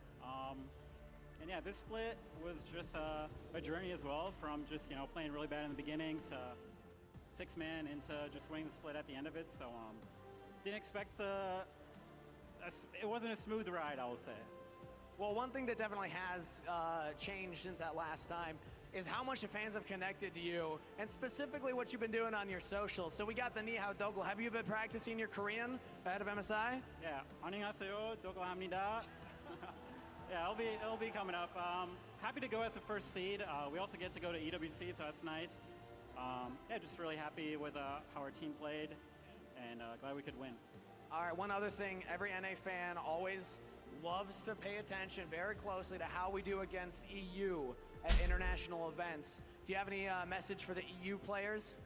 I mean, G2 beat GenG, so, you know, got to put respect on them. They have funny picks in draft, but so do we. I think it'll be a close series. What'd I miss? Any interview bangers? I'm always looking forward to it. We've had a huge number for a while now, so we're going to keep it that way. All right, well, we'll all be cheering you on. Thank you so much, Doko. Congratulations. All right, let's get Berserker over here. Oh, wait, no, he's working on the trophy. Inspired, let's get you over here instead. All right, Inspired. Man, I gotta say, I've interviewed. He said it's easy to look good against Cloud9. That's good. And even earlier in this split, you had an interview with LYON on the Spanish-speaking broadcast, and you said, quote, winning another title wouldn't mean much to me. At this point, it would be pure ego. How's the ego feeling? I mean, good, especially after yesterday's interview, and they said we just farm. Today we farmed, and we still farmed them, so that's pretty funny. Hey, the style worked. The important part was the win after all the farming. I got to talk, though, about that game, too. It got a little close. Jose de Oro with 4 smite steals in a row. So talk about Jose and playing against him. He was owning. I don't know. I don't know. He just won every smite. We played to him. But sadly, jungle is useless, so I can't do anything. So who on your team do you want to give credit for getting you across the finish line in game 2? I think everyone did pretty well, but the game from the beginning to the end felt unlosable because of mid gap. I feel like Saint just played really well every single game. Yeah, I think well played to him. I knew he's gonna be a better mid laner today, but I didn't expect him to like solo carry every game, so well played. Yeah, Saint was on a heater. I gotta ask as well, final question for you. LYON has been coming together as a team. It feels like every week you're getting better, the team's getting more coordinated, and first stand didn't go as fans were hoping. Do you feel like you have a better shot at MSI with how the team's performing, and what are your expectations going into MSI's first seed? I mean, GenG didn't make it, so we can't lose to them this time. Other than that, I don't know. I think it's gonna be interesting. I think we took a lot out of the first international we played, because I think the guys didn't really play international tournament before too much, especially Ice and Saint. And going into this one, we probably are gonna get more scrims as well, because there's more teams at the tournament. I don't know what to expect, honestly, but it's for sure gonna be fun. Well, I'm sure the fans will still be behind you. Thank you so much, Inspired. Congratulations on the 3-0. Berserker, let's get you over here. Give it up for Berserker, everybody! Berserker, I gotta say, you have a chance to go to international again. And LCK, your rival, Guma Yushi, just qualified as first seed for LCK. You're gonna be have a chance at least to play against Guma Yushi at MSI. How do you feel about that? Well, whenever I played against Guma Yushi, we got like 20-minute game over, so I want revenge. You want revenge. How are you gonna get revenge against Guma Yushi? I mean, HL is a really good team, so I mean, we should like able to just like survive early level. I mean, Cannabis like passing is kind of insane, so we should like survive early level first, and then I mean, if we keep fixing about like mid macro, then I mean, maybe we have a chance. MSI so, yeah. draw? Is there a draw? Just keep working about that. Yeah, just Saint beat Zeka. It's easy as that. All right, any message that you have for the fans that have been cheering you along in your championship run? Wow, it's just right to bracket stage? Thank you for cheering us. And no, me, like, no us. round robin? And I mean, we're going international again. And then like, we got a lot of experience like at the first stand. So I'm pretty sure we're gonna do better like at MSI. So, I mean, wish you good luck to us. Thank you guys. All right, thank you so much, Berserker. Congratulations on the win. Now let's it is welcome double Elam. Saint over here. Saint, the tallest player on the stage. And also, I don't know when they draw. Finals MVP. Congratulations, Saint. Incredible performance and an MVP award for you. This felt like you've just kept improving every single series you've played. We knew last year you looked so good, and LYON rebuilt the roster around you. How does it feel to have the organization keep you for this year and say, we're gonna give you a roster that's gonna work? First, I want to say thank you for my owner Bibelos, because he made like this roster And yeah, that's it. Was he the one in the luchador mask? Yeah. Shout out to my CEO. You also have an opportunity to go up. Paid the big against bucks. We got legends inspired. at the international stage. Now, first seed from the LCS. You have Zeka ahead of you on HLE. I want to get your thoughts on Zeka. Are you excited to play against him? Yeah, I'm excited. Also, I think if we don't lose the smite fight, I think we can we can have chance to win them. So as long as Inspired is hitting the key, right? Well, Inspired's, or actually, They're so Berserker said as long as tsundere. you carry, that they can win at international. So are you going to carry for the team? Sure. A lot of pressure. Yeah. Any final messages that you have for the fans that have been cheering you on? Thank you for coming and thank you for watching this game. Also, I always think about fan to I have a chance to play here. Yeah, thank you. Thank you very much, Saint. Congratulations, a well-deserved MVP. Once again, give it up for Saint, your Kia Finals MVP. And give it up for LYON for a 3-0, your first seed from the LCS going into MSI. That's it from us here on the stage. Okay.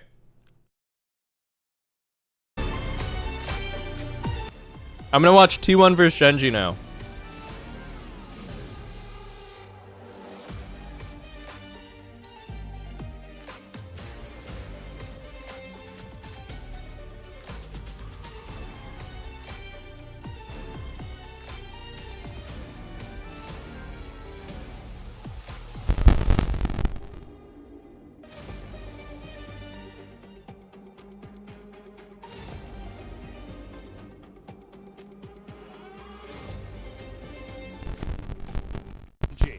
Man, again, they have to play against each other, and this is very MSI. Only one team makes it out. Is part of the broadcast? Multiple time, a lot of time.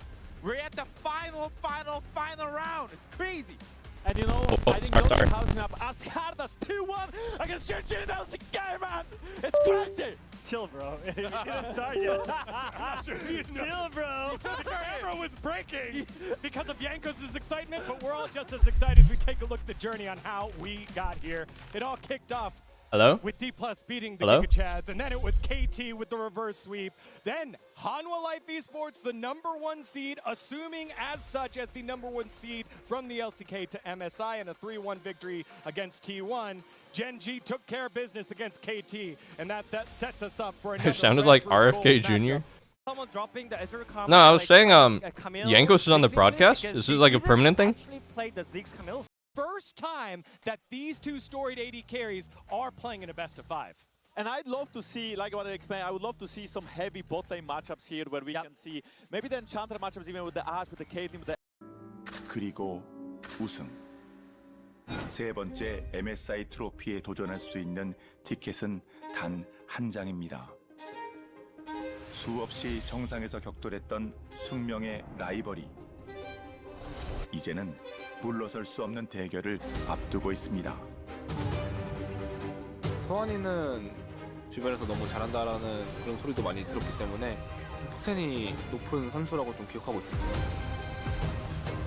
재혁이 형 경기를 볼 때마다 비복 없이 꾸준히 되게 잘한다 생각해서 흠잡을 데가 없는 선수라 생각했어요. 와우. 앞서간 자의 등을 보고 꿈을 키워온 이제는 우상을 뛰어넘으려는 자. 재혁이 형, 이번 MSN 제가 갈게요.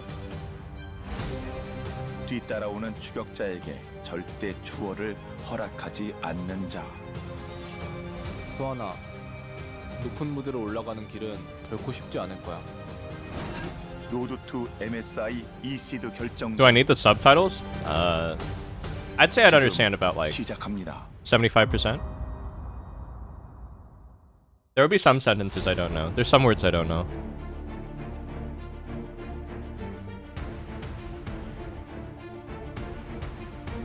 Look at our predictions once again.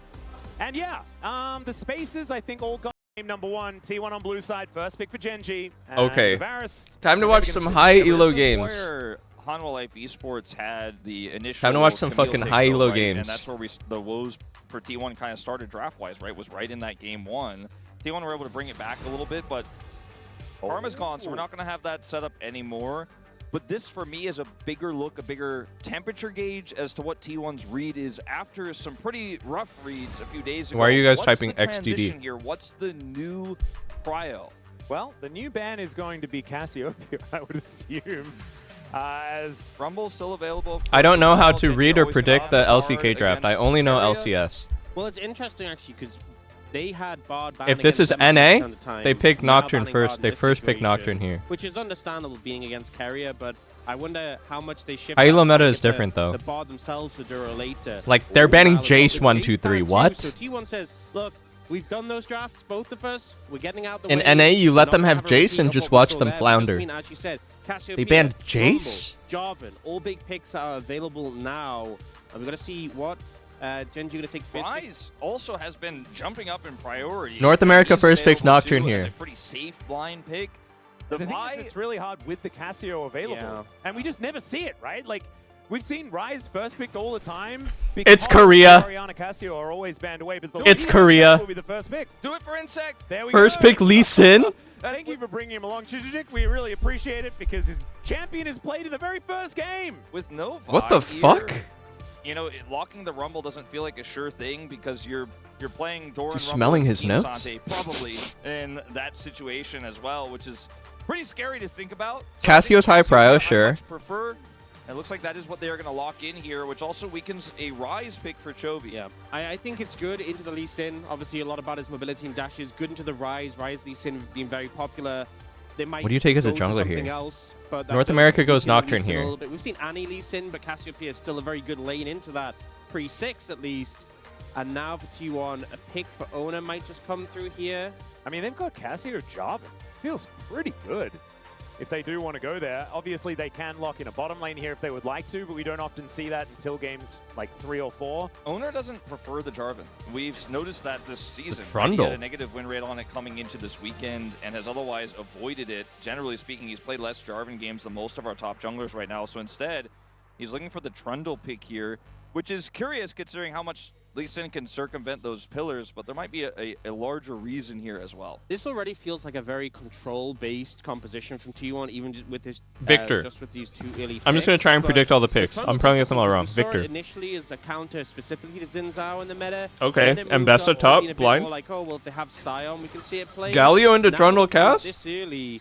On the other side, They're James too high goes elo, for I can't aggressive understand. Galio. So Galio a pick that does have I only some understand position. NA drafting. Not the most fun, though, playing Galio into Trundle Cassiopeia. This is not a great time. No, and we just saw Faker do this, right? Into HLE, and it did not go very well. Doesn't at all. Galio sound so In fucking that sucks particular versus Trundle matchup, Cassio? kind of having a field day. Cassio went completely ballistic. Maybe you can surf on them with So Storm Raider this Surge, could though. be a little bit of a risk here in game number 1 as the Vayne is the Vayne answer top? into the Ambassador. I thought Dude, it they're was so high almost elo. What the 100% fuck is this? always Lee gonna be Sin a Vayne ranged game 1? Top laner here into the Zambessa. Could have been the Gnar, could have been the Vayne. I mean, in a crazy world, it could have been the Tristana, but this was left available, and T1 already have so much consistent damage with Cassiopeia. Now they have 2 threats, and they'll have a 3rd with Pays later on in this draft. I guess Galio And can be I good think versus for Cassio. GenG, You can always get on you her. Really Short range. need to now have a lot of consistent damage for Ruler. Moving into the second phase, though, T1 likely to target that, as they'll take away initially here this Rakan that pairs well with the setup for GenG's draft. Yeah, I really like the Rakan ban because he can play so well on the flanks and threaten getting onto this backline, even though he can have a tough time into Cassiopeia. With how the draft has played out so far, having this triple melee topside into Cassiopeia, Trundle, Vayne, you're going to need to get on that backline. Those backline carries, that's going to be the goal for GenG. And GenG's bans are things that will stop that, make it even harder. Things like the Poppy coming through as a denial. Dude, I always forget that away Ryu is from their head Carrier coach. here. I think both teams have pretty clear goals so far. But I used to play against that guy in LCS, man. What they have so far to get on top of these key carries. Yeah, I think the powerful bottom lane is going to be pretty important. GenG, we need a lot of damage, and yes, the Nautilus is going to be a big one. Maybe something worth banning away here for T1. That's 100 Thieves Ryu. He played with the Meteos, actually. Nautilus can't be Nautilus Misfortune. You know, you need a little bit more consistent damage, especially against 2 and eventually 3 consistent damage threats here for T1. If the MF combo doesn't work, you will always just get rolled over by the follow-up damage you'll never be able to compete with. Poppy going to be taken away first. We'll see what this final ban is now for GenG. Bottom lane. ADHD? Oh, yeah, no, my bad, guys. No, let's just watch from here. If you don't want to watch from here, you have ADHD.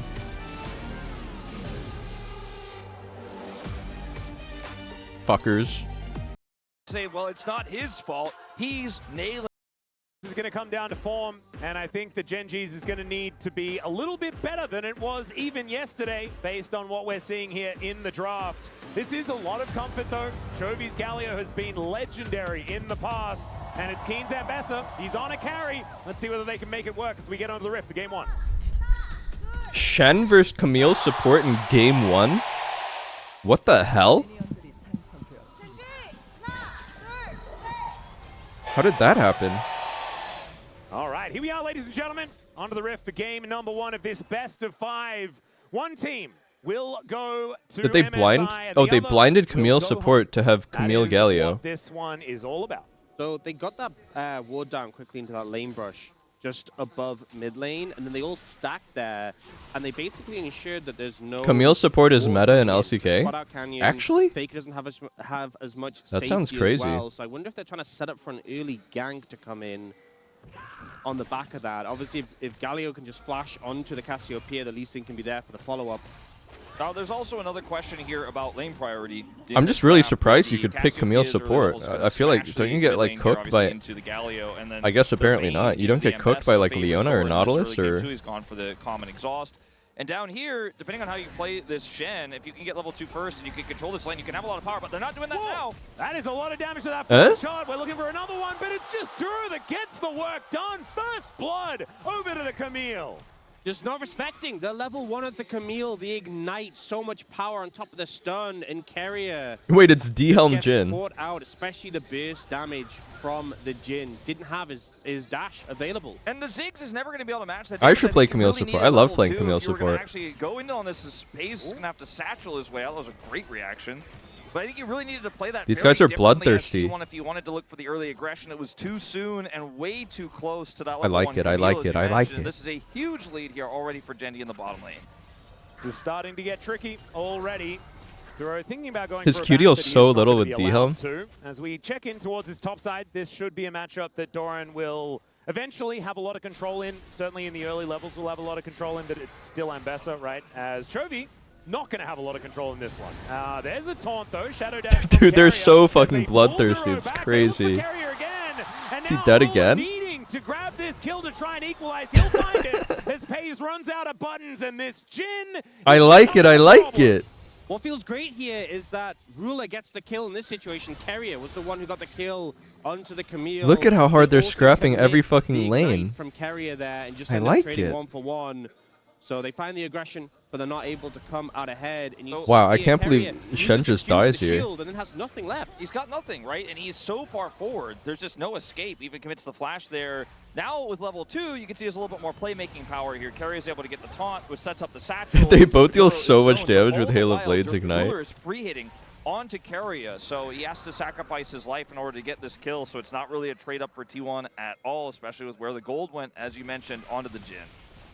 Well, now we're having a check-in on this mid lane. You can see Chovy is about 11 CS behind. Faker having a really good time as the Cassio on this one. And he was the one that was bearing the brunt of this on the other side last time he played the matchup. And so probably very happy to be slithering Shen moved up here. Both supports roamed up too at like level 2. I think Galio definitely picked more. I mean, the pace of the game is so much more aggressive. It feels like. To leave that laning phase. And Canyon, I think we're going to need to have a microscope on in this game. I think that this Lee Sin needs to be so proactive. Camille's still lurking here for the Vayne. Especially the mid game, but even hopefully earlier than that. Camille sneaking around here, by the way. Great pathing from Duro. Yeah, he is going to look to make his way in as Doran. Probably going to have to flash this one. There is the sweep. Smart, doesn't use the E. Doesn't even use the flash, just knows that he's going to go down a 2. They're so high elo. 1-1 Camille now in this game. Look at the vision setup that Doran had. He felt totally safe. He has so much information, but Duro's just able to skirt all of it and get over there, and he just did not expect it. Yeah. He's currently 100% everything participation in this game. I will say, good from Doran to hold the sums because you still had the hook shot from Duro. You don't know that he necessarily used it to get over the wall, so you have to be patient. If you flash and you get stunned after it, you're dead anyway. So at least he holds on to his summoner spells. Oh, Duro looking for that sweep. He'll get the flash out. No, the Camille value is crazy. He used the satchel a little bit earlier, so didn't quite have it back. This actually looks like a solo queue game almost. So I'm starting to wonder. Camille is just running the map, Camille just fucking every lane. Hold up. Well, let's see whether Chovy can be strong as well. Oh, the E didn't connect here. Ulti's out. He Wow. looks to heroically charge his way out, and he will. But is Camille's support the strongest support in the game, or do LCK teams not know how to play into Camille? Look at Shen. What the fuck? What is this game? A Camille support game earlier this weekend where it did not go nearly as well. So I definitely think it's a pick that has high risk, high reward. And we're seeing the high reward so far in this game. We have a high risk as well. Public execution, and Keen pretty happy that one missed. Nah, I feel like Doran should have tanked it. I would tend to agree. Yeah. As we do have T1 trying to control the Scuttle Crab right now, but GenG are grouped here. We're going to have a little bit of a skirmish for it, potentially. Yeah, Doran actually getting traded on here with the Electrocute coming out of the Ambassador. Nice little tech to make sure that these short trades are deadly. Doran is still able to get Lethal this one tempo vein. Drew Tut goes PTA, I believe. Lead. It is going to be a gold advantage over to Keen, though, based on that assist that he was able to pick up as Carrier and Duro both parked in this top lane. Both teams are just trying to surprise the other, but they're both aware of what's going on, and so I don't think anything should I've never seen supports play like this in NA. And the exhaust, so has a lot of power. It's like some solo queue shit, bro. Here, so they're both perma top. It's not going to end up being anything. Owner is coming. Never up seen right anything now. quite However, like it. It is unseen. Wrapping around the backside here is the Ziggs is very self. Surely this is like a Camille versus Shen support bottom specific side. Let's see if thing, though. Owner can find something here. It looks highly abnormal. Both of these top laners are just trying to act. You know, it's just a bit of an acting class towards this top side. Like, yeah, no one's here. No, we're just laning. It's normal. It's fine. Everyone knows everyone. Everyone is 100% aware. Yep. Yeah. And so the acting is, like, you're aware that it's acting, but maybe it's good anyway. As Pays and Ruler, like you say, just very happily farming off against one another. And this is kind of why you pick the Jhin, is to allow you to kind of equalize the amount of left alone to do what you want. And it's why I kind of like this this Camille support angle. Even if it is a Jhin, it's not something Very we dynamic necessarily game. see paired alongside it as much. And of course, the combo with the Galio. Yeah. Chovy did have to use his ult defensively earlier, and obviously Duro doesn't have his yet, but when that combo comes together, pretty devastating. We're seeing so much more, I feel like, this weekend since the patch hit, of just our supports abandoning lane and being super far behind in levels. Yeah, just becoming a second jungler. Duro no Camille skin? Who does this guy think he is? And without farming, of course. And Ambessa no skin? An extra engage button to get the Wait, they're lanes all no ahead. skinners. And when one support roams, you have to match, or you have to dive that lane, right? Oh, and is look it to punish program the AD Camille? carry. And with the Ziggs, it's really difficult to punish him because he has so Camille. much wave clear. He has his ult, so we're just going to see the Camille, who wants to be more aggressive anyways, lead the charge. are those all and it's the skins? follow here from Carrier all over the map, but haven't really seen any ganks since those early ones because everyone is so hyper aware of who's missing. And right now, you can see they're very aware, T1, that they cannot actually get control of this bottom side, so they'll look to trade Dragon for Grubs, but there is going to be some extra plate gold going over. Can they kill Keen, who has no flash here? He has his ultimate. Oh, Ziggs is here. It'd be hard to outplay it, Oh but my with god, that three was people, it might disgusting work. from There's Doran. a heroic entrance as Chovy's going to join in, and that will be enough to defend their top laner. It is going to be Grubs taken here by Owner. The Dragon just secured from Canyon, and GenG retain that slight gold advantage. Holy, Galio cover and TP back to mid for the CS. Nothing has really changed too much. I think the stabilization has been commendable here by T1. Oh, they're going to try again. Well, if at first you don't succeed, see whether you can do it with the Camille there as well, as he does have the hook shot. Mega Inferno Bomb, able to lock down the Ambassador, but it's Dude, these guys are freaks. What the fuck? trying to get this reset, but Pays taking so much damage from the tower, and Duro is massive on this Camille. This ends up being a pretty big fail from T1. There was a... Oh, they're collapsing. Oh, there's so much I think they're trouble. dead because they went for the wave. Holy fuck. The little Ziggs does Oh. avoid the Sonic Wave, but he walks up. And so I think that will have sealed his fate. And it's going to be a safeguard over, wanting to deny Chovy an assist, so it's going to be a solo kill. I think over Jose the Leota Canyon. would hit He'll lock that, one yeah. down. A 1 for 3 in that situation. T1, the ones making the proactive play, but they get punished massively by GenG. And the thing is, the initial dive was prevented. Nice try Chovy, from but Onion. They went back for it again to try and make it happen. I think and the cost is so dear. I think the rationale behind this play is Chovy's TP'd mid. Ay. We need to make something of this. He's ice skating. I think the rationale is Ziggs can do better than a Jhin pushing that bottom turret because he has a short fuse. That was a nice try. If she's locked into If we can Q1. kill Keen, the value will be immaculate. But Keen is able to survive here, right? Duro does so much work, and eventually, yes, you get Keen on the follow-up, but the turret ramp is insane, and Pays is a Ziggs, right? Oh like, my he god, all doesn't the have grubs. consistent damage, just wait for his cooldowns. That last turret shot really seals their fate, and because it takes so long and they can't get this kill onto Duro, it gives plenty of time for, yes, the Galio teleporter, but he's coming up, he's walking up, here comes Canyon, and Pays just doesn't have any outs. The wave was so small as well when they went for that. It was definitely a rushed play. They're like, we need to get this kill now and get out, and just weren't able to disengage. You saw from Carrier having low HP. Yo, he what went is in with Galileo no building? instead. There Is was he no way rushing was Fawn? getting out. And I think the game plan was 1-for-1, but did not factor in Is that the Kanik or Fawn? extended turnaround from GenG. We do now have level 6 being hit by Carrier. Duro's about to come in. It's not Hollow Radiance. Big playmaking tool for the Camille, but the ult from the Shen is so much value. Certainly is. And Duro's sacrifice means that even Ruler is level 9. Like, everyone's level 9 on GenG's side, outside of Duro, who hasn't quite hit Hextech Ultimatum, will now finally do so. And that is a huge cooldown that they now have access to. Keen looking for Doran. We'll be able to find him here. Bone plating does go down, but now Canyon's in trouble. The bouncing bomb somehow misses, but the Mega Inferno Bomb is not going to. That's a bigger circle. And so the Lee Sin is going to get pushed away. Not a lot of still trying to setup. figure something out. And not a lot of setup here for Ruler to actually try to continue anything here, even though Keen has his ultimate. He's isolated on top side, so it should just be the scuttle control. And now they're going to look to try to cut Keen off, but he has flash and ult, so I respect the gusto from Carrier and how proactive he's been here to try to get Whoa, he's Doran going ahead, double but I don't lost think there's trap item angle on here. Ziggs. Canyon's very Kinda aware of this. crazy. He's already heading back top side. They're going to see him on this ward, and I think that's the end of that, surely. But Duro's here as well. You really got to be careful if you want to commit. Could backfire in a huge way, as T1 have spent so much time and so much resources trying to get this Vayne ahead, but he's 0-2. I feel like at this point the supports have spent more time top than bot lane. Yeah, this is the new lane swap, I think. We've just got completely different mid laners and bot laners. Okay, Shen? Doro, looking for a bit of an angle here, but we know They that don't Carrier know. is waiting Oh, in the rush. He comes big. out. The double taunt is fantastic, but the public execution is also very good. Doran goes down. It's a 1-for-1 so far, but it's support for top lane. Ona flashing away. Canyon follows. He'll find the Tempest Cripple and the double kill as the teleport comes in from Damn, these guys are downtown as good, Lucas man. moves in, and we'll be able to at least keep Carrier alive. The teleport's so late that ends up coming through for T1. They're Not so able to turn decisive. around the play, and the target selection was just better from GenG. They take out the sustained damage off the Vayne immediately. Chat, go ahead and Through the cancel highest me. priority target. I think LCK In this is a strong situation, region. Carrier does end up getting Dude, this guy is just living in the bush. Just fucking Shen. What a taunt. Nice taunt. Nice Mbessa R on the buffer. Everyone full commits. Even both ADs are moving to contribute Ziggs or Jhin R. From then on, they just have way more damage. They focus down Ona, and then Carrier is. There's no way he wins Everyone's this. playing it mechanically Something else well. that's been going on for a while here in this game.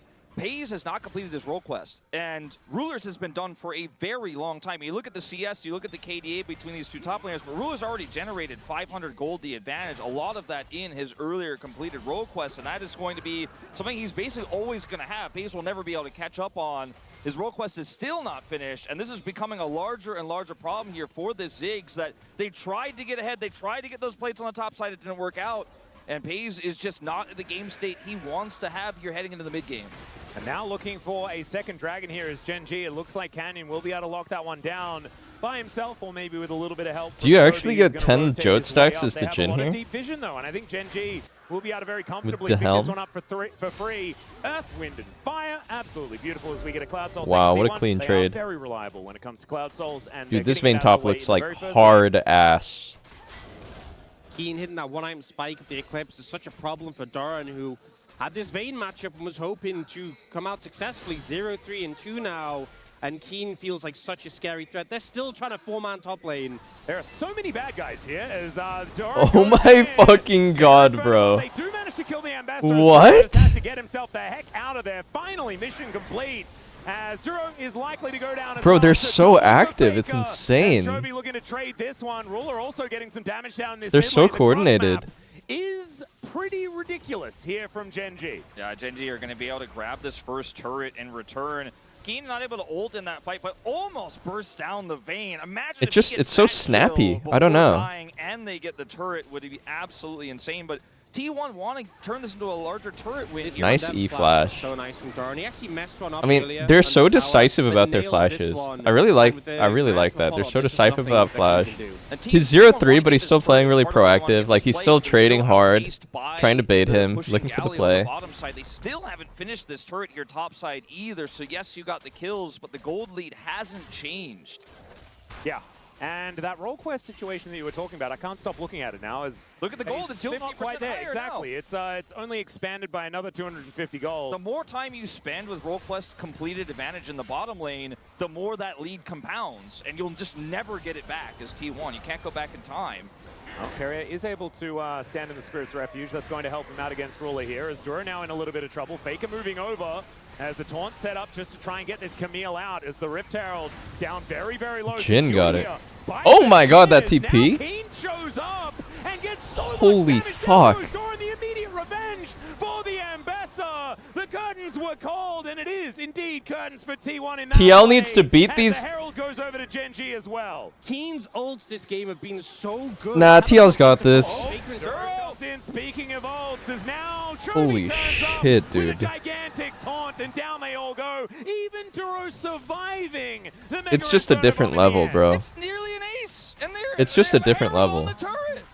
And T1's composition, one that wants to control the pace, keep them at a healthy distance. He is just backstepped. struggling to do so. It's 0 ping things, so guys. crisp with these engages. Initially, Keen. It was his sexy. ultimates have been so Hey, good. Buff guys, the CC best Casio constantly. dodge of all time was Faker on Riven, on enemy tier 2. Fantastic. So watch this here from Keen. After I saw that in Season 4, no other cast dodge is that And they know impressive to me. exactly how they want to play this. Goes into the backline here, sets up a huge ultimate here from Chovy as well.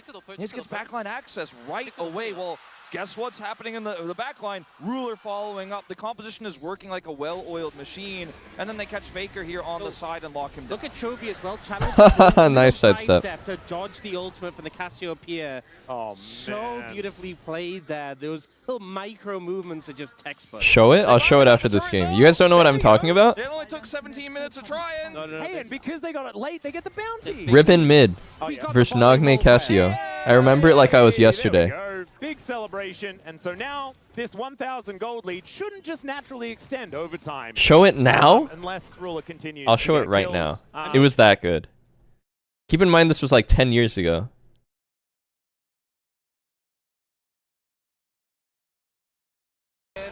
Double six again. Oh shit, this is max quality. Okay. Double six, they get the flash from Nagne. Faker comes in. He's got the ult. He's got the kill.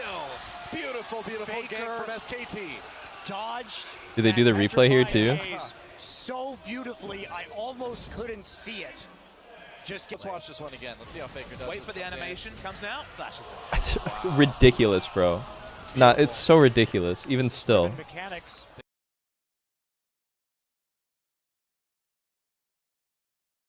I mean, you do get that influx of gold when you complete it. True. Unfortunately, Ruler picked up a bunch of gold on the team side. So, not looking great. Well, Chovy, once again, not going to get hit by the petrifying gaze. And I guess, I mean, he's already stone. Like, he's a gargoyle. Shouldn't petrifying gaze not even work on a Galio? Age comes for us all. I do find it Even the sharpest blade becomes dull. Of like all the players turn around and fake it in the other way, and they put the Cassiopeia in front. Yeah, the mask rush is pretty interesting from Galio. I wonder why that instead of Hollow. Has also picked up the Imperial Mandate, which is on Galio an insane item. 30 ability haste on every ability but your Q is incredible value. Yep. Pretty ridiculous. Tank item into Mandate. I like that. GenG have been playing around Keen.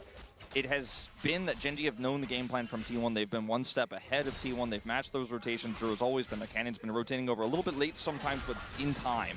And Keen's playing so incredibly well that T1's game plan just isn't working. How did Faker make his Riven turn so weird when he dodged Cassior? I don't know, because he was like 17 years old and just playing like a fucking cracked out 17-year-old kid on Adderall, man. Teleport back. Keen is resetting right now to come over. They already have the control around this pit. I think T1 are just going to have to give this up, which is so tragic, so disastrous in the game state that's already been so rough for them. They just have to sit back and give more.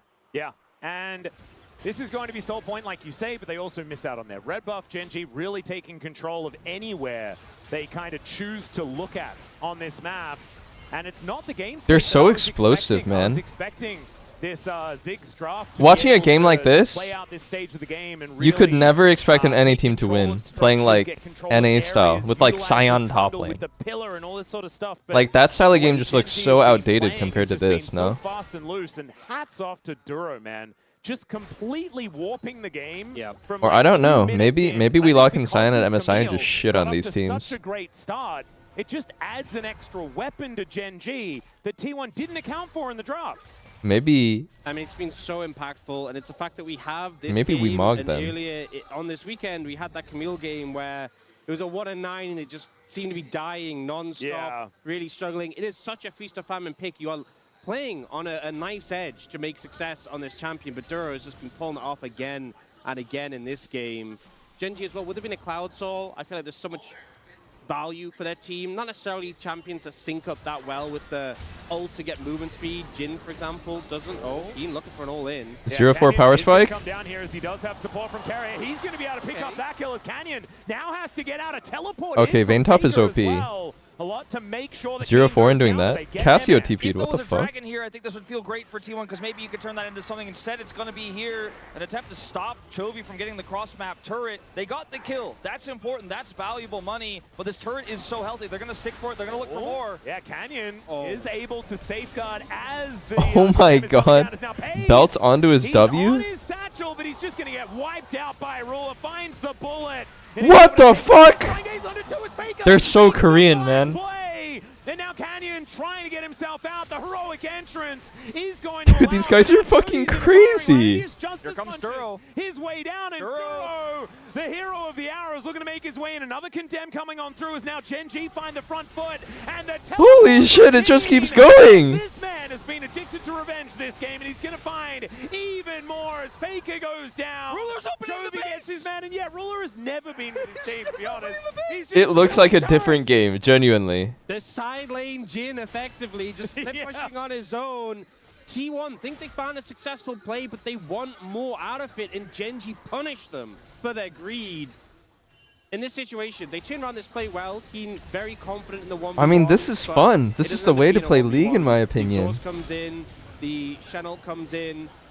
The Canyon disengages. This play, though, Ziggs typically very safe, but the you gotta go. Means he can't what are you gonna do? Not go? Up the hook shot, and once he connects, he's just stuck.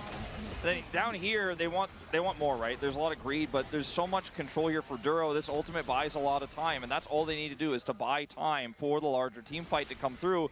And GenG play this so incredibly well, right? They play it slow, they don't overforce, and then the TP comes through. Keen shows up after respawning here, and T1 are just outgunned, outnumbered, and the play took too long. And this is a timer that I think T1 would have in the Korea past, solo queue. I mean, Korean solo queue is really fun. The problem is you always go back home. When can he punish? It's like doing, it's like, not that I do drugs.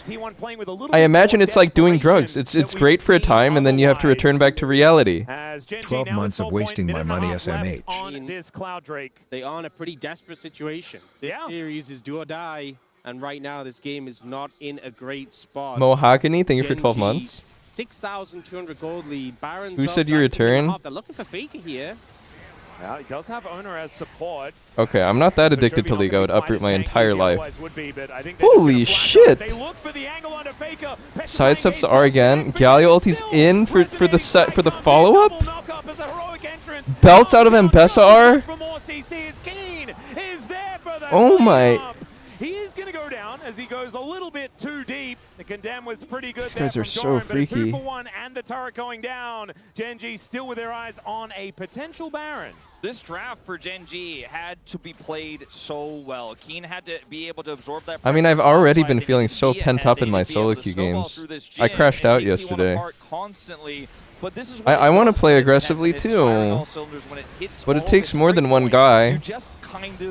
If you're just one guy playing aggressively, you just look like an inter. In a barrel as you lock them down, and T1 have no recourse. There is nothing they can do this far behind against the execution here of GenG. I am kind of down to just go 0-10 if my team is being pussies, though. I'm more down with that these days. I think the answer is no. No, Soul Point already here. 20 seconds until that dragon spawns for GenG. This comp is already so strong from ahead, but with the Cloud Soul, even more potent. Oh, with the Cloud Soul, they're just zooming, and Galio as well, being able to taunt and being faster as you do it is just... That 15% movement speed goes so hard. I don't know, guys. The mentality is just very different. They're going in for this TP T1. The Korean mentality is just different. The Korean mentality is you go, you go, you go, you go, you go. If you can't go anymore, just FF, and everyone FFs. As Canyon just gets on top of him and Chovy knocks him down. Now Ona's going to need a fantastic smite, but it's GenG that are looking for the team fighters in. Oh, nice Casio R. He's going to be petrifying gaze though, and now able to dash his way out, still taken down by Ona, who is doing battle in the back line. Still going to be taken. He did buy a lot of time, but Pays is still dead. The Hextech ultimatum saved for this Ziggs, and now GenG pick up the ace, and they can do anything they want.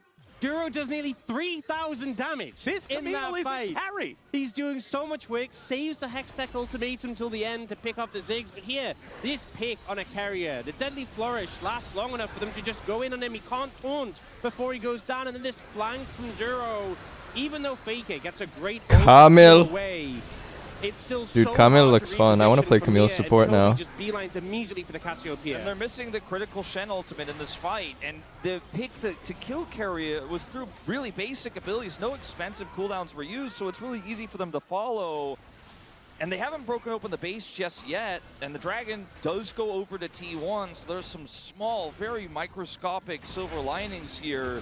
I just don't think it gets better from here, as Canyon could do whatever he wants, seemingly. He's got GA as well. Yeah. 2 levels up on Owner. Like, legitimately 2 levels up. Canyon.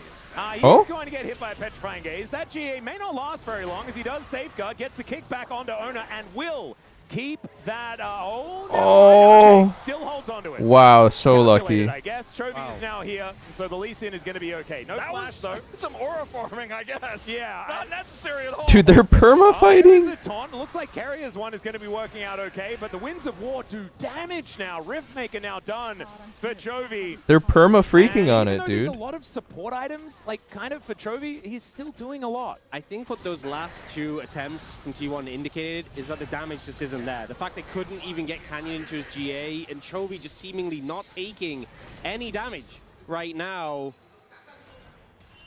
We've talked about a split pushing Camille in the top lane, but how about a support Camille? Galio's build actually looks pretty ballin'. I mean, the only weird thing about it is I think the mask instead of Radiance. Here in this game is now Ona getting taken down to about 2/3. King Tribute going to be helping him, but this is an inner turret still under fire. This siege minion is just sitting there, hitting. He's just got hit by a bouncing grenade. So decisive. He might be in a little bit of trouble here. Goes down to the GA. Double knock up there from the heroic entrance as Chovy should be able to save the Lee Sin, but for how long, that's the question. Pillar cancels Lee Q2, what the fuck? To save carrier. And you guys were talking about it this whole time. Where's the damage? And you know what's so sad? If they'd gotten the GA earlier on Canyon, that would have been that whole kill there. But unfortunately, it's now just a 5v4 as GenG are pushing into the base. There's Duro. Yeah, looking for the angle once again. Hextech ultimatum is going to be thrown down onto Ona, and he is going to be taken out. No subjugation going to work this time.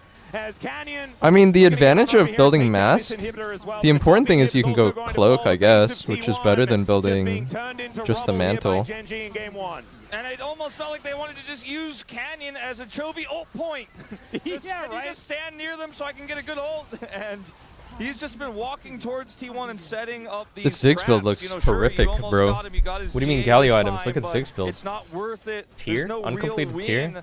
As the dust Belt? settles, T1 Luden's has been able to Void? bring this to a nearly 30-minute game, but 2 inhibitors are down, and that dragon is going to spawn eventually. as we see this attempt to kill Canyon, but it's just Chovy following up. Look at who's also following up the Jin, right, from Ruler. And there's no way for T1 to realistically, with the low damage, it's so fast-paced. anything. The gaming is so fast. Cute, but Keria dies in exchange for the GA, and the siege continues. They turn this into a double inhibitor take after all those T1 tools were burned on a GA. And so now just focus on the bottom lane and take the dragon when it comes up. They're just at the point where any target is easy to take down. You Hextech ultimatum, the Trundle, he ults, it doesn't matter, he will just get massacred. Canyon now 3 levels above Owner. Do I know the outcome of the series? I do know who won, but I don't know what happened in the games. I don't know who wins what so game. Far this game, their carries have been incredibly safe. Keen Enduro just absorbing as much. I mean, I was kind of LARPing like blind watch through, GenG even though I know the result. One of these mid laners has a completed It was pretty helpful. I said I'm going to watch it. I don't know who wins. And then everyone in chat chimed in who wins. I was like, oh, thank you. Oh, man. Let's not look at that one, though, because Canyon is almost 3 full levels. Yeah, he was a moment ago just 3 levels, you know, on the casual, like you're kind of cheating. But now we're looking at almost the full 3 XP bars. And now it's 8 seconds. Chovy dealt the most damage this game, actually? GenG will be booking it around this map, and it's an 11,000 gold lead. If ever there is a time for the T1 magic to be employed, it is right now, and they're going to need so much of it. I'm starting to wonder if it's in game 2, actually. It might be the time. It would be great if we had it then, too. If they wanted to win game 1, though, they're going to need a lot right now. And let's see what happens with the siege on the bottom side as they're all grouped up right now. I'm reading up about Baker Abyssal Mask right now. All public execution will be avoided here, but the Petrifying Gaze also does nothing. And okay, Keria, GG. oh no, he didn't sign up for this. Well, actually, he did. He pressed on the Cassiopeia, and he's going to go down as well. That's going to really cheaper than create Hollow. some problems as GenG are running so quickly. It gives 5 more MR, 5 more haste. Inhibitor and probably some Nexus turrets. You just don't have the immolate This passive. should just be the game if they just keep the push up here. But I guess he Triple thinks it inhibitors doesn't is a matter. death sentence, and GenG, And you the technically deal sidestep more they damage keep because of getting the mask on those passive. I'll petrifying try it. gazes have just been And you get to rush insane. cloak The instead of having to microwave only build 1 mantle. Oh, Q going to get picked up here. Is the back onto Pays. Canyon finds it. Have I tried Mandate? I haven't. Wait. Vayne is gliding. Dude, this is the strongest like 0-5 Vayne I've ever seen. This champ must be OP. And Canyon gets on top of him. Down goes Doran. It was some heroics in the end, but I don't think it's going to be. You kind of got to be a little freaky to play top lane, I swear. At the highest level, Just yet is Keria. Yeah, going down. you need to be a little nasty freak like Doran. Chovy looking to get on top of him. The taunt is not going to work. Petrifying Gaze onto just Chovy is not enough. And now it is just Ona. Like that was just a fucking 1 in 6 Vayne. Started gliding. And look to take game You just have to 1 die here. 6 times and keep going. Man, looks like GenG are hungry to defend that MSI title. Canyon looked out into the crowd and sent a win. And then the Vayne pick as a counter pick into so much potential to the magic from the York tools. But now on top lane, you they might do have a pseudo tank already. I need an AD. Ooh, a threat, so Nivea. they're going towards the Yorick that does Via Kali, I amount of mean. magic from the Yorick. Dude, this is like a huge dick comp. What the fuck? Renata, Kalista, Akali, Vi, Rumble. And it is looking They're just going to be in. Kalista Renata. I'm coming out of this one and once again feeling like T1 have the edge in terms of draft. This I time feel like it's Anivia is used kind of for a the bait pick. control Is it just me? element, trying to I keep feel like the that backline champ is too safe, static. but T1, I think the bot lane matchup is so tough for Ruler and You really need to like deal with, control the that flow of they the game as just Anivia, skid but I feel like the around champ is grand too entrance, static. the feathers, the mid jungle So as well. clunky, so much immobile. potential to get on top I mean, of she's Chovy, definitely OP in a lot of ways, and but because even though it's such a Callista's an clunky all-origin pick. team, I feel like 미니언들이 생성되었습니다.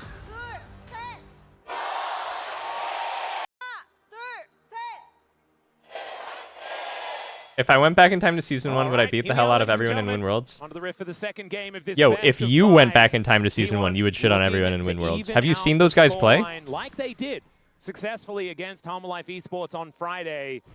And GenG wanting to move to match point, try and stamp their ticket. They look like they're playing on Dejan controller, bro. already. This is interesting. We're I love you seeing more than you can from imagine at VO Chovy, Belter. the deathmatch Dur match, Big you only get Hoden, thank you for 60 electrocuted months. from, Nivea's in the mid lane. Thanks. Yeah.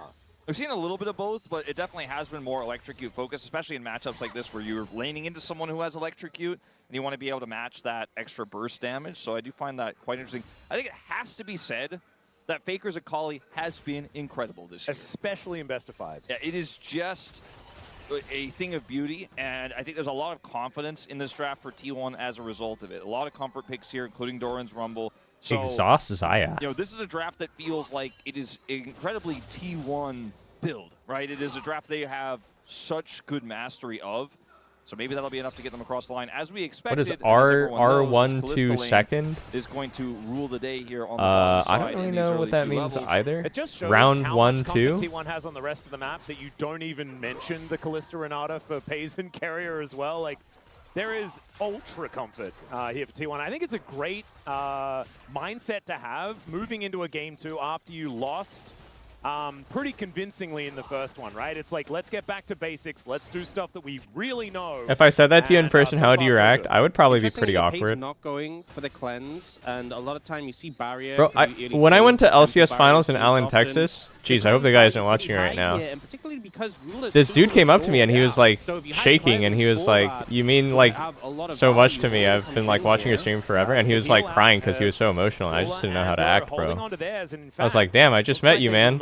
But that's cool. T1 will chase them down. You've got a Maokai in the area, spotted on a ward. Actually, think back away. The position there from Ruler was really good because Paige was trying to like hop around the feathers, but they were against the wall, so he had nowhere really to go. They have such an advantage right now because they have heal. The exhaust makes it difficult to all in with bailout, and Maokai's here. So actually, they regain control really quickly of this bottom side 3v3. And I kind of want to go back to the draft again. I know we've been talking about it a lot, but talking about this series as a whole, I feel like the value of the Zaya Rakan pick away cannot be understated. Because Carrier was unbelievable on the Rakan pick. Duro had a great game on it yesterday as well, don't get me wrong. But now you've denied that from T1 to have that comeback game where Carrier really pops off on this champion. Obviously, he has a lot of others, but it's just another reason why I kind of liked what GenG did with their bottom lane early pickup. I think 100% Carrier picks it up if they don't take it away there for the Rumble Vi. We've seen this so many times by Rakan, but with the Rumble on top, it's just so easy. T1 are utilizing this early prio here in the top First lane strike really well, Maokai as well as jungle. Doran's starting to finally chip away at this first plate. Dude, this is some like ancient tech. The AP Ruler Maokai with got first to the strike, toughest saplings. part of this early laning phase. Is that shit still We'll see what happens good? when we start getting to these first few objectives as Dragon spawns in 1 minute's time. Maokai jungle is not that common these days. So far, just some more laning to be happening I here. guess they like the Trying to point get and some of click these for feathers down Akali, maybe? successfully. Does so. R is good disengage. Once again, not using his own skin, which kind of makes me a little bit sad, but going for the Skinergy there alongside Duro Skinergy. this time. Gotta have the That matching sounds skills, so that's the most important thing. gross. That's all right. Chovy and Faker just going to be laning against one another. You can see this time around Chovy having a better time in the early laning phase, but that is to be expected. Oh, is it mandate? Range versus Dude, melee you know, matchup. you guys know what champ I swear is flying good around, and having a good competitive, time. Not gonna but no fly one has the behind balls that to play it. Frost, but not AP gonna be the end Shaco of the jungle. world. Faker throws down the Twilight Shroud, and we'll just now look for a little bit of a I reset angle, swear AP potentially Shaco going is out that way broken. comfortably. There's a ping coming through. I think T1 are looking to invade here. They have Prio in the bot lane, or at least get some Not vision rage down bait. and find Canyon. Yeah, well, they will be able to find him there with the Scryers. Yeah, it could be really good with Orianna Looking mid. for the Gromp. No, even just the boxes are good. With Imperial Mandate, the W and the R is so His short first CD. frag and a very early one, as it only just I'm not spawned. joking. Canyon coming down. throws a I'm sapling really in not that brush. joking. Doesn't exactly know If I was where joking, it is, I'd but tell you I has was a joking. Sneaking suspicion. Owner has double smite, so he can smite the beginning of the dragon and finish with No smite one's got the here, so we can fucking rush it very balls. quickly with the prio they have, and I just don't think there's any time to muster a contest. Chovy's already packed in mid lane, and this should just be break secured. Yeah, I think the Chovy recall was the thing that really cemented that, because if Ruler, Duro, and Canyon had looked into contest, even though it's risky against the Calista, Most NA take? potentially could have, Okay, but bro. with Chovy Post gone, there's OPGG no and way, place of birth potential of and taking lineage down back the to the 5th Akali. generation. So early Dragon pickup from T1, very early in this game. And it's once again, we're doing the Earth, Wind, and Fire track. Not going to be the same order this time around, as we'd need a Mountain Soul for that, as now Canyon gets the ward down. Good shuriken backlit is going to be there as the handshake comes through. And Duro trying to keep himself alive, but it's not quite working. Owner doesn't find He's the dead. Vault Breaker, as Ruler still desperately trying to get out of here, but it's not going to work. Pays rips out the sticks, and down goes the Zaya. First blood to T1 this time. Not enough value. Post for 1 the exhaust rep and max the on turnaround. squat, Ruler has bench, a better deadlift, call, but that is all Instagram, he has. hinge Two profile, and isolated last down text there on message the from your bottom mom. side. Doesn't have a barrier. Or ban. And is just not able to fight his way out of that one. But this is, again, a numbers What the fuck? advantage Akali here. is just Look in where here. Chovy is on the rotation down super late here. And yes, Canyon could deny Faker entry with some help from Duro, but it doesn't matter when the Xayah is just getting Callisted there on the bottom side. Yeah, and doesn't bring the sums, because even though Paze was low and the exhaust could have kept Ruler alive longer, Paze still had barrier, would have just been away, so holds onto those for now. Keen trying to catch Doran out there with the baby cage, but it's unsuccessful. Yep, actually doing a great job on this Yorick so far here in this lane. We've seen this go a few different ways, right? It can be relatively even, but we have seen the Yoriks have a pretty good time into the Rumble as well. And so Keen is mimicking more that one. We saw Yorick today in LCS. This same matchup, Yorick Rumble.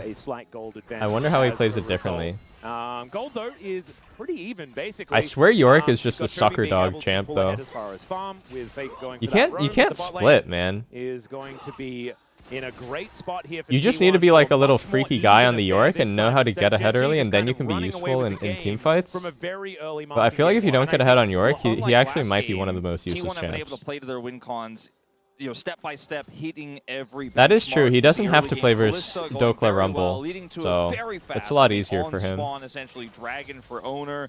The bottom side prior they budgeted so much for in this draft is getting them the leads they want to have, that they need to have.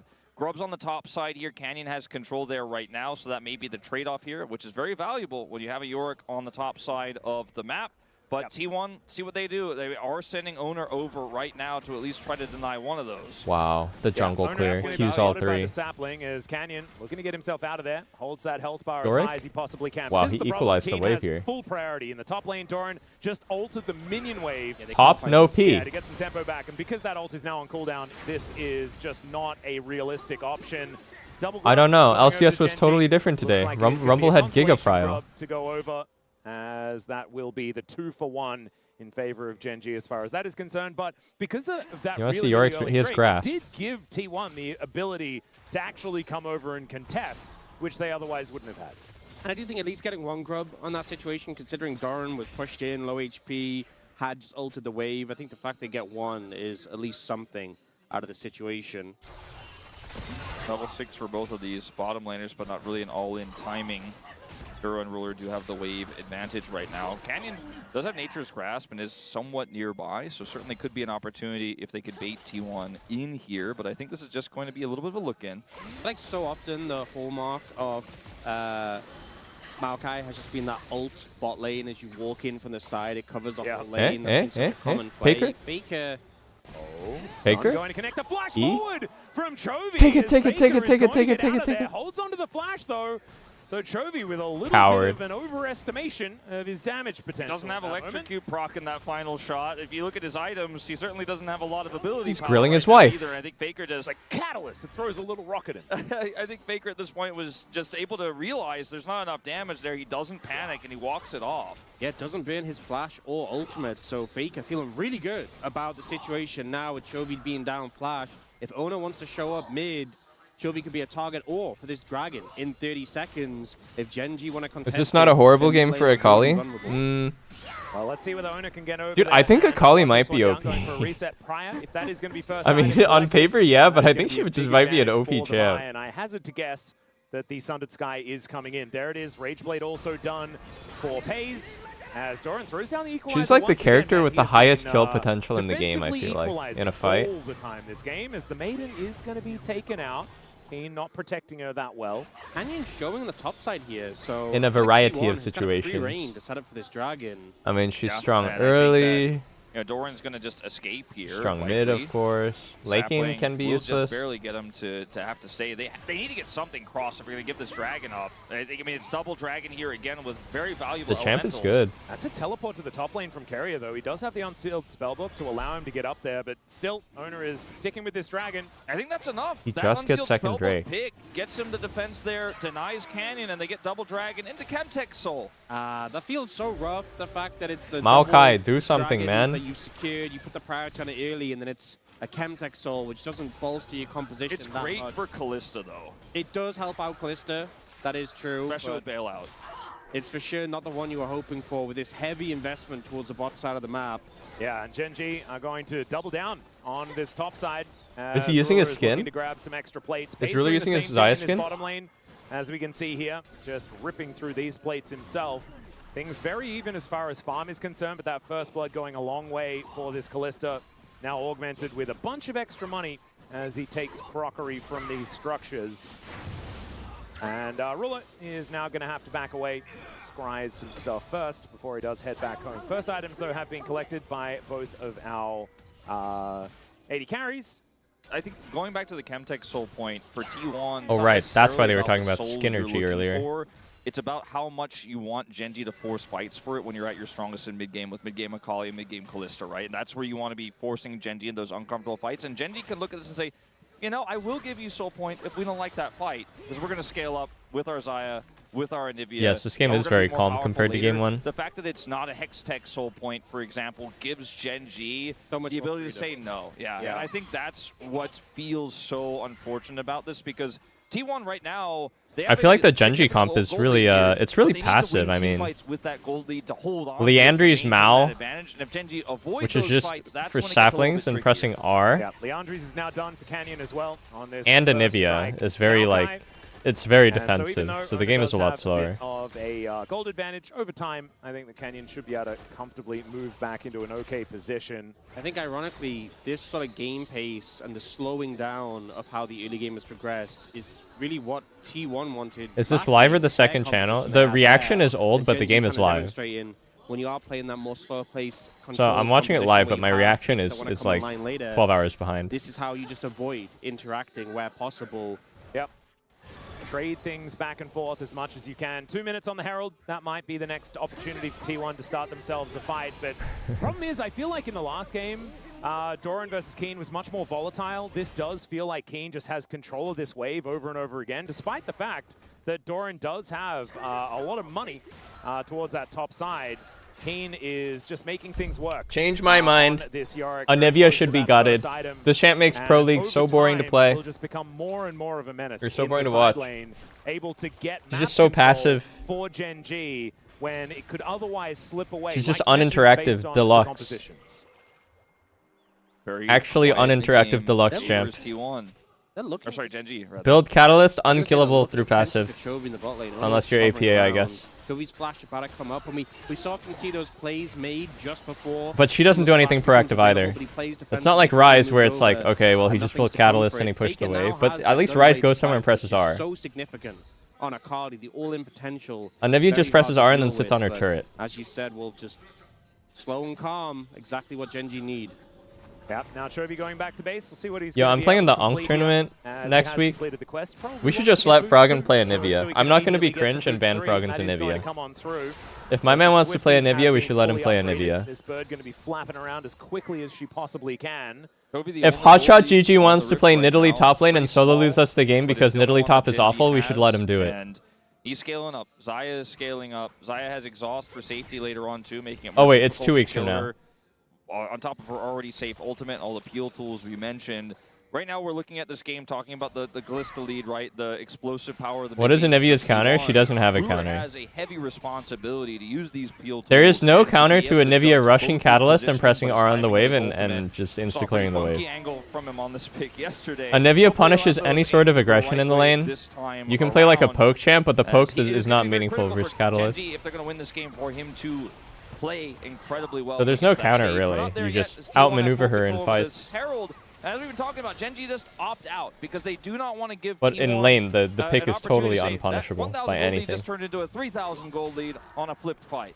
And now they can use this time to get a bit of positioning around this dragon spawning in 20 seconds. Don't necessarily need to contest it, but they can threaten, get some saplings down. Maybe if they see someone out of position, or just gather information and be wary of T1. Before they move in. You can see now Ona trying to make his way forward. Yeah, he's actually going to be able to get into that river brush as the saplings are really starting to do some work. One item, but it is it's certainly working. Like you were saying, that first strike really looking like it's getting some work done as the Trinity Force is going to come on through alongside Keen, teleporting into the bot lane. As GenG wanting to deny the soul point. Faker is going to be spotted here by Keen.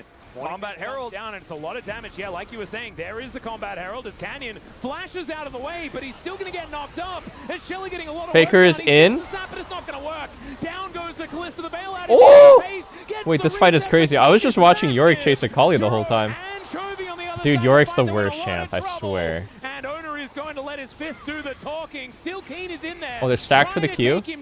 Akali, no mana. Will it stay alive? The flash out from Chovy. He is able to keep himself up, and now W, W, Akali W. Wow. And this Yorick is a behemoth. Keen is just Wow, Kalista didn't get R off this fight? Monster. I think the two biggest things for GenG that kept that fight even was his Yorick just running around, smashing skulls. With a as maiden. well as Blade Caller as well had so much impact. A fight that T1 definitely felt like they should be winning with the Combat Herald as well. But in the end, it's Keen who comes in strong. And we're going to get a refight for the Dragon. Yeah, good handshake there from Carrier. Everyone respawned and ran straight back here to fight again. I love it. And these ghouls, man. Nah, it's just I gone. think this is just GenG's Dragon.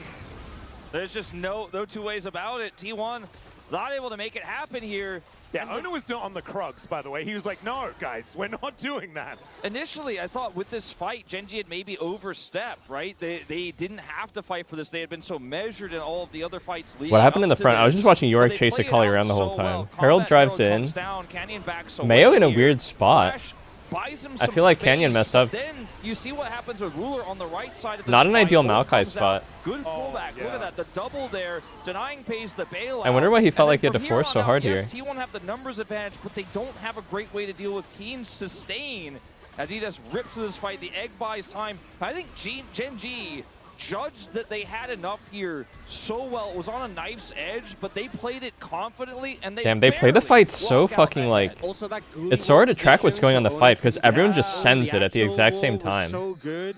They make the most complicated situations, I swear. Just some great team fighting from GenG. And This shit must be so hard to he's the master cast of as a minions. caster. He really is. His own and the opponents, as he will just force them on a merry goose chase. Faker not exactly going to notice too much of a difference in the way. So do these saplings actually do anything? I thought this Mal build got hella nerfed. As he's gone for that after the Rage Blade. Pretty good item on this. Oh wow, map he at the almost moment. tried to Now cancel Keen Vi's Q with the getting E. focused down by Owner. Cease and desist Yep. comes in. The maid's Dude, I getting swear involved Yorick as well, sucks. And Keen, I think, will be burning down. And there he goes on the cross map. Faker trying to keep himself alive. As the smite comes in, twisted I advances swear down, Akali sucks. No, and Faker Akali's no pretty good. chance of getting out of that one with Dura joining the party. Oh, a turret has Grub already check? gone down here in the No bottom lane grubs. for T1. It's gonna take Wow, GenG that a Shiv long interaction time to looks get kind of one in fucked up. return, and Ruler's not going to be able to defend himself here alone, so there's going to be some tough calls made for GenG. They are going to commit to that topside turret and trade, but T1 can match that and actually look for almost a second one here, as well as mid-side prio, so T1 getting a lot in this instance. What's the here Shiv on that Kalista interaction? initial I mean, pick. she Yes, just autos the Faker wave and it dies, puts a but spear on T1 still Zaya. getting more. Like Also, right there's there. a 3-0 Yorick that they managed to take out, so T1 making a good practice play, even though GenG, once again, cross-mapping, going for the trades. T1 are the ones who end up getting the edge in this situation. That being said, Doran stays with the tower. I mean, he's not actually going to get punished. It looks like Duro might be able to get over here, but no one else is in the vicinity. Yeah, that was close. Canyon was heading over, Chovy as well. Dude, but is Kalista the most pro-jailed champ in the game? And I think that was a good judgment from Doran, or whoever made the call to tell him to stay there, and they are able I think to even just more than really Azir. get Like, the I see maximum Azir in value solo there. queue Look sometimes comparatively still. well. The Azir one Chovy was tricks. able to get But their top Kalista, side, I only 2 genuinely above the inner almost turret never plates. see. And now, I mean, Doran has 2 items. He is very, very scary on this Rumble and has a slight gold lead. And after that last team fight, I was expecting Keen to just What run does away with pro this jailed game. mean? It needs to be Things a lot balanced in more such a even way on that top side than we because it expected. can be Still so T1 OP with a in pro slight play gold that advantage. in As the solo Baron queue has it spawned, feels Keen incredibly getting his nerfed. hand shook, looks for the ghoulie wall as it is often about Keen getting killed and then going on a rampage Yo, afterwards. Jutut, Not what's gonna up? happen this time around. So a bit of a difference between this game and the last one. Jutut, I heard you're in Korea right now. How long are you there for? Watches as that plate falls down, but is able to incinerate that minion wave. Get a little bit of tempo back here for T1 as they move to 1,000 gold in the advantage. So much of GenG's agency is on the Nature's Grasp cooldown. 27th and this shit sucks. I want to go Or home. to siege and look for a pick. Kurva. Ruler is doing a lot of damage with these 2 items now completed. It's getting a little bit scary. One thing that's a real conversation. Oh, Faker. Yeah, might be in trouble. Goes into the Shroud. The Keen is moving down. Nature's Worst Grasp solo is queue on the going planet, really. to try and get himself away. The rest of T1 are going to show up. I mean, it's just full on ook ape fighting, right? Get active, bro. Just fight. 1 minute until the Chemtech Dragon is going to come on in, and GenG maybe looking for this outer turret mid lane, but even that feels a little bit too scary. You should try NA solo queue. NA solo queue is really upsetting in a completely different way. Which is pretty good. Going into NA that solo next queue is just like you're permanently being blue-balled, I feel like. I will say one thing is I actually feel like I'm being blue-balled every single game. Like, I want to go in, I want to make a play, and no one is ever willing to go in with me. And I know I'm the fool if I go in alone. into this Maokai. Whenever the saplings hit, it feels so painful. Korea is like the complete opposite end of the spectrum, I think, where people just perma-send it. Especially when we don't have a tank to eat the saplings, to clear vision, and to go through those brushes. I'd honestly rather perma-send it than feel permanently blue-balled. To eat that damage so you can go into the fight at full health. I do think the Shiv is incredibly valuable at getting Prio to be first on objective, because that's what T1 needs. And so, while that trade-off is big, I think it's the right call here for FaZe. Is Canyon does have his ultimate backup. They have this defensive setup here where they can use the ult to deny T1 access or look to force a fight if T1 want a challenge. This is a very tough moment for T1. It might be the beginning of the sunset of this competition. Drew 2, just go outside, bro. Stop playing 13 hours a day of solo queue. Go eat some Korean food. Meet some ladies, Drew 2. He's out of there already. Oh, Keen is doing such a good job of just keeping this Akali accountable. And with Faker baiting his ult to get out of the Ghoulie wall, T1 pull away from the fight. It's 2 dragons apiece, even though the Chemtech Soul isn't the biggest win condition. It's slowing the game down once again. GenG, they know exactly what they want out of this game. Absolutely. That positioning of the Ghoulie wall there for Keen was a game changer, but the fact that they were first on the dragon was essentially Belt checkmate, because Anivia. T1 could not approach. What a sicko. It was just way too risky. Maokai and Nivea first to the play does feel very unfair. When you got a Rakan there as well. Yeah. And if you want to try to get on top of that AD carry, he's got ult and flash and exhaust, so and very, very Graves Keeper at like 1 billion health, in a very good position as well. Feel like Keen really having a great day so far today, but T1 hold on to a gold advantage. They got those first 2 dragons, so the fact that GenG have taken the last couple doesn't mean quite as much, especially in combination with the fact that it's a Chemtech Soul, so not exactly the most sought after. But I do think GenG utilize it pretty well. Kobe just got his Rod of Ages level up, so he's now level 16.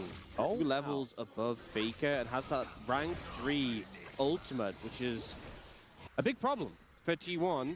And where does Faker lane as well? Because laning into this Yorick just feels impossible for basically anyone.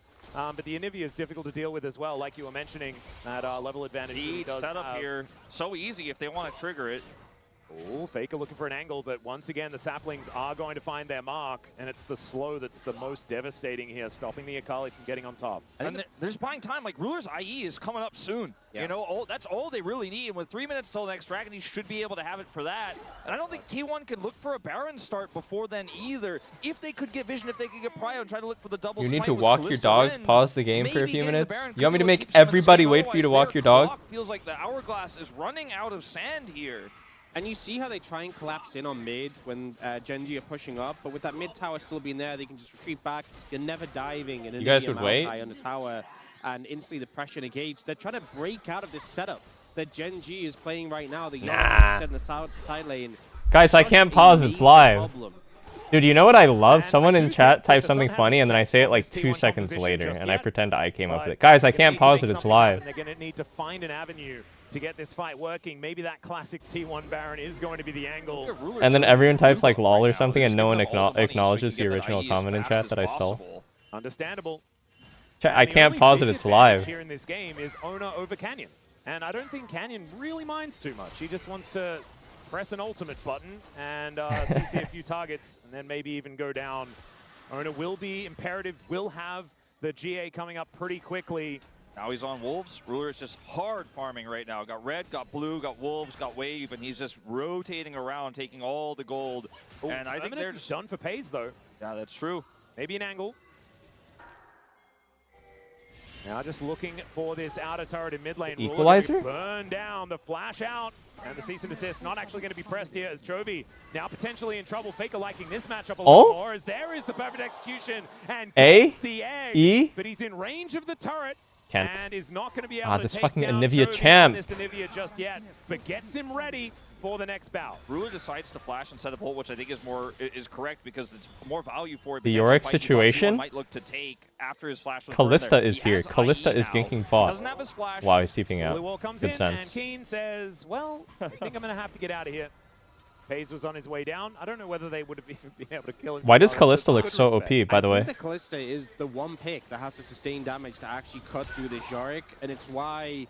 I mean, we haven't had many fights. Dude, that's crazy. He's one-tapping the wave with auto E, because the Shiv deals damage, and then it just like one Ren proc, really? They are like, I have Maokai ult, T1 cannot get there. A positional prio, we talked about it so many times. They're just forcing. Yorick has TP shield. Chovy caught? Oh my god, Vi flash ulti's in? It's so explosive. FaZe? Oh my god, he's fucking dashing around like a crackhead.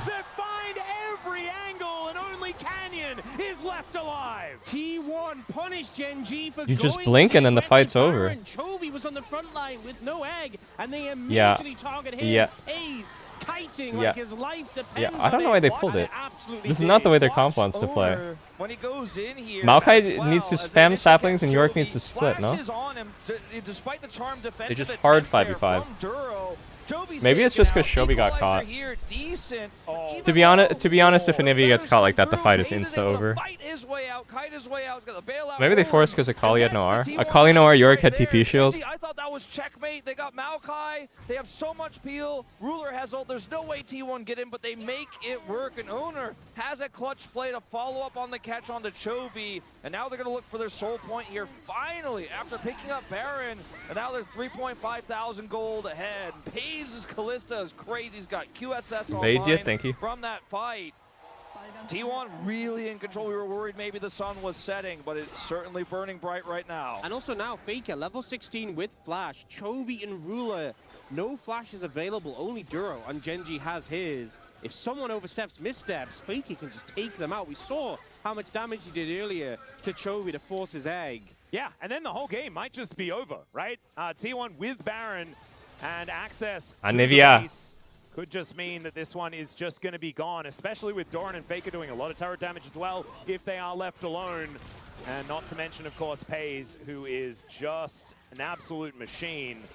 Still, 4,000 gold isn't insurmountable. Hey, thank you. I appreciate that, man. It's starting to feel like GenG are falling that little bit too far behind, right? This is the kind of snowball that this T1 composition absolutely wanted to have. This is the momentum they were lacking for most of this game, that really a composition like this once, and GenG had been able to negate and shut down. And I think what's going to be a little bit frustrating is the fact that the Baron was started by GenG. I think maybe the thought process was we can force a teleport here, and that can be enough.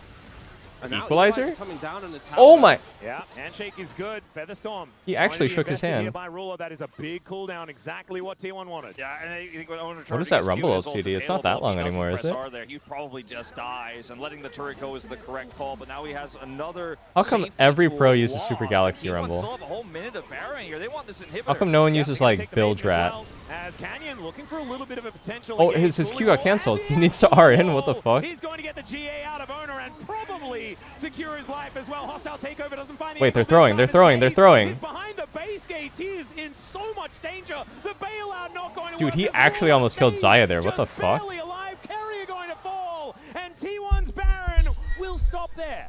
What a beautiful play from GenG on the punish. The wall Yorick wall cancels Vaiki leads to that. Wow. Build. What game is this? And Ruler is able to just realize that as long as I walk away here and they can't kill me, the bailout doesn't go through, then it's over. As FaZe tries All from a Yorick jail. Oh, actually, I guess he walked into Maokai W. They get the root, Holy Wall, and regular wall. Dash is interrupted, as you say, and then FaZe is like, I gotta get in here and carry this fight, but they get the charm on him. They put him in the bouncy castle. When the bailout comes through, Ruler pieces out. You know what? Says, you cannot kill me. You're not gonna get that extra auto damage to look for the Ren to finish.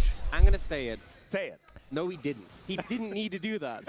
They could have just let Ona die, and that wouldn't be good, but it wouldn't be that bad. But they but you know what happens? FaZe keeps a friend.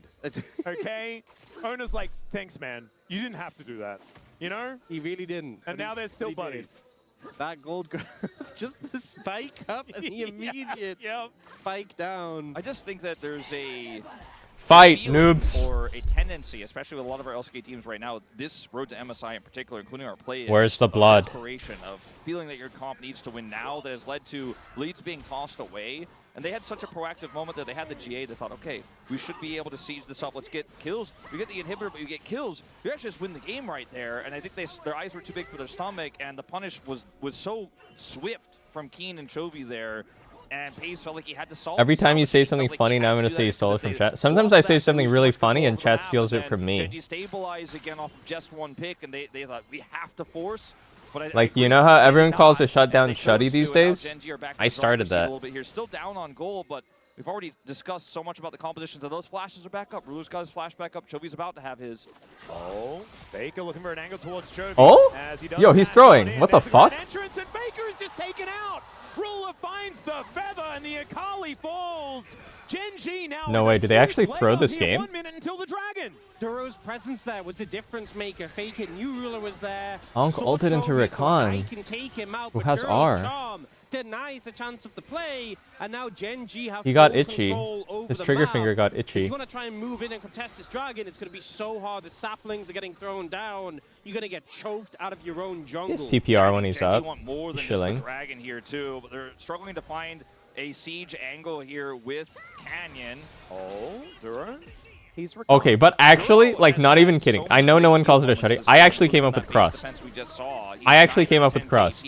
I started saying crust first. So essential to their ability to deal with this composition. We talked about all the peel tools, but No one called it crust until I said. Realized in this game.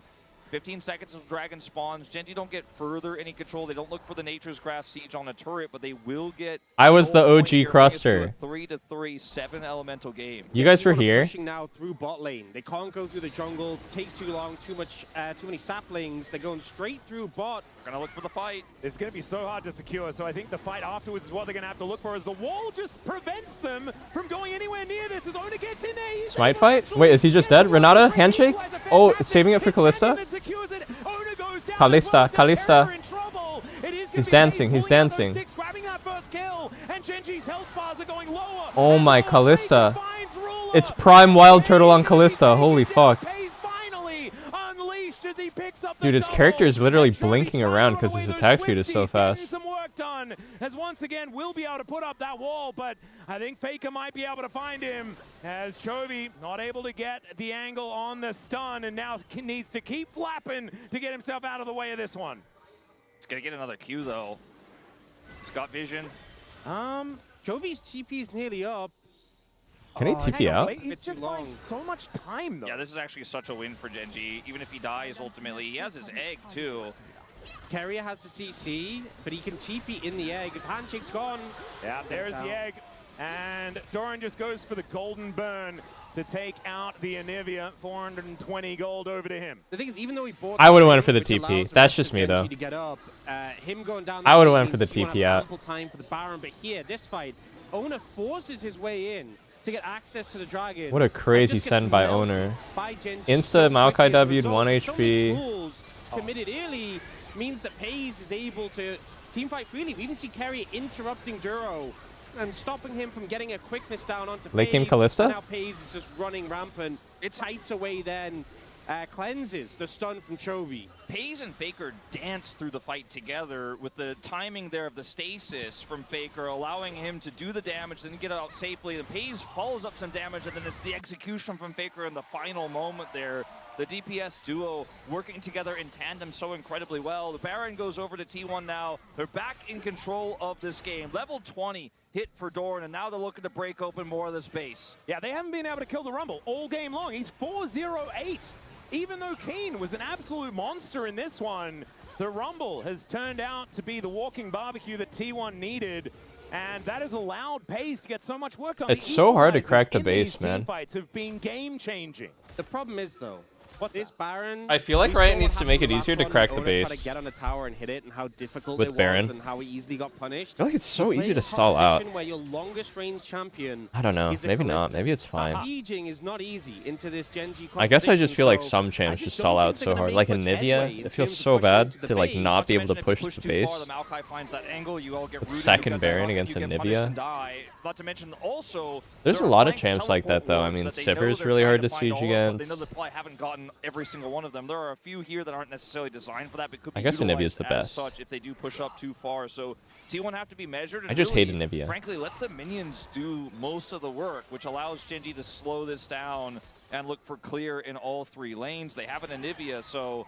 Ooh, it is really Asol. rough. I actually don't run You're into having Asol in my kills games, to but actually look for this inhibitor. They do have a big he's good at stack that, lane yeah. mid now. They're going to transfer that pressure into this bottom lane. I think importantly, the Anivia is not here for the bottom lane, so they feel a lot freer. The Maokai will Nature come down, will they'll rise force against them you. off, they can clear out that wave.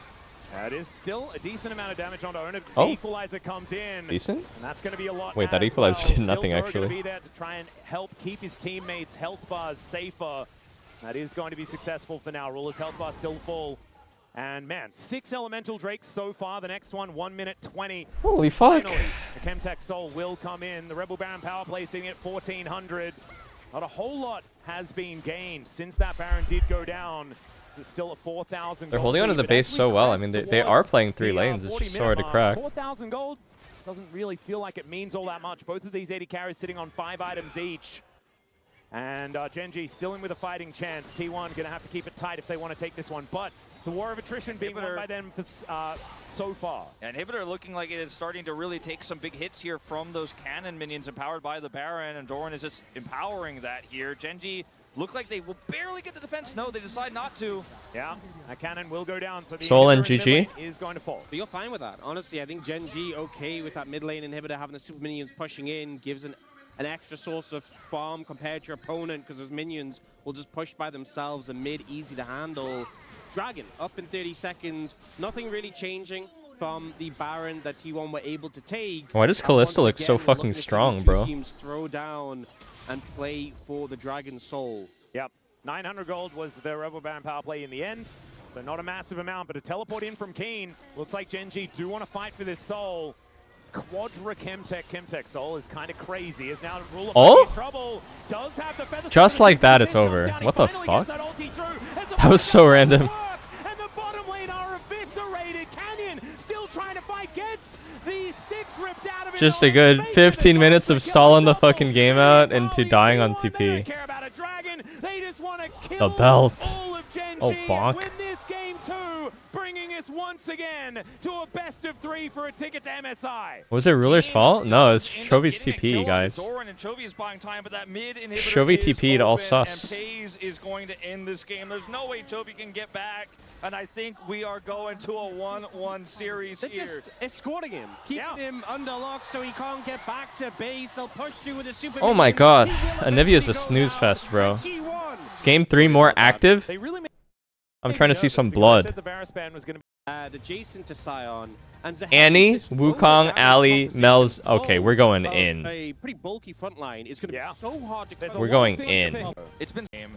The Poppy, it's a great choice here together. He's got a lot of thoughts. Poppy's a pretty I think clutch they pick here against Ali Alistair Wukong. first because he wasn't sure yet, and this is going to go down to the last second left. Olaf? Olaf jungle? Okay. No, Olaf so top? Faker has played this before. What? I was actually Wait. there. Was I'm not sure it's Faker. But it could be Faker. I think it's Doran. Wait, who's mid lane? Mid Scion. Is it Scion mid? Chovy's just never going to be able to cut through. It must be or really Scion have mid. pressure against the Scion, and the Olaf It must be Scion mid, Wukong jungle, Olaf top. That's very tricky. A great call out. Although, well, this reminds me. Was this the first MSI that he played Olaf mid and just? It's ran down Olaf his mid? opposition?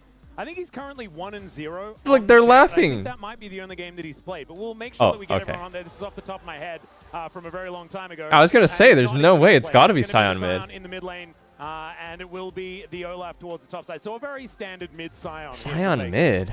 That's pretty advanced sauce. I mean, you just slam a tank against Annie, she can't burst you. Last time Doran played. Totta. I don't understand the meme, but cool. Olaf, where the early game did not go good. The mid game. Korean did history not go meme. good, but the I don't late get it. game, He absolutely popped off, and it was into 꼭 이겨서 MSI 3핏 하러 가자. a Mel That says as well. We've win seen fast a and few then let's win times MSI 3 the times in a Mel, row. The other team runs out of damage, and you just run rampant with the Senna supporting you as well, healing you up. If this Olaf gets going, he will take over. And it's also something that Doran has found a whole lot of success on as well. Like he often saves games. Is And that if Annie? this early game goes Why does Annie look horribly, so evil? It's not then smooth sailing for GenG because Doran has had This pre-recorded reaction is actually insane. Yeah, for those of you guys who don't know, I pre-recorded my reaction to this game 12 hours before it happened, and I am playing the recording over the live games, which is happening right now.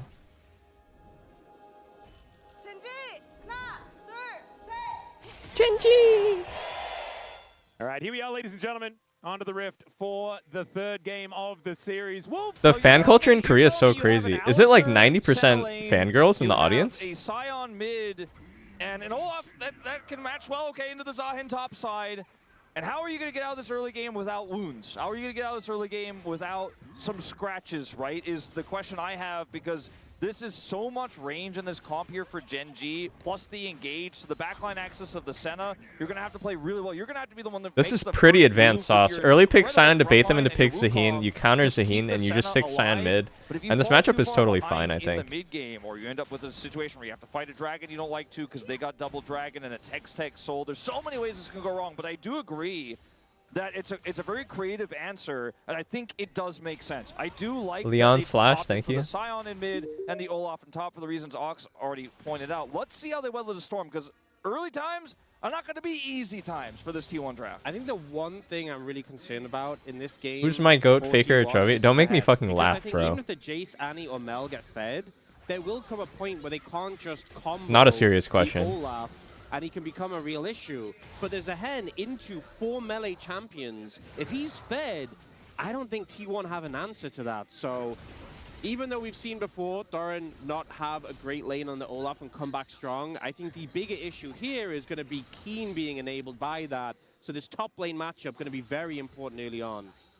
Well, this mid lane matchup is Faker using a very large health bar in order to try and stay alive against the Nanny. Olaf is just going to wander past the turret and look to take out. It's Zahin. I asked Meteos who designed him. It's Zahin. Gold, so isn't going to stop him just yet. Azona is finishing his full clear of the bottom side. Canyon doing a very similar thing as he did. Just have a bit of a check-in towards the top lane just to make sure that Keen was going to be okay. He was, and then he gets himself to his Gromp. To his Gromp. It's Z-A-A-H prevalent at the beginning of this year when it got some changes to its jungle clear, and we saw it a lot Zahin. in Vespa Cup, for example. It was almost permaban for a while because it was so strong in the jungle. Even though it wasn't winning, if you guys remember, like it was almost always banned, and then it would lose on the rare occasions we did see it on the Rift. But it is definitely Watch the champ spotlight. I don't need to. Do your own research. That's all I'll say. Hey, do your own research. Wow, he headbutts it to keep the CS alive. That's kind of sick, actually. It as well, there's so much peel with the Annie, the Poppy, and the Zahin that's going into the melees. There was also recently a match in the LCS, I believe. You know, I was like jokingly saying shit all the time, like do your own research, be a free thinker.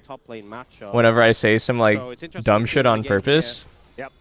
Just because I think it's funny. But then like they did the moon mission recently, the NASA, and then I had a lot of like moon landing fake conspiracists in my chat, and I feel like I've been fomenting a culture of conspiracy theorists in my chat unknowingly. How likely are we to see them? Yeah. And it's nice when one So I just want to make it clear, I do think that the moon landing was I don't real. always go into every match thinking we're going to see Quinn jungle. This stat here, Chovy was the last one to play it against Fate. Chovy actually 2021. He did play a ton of mid-Sion in 2021. And I mean, I say a ton, it was like 3 or 4 games, but you know, when no one else was doing it, that felt like a lot back then.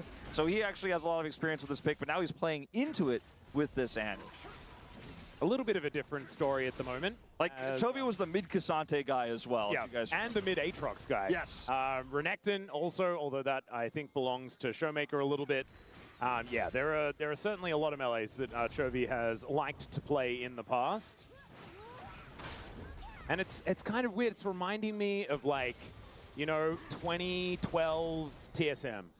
You know, just watching Reginald run around the rift on Scion before he came a real I officially don't know who wins stun. any game now in the series. Only Doran's rings. Oh, what a I guess I know who wins overall. So if I know who wins this one, then I can deduce the rest of the matches. And now you get 8%. Wait, does he have the cut here? Q Q flash W? Right now. Oh, Ruler is going to go for a little bit of a merry jaunt here. Finds a snare onto Pays, though. Yace is here. Going to show up. Blocks the EQ. What a guy. There it is. Well, that's the thing what a about guy. this jungle is he doesn't have that great CC setup. A lot of junglers have, but he can at least just kind of hang out and get super strike gold if he doesn't see the angle of the kill. He just shock blasts. Kenyon's build. He messed it up. You need to rush Voltaic, I believe. Have a good amount of setup. The least is I think Voltaic is superior. Can flip them back, and it's a longer lane. But mid and is he rushing Umbral? CC to work with, which I think is kind of important. He's not going Yomu, is he? Having that Jace jungle, otherwise it is just that farm into first strike poke. Yeah, and we saw. They have no AP. This is true. Senna setup for the Jace potentially. Maybe it's AP Senna. Rebuttals do come through.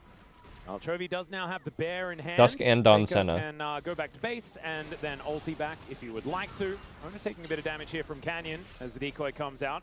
Doran coming over the top though. Mid no prio. Just following Mid no down, prio. and we can see the top Flangeling, lane is thank you. incredibly even. Cute little bramble vest here from Keen as well, just to try and nullify a lot Does of the Doran's Olaf power. top pan out? I'm like a big Olaf top doubter. But definitely picking this one for lane is going to I swear there's only like 2 guys on the planet I've seen have like a nasty Olaf top. It's Adam and Bwipo, and they're playing versus like lower tier teams. T1 just in general, because I do not see magic damage. It's such a hard champ to pull off against strong teams, I feel like. Shield explosion. Sorry, I apologize. There were some like banger Olaf jungle games recently, I think. I feel like I can see that more than Olaf top. He's just gonna go static shiv. Hey, there you go. Actually, never mind. Static shiv. That's massive. Okay. I will say there is at least armor shred that's gonna help out. Oh, they're going for a play. Tyler 1? Come on, guys. There's levels to this shit. We're talking LCK here. Duro to the sky, but doesn't have a whole lot after that. Still flash available here for this pop. He might actually no disrespect to the big T.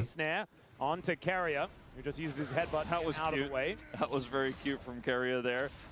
You know, something we hadn't talked about, which is in the rare cases where Scion is mid, is he kind of becomes a global threat with his ultimate between both top lane and mid lane for roams. Because You guys think Cookie Monster 1, 2, 3 would carry on the Olaf this game? And in this case, able to get multiple critical flashes here. So that is no a big win for him. You can see the lanes, though, in this early game and the jungle with that first strike coming through here are naturally ahead. GenG, without any kills here, have picked up a 500 gold lead off of their early lane advantages alone. Let's see if they can push that advantage into some of these real objectives here. Oh, there's an interruption from Duro. He really wanted to channel that. Yeah, he did. Adjusts his microphone and then gets back to pressing Q, and absolutely does so. As Faker at 500 health. Bount has the same amount of health as Chovy, is what it feels like. Oh my god, his movement. Is he playing on Wazdi? Look at his stutter stepping. I'm getting chills. It's only going to get worse as this game goes on, as Canyon going to be starting off these grubs, and there is no monkey in sight. They have control. Should be able to take this. They have control vision. What game is this? Is this this is League of Legends? As well, so he feels very good about this. Oh, that's a bear.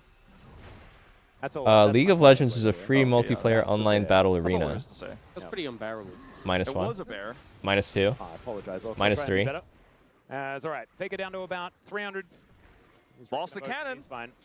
And all right, there's a shock blast, and Faker, oh, it's in the air, and there's first blood. Oh, fucking chalk blast. Man, that is for Faker. That's you so feel like unlucky. You did everything right there. You're just trying to catch this wave, and then you flash, but the Q's in the air. Nice solo kill by Chovy. Presses EQ from off screen, and that's what kills you. Pretty impressive solo kill by Chovy there. Didn't even have to use his flash.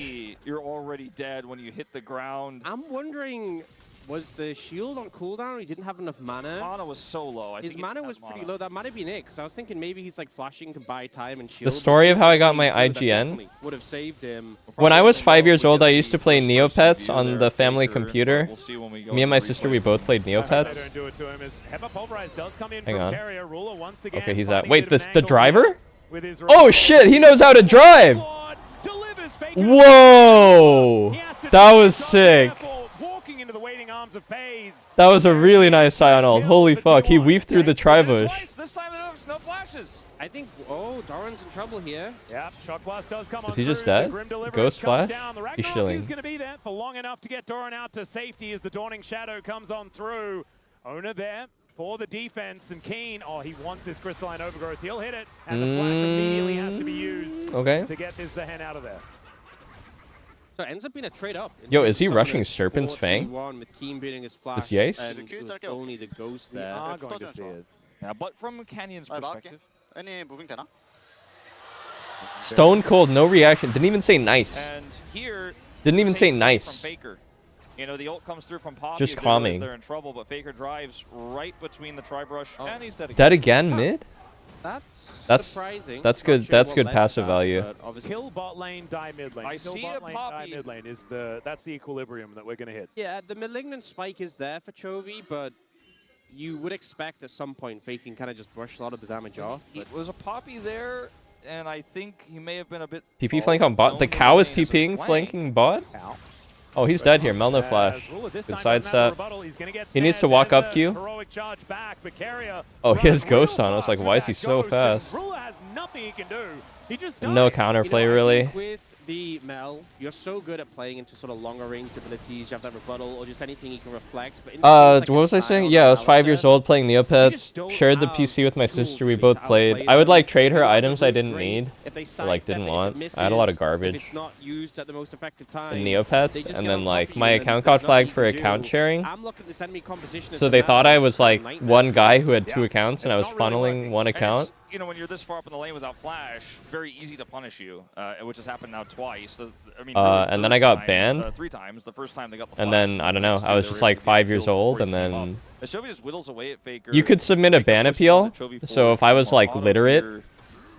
Just tries to charge if I could you. write coherently at 5 years old, I would have just submitted a ban appeal. The shield was on cooldown as But well. I wasn't. Again, in this situation, he used it early in a So I trade. just made a new Have that account. available. Nice side My step OG there, ID was nice carry, and then Pipsqueak13, also okay? combo for the steadfast presence from So after Hero. Pipsqueak13 And got just a banned short combo at the end by the to cash fascist out Hero, Neopet really moderator well played team, to set up that one. Pays now with I the created a static new shiv. account, and then I Especially just came playing up with into a mage Po to the bot Belt. lane, having extra wave clear that the Shiv offers goes Just such 'cause I a thought long it way. sounded Obviously, cool. This is the standard build to go the static Shiv. Just thought it in was center, cool. but it's And then I definitely played a good pickup. MapleStory when I And was the like enemy 10. Mel has Ludens already. I'm starting to And I very strongly made my first feel character like a warrior Doran is named going to have Pobelt. to do some heavy lifting in this game because Faker is so far And in behind. that game, you can allocate your the stat Senna points that you is gain ahead, each but level that to doesn't 4 different necessarily stats. translate to a big mid-game There's or anything strength, like that. Yeah, intelligence, he needs more dexterity, hold. and And luck. here again, oh, not one more time. And I think I allocated points into like intelligence and luck because I wanted to be well-rounded. Channels another Q, and now Oda makes his way in. Canyon flashes. Dawning Shadow comes down, and there's the flash from Oda to follow. Oh, and holy down goes fuck, the this Jace. monkey. Oda here to save Wait, did the they get his play. flash Now too? Carrier will find the flash from Chovy. And then what happened? Oh yeah, you pretty much break your character by doing that because if you're a warrior, you should only put points into like strength and dexterity. Follow me. So I completely fucked up my skill order, and you can't refund points. So because I bricked my character, I made a new character, and then I just added ER to the end. So in terms of Faker's position in the lane now, he has upgraded Merc Treads. He's going to get the Koenig Rukin soon. He'll feel much better then, but I'm a little I mean, I worried just they'll didn't want to be a switch stupid lane warrior. into a AD I wanted to champion have after some that. intelligence. Yeah, that's what I'm most concerned about. I think it's There because is back a then I would multiple play like the bottom laner, obviously, text-based. is also AP. Oh as god, well. you guys remember Bottom text-based lane, games? Yeah, I would that play worked like really well. text-based games. Glacial Shroud just on that I played bait. Got a bit text-based of games armor where like pierce. it would literally be Yeah, gibberish damage unless you comes had in, enough Shock points Blast, in Magic Shield intelligence. doing nothing So I there. thought They MapleStory go was for like the the push same. in, and then this time Faker has the shield available, so he can ult freely with the initial peel and the flash. Faker turns back, but Owen's like, no, I have the damage. Dude, the I have monkey the looked OP spike." here. And Chovy having to flash away as well. This is a small win here for T1. Really evens out the gold quite a bit. But I think they need to do more to protect this Senna through this mid game than just, to be able to get this gank onto Canyon and Chovy there. So he needs to be set up for success with the gold that he has. Pays What the hell? This guy is freaky. He anti-ulted that? Amazing What's late wrong game with him? to be a super strong late game AD carry threat, big powerhouse, especially with how ahead he is over Ruler specifically. What an Ruler irritating isn't gonna have anti-build. As easy of as a path there, but that means He went the front line needs to play Swifties? well. And when Faker's behind, it means the Olaf and the Wukong are going to have to pick up the slack. And if they can set Pays up for success, Who started the 200 IQ thing? That was me. I said that randomly one day when I was playing solo queue. I mean, you guys think I'm joking about shit like Crust, but I'm not. There is a clear and proven history of it. Like about 200 IQ. The original clip is still up on YouTube.com. Feels pretty good. And Faker is once again taking a lot of damage here towards his bottom. I predicted the Lee Sin Q. We need to feel less and less concerned. Well, you know, it's the fact that he went for the armor, and we were talking about the concerns of him playing into an AD champ, but it means he's delayed his Kanik, and he hasn't gotten to the point where the Annie lane is just easily manageable, that we normally see things like Galio or other tanks hit into. He would have had the Kanik right now if he'd gone for it, but we'll just get some plate damage here. Canyon going for the money gangs we've kind of seen this game. Yep.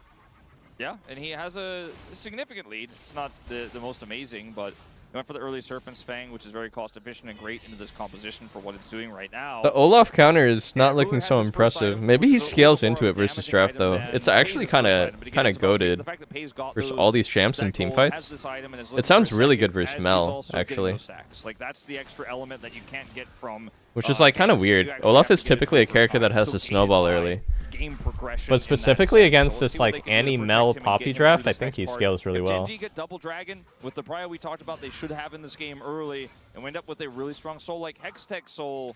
It's going to get a little bit tougher here for T1, but they'll have to get favorite memory when I was a pro. Hextech Soul with their composition would be disgusting. I think really just like the daily life of living in the team house with my team and like the only thing in my life mattering being good at League was really special.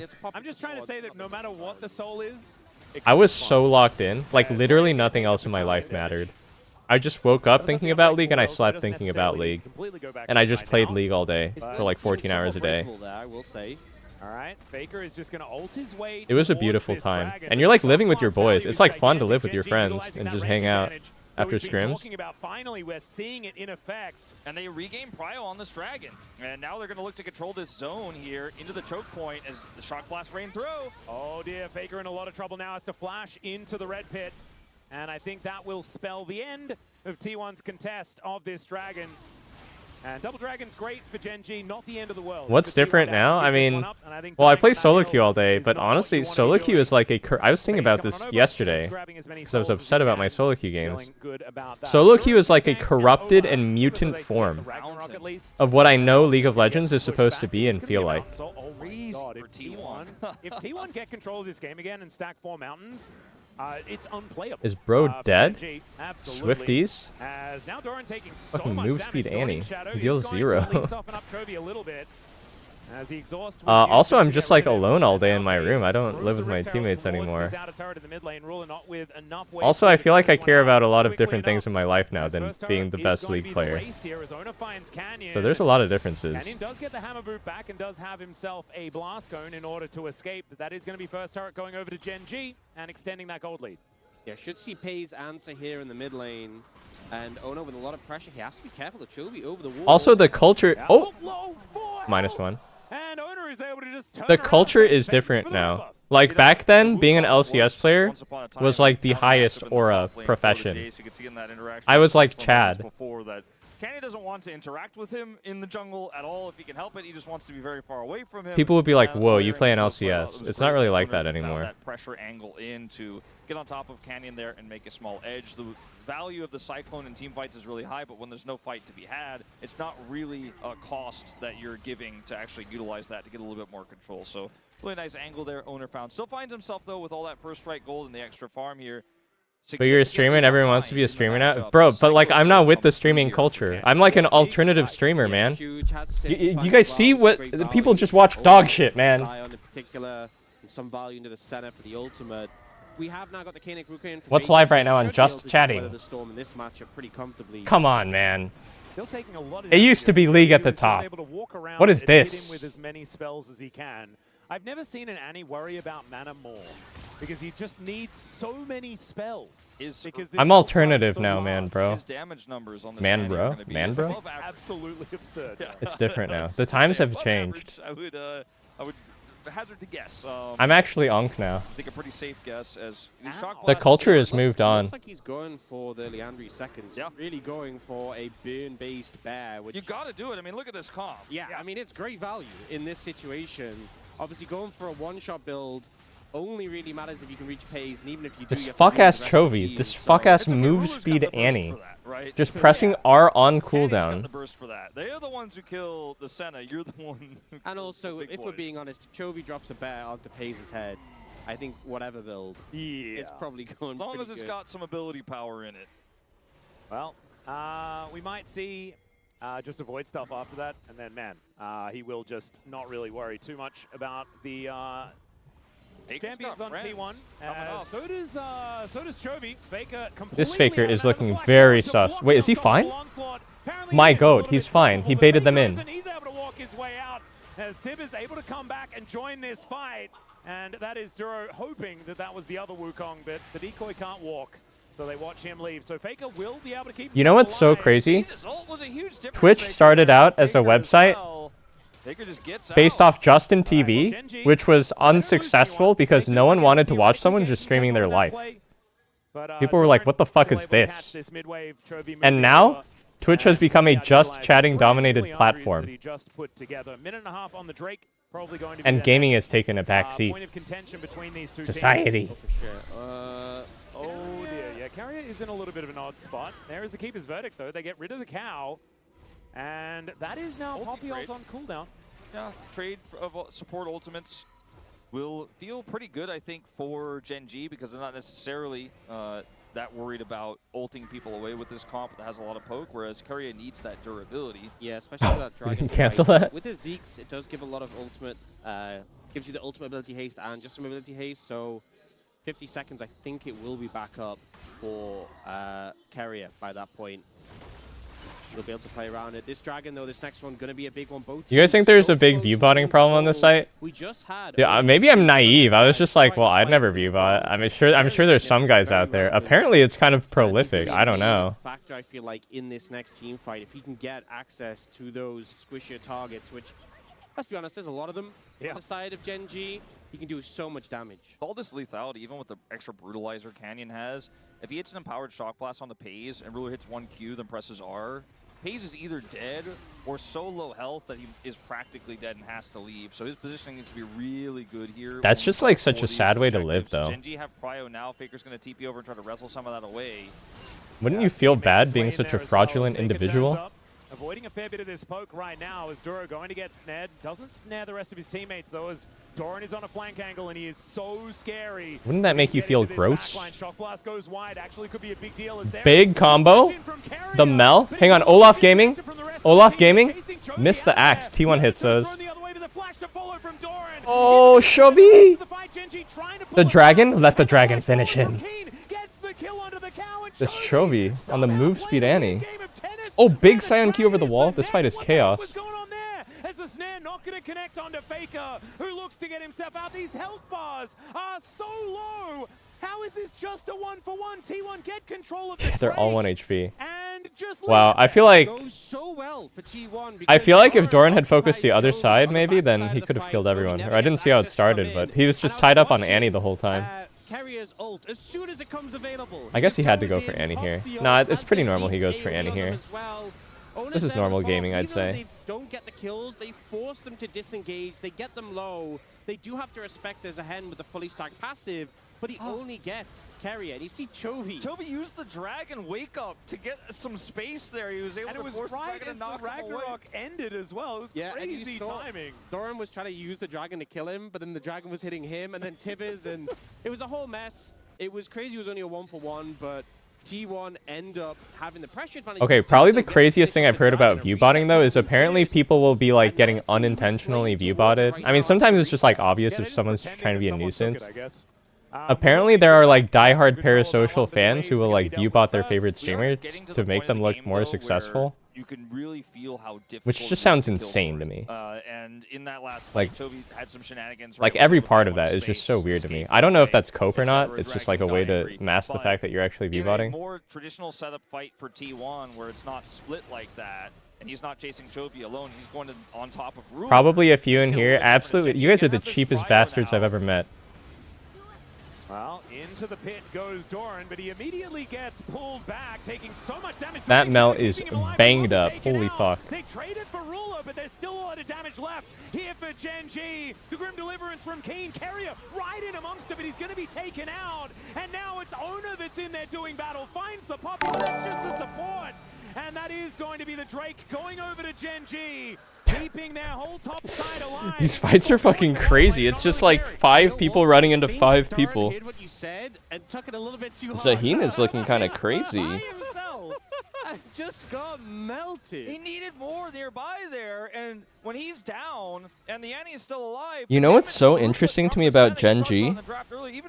Hang on, let me watch the fight again. What even happened here? Olaf is in. Olaf's in the middle of 3. Oh, he's just getting creamed by Zaheen. He went way too early. What the fuck? Jerkreb, thank you for the 50 gifted. Oh my god.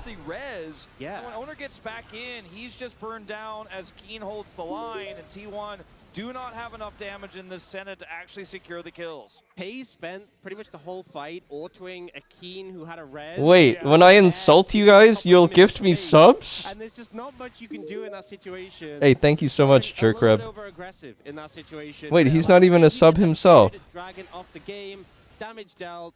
Is he even a sub? It says previously sub. I wonder who that damage has been dealt to. It's so fake. And the thing is, like, I think Trophy deserves a lot of credit for doing a lot of damage in a lot of games, right? The Galio was such an incredible thing, but, like, he was just hitting a Scion all game.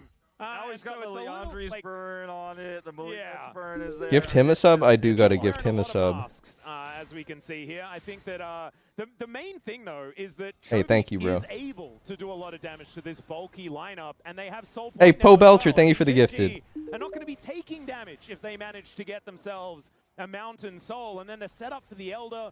I mean, I don't know whether T1 will have enough time to get this center scaled up, you know, to have that advantage as the unstoppable This game is just bizarre. I've just watched Annie ulti Scion every single time it's on CD. Faker dying again? This game is seriously weird. Olaf rage splitting, has TP. Dude, Unk looks kind of lost on the Scion mid. Can you just miss QE on Baron? The front line, I think they just focus him down again. If he decides to show up, he is going to come here a little bit late. GenG playing this slow. Say kill score. Yeah, keep his verdict going to be a big. Alright, this is for you, Jerkreb. This is for 50 subs. Yeah. Flash not quite 6-7. He's going to stop that one. Carrier in so much trouble. GenG looking for the turn. That's for you, bro. Specifically for you, Jerkreb. With the wrap around. And Trophy is going to be Olaf, R? He has to throw down the Ragnarok, but using it Oh, he has to R and run.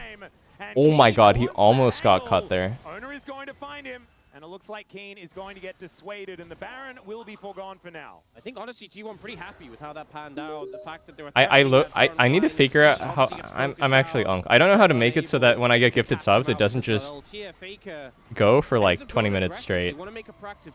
I think I need to disable this for a second. Instantly turns things around and T1 decide they can't follow up Not with to this. mention the Keeper's verdict, which denies Carrier from being able to stick around and buy space for a potential Doran TP. Because if this starts to go better, Doran TP's in to match, and then maybe they could have found something there. But like you said, denying the Baron felt like best case scenario for T1 there. Because if they lose the Baron there, they lose the Soul as well, and that means Mountain Soul goes over, but they were able to fight tooth and nail to hold on to that one. And the only gold lead here is Paze, right? He's getting bigger and bigger. He's post 70 stacks here on this Senna, but the rest of the team is so far behind that it doesn't necessarily matter. And we mentioned this so long ago in the game, is going to be a big responsibility for Doran to maybe be a frontline so that Paze can actually. Who wins the game? Him in terms of target selection. I think T1 will win. I mean, I think their scaling is so much better. I do think Olaf will be able to find a fight where he's 1v9. Wukong has been really strong. Scion is just there, I guess, existing. And Senna's in a really good spot, actually. I think Mel falls off so hard the more the game goes on. I think Mel looks like just a horrid pick in this draft. I didn't see exactly how it happened, but Mel looks just giga terrible here. Poppy support is actually very low value if you can't get a good ult either. Poppy, yeah, I mean, I just don't see Poppy being that useful getting pushed out by like Scion mid and Olaf top. I think T1 probably wins this still. His shred is ridiculous now as well. As Duro not too worried about Carrier. Even with the goal lead for GenG, I think just on item completions, T1 have an edge right now. GA came in for Owner as well. These are some really good item spikes to have, but it's going to come down to execution at the end of the day. Yep. I think this keeper's verdict is Look at that Senna range. What the fuck? Duro, keep your eye on him to see what this Poppy can actually accomplish here. As Owner with that GA at the ready. Scion, go. That is Anino R again. So much damage is Keen. Wanted to stack up that passive. He has TP. He has TP. Let him TP back. Low health bar and his teleport is available. He may need to use it. I think that's exactly what he's going to do. They can get that big shield. Front line with that.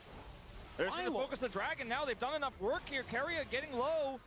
Yeah, GenG gonna try and hold on to this one. Tipper's down. T1.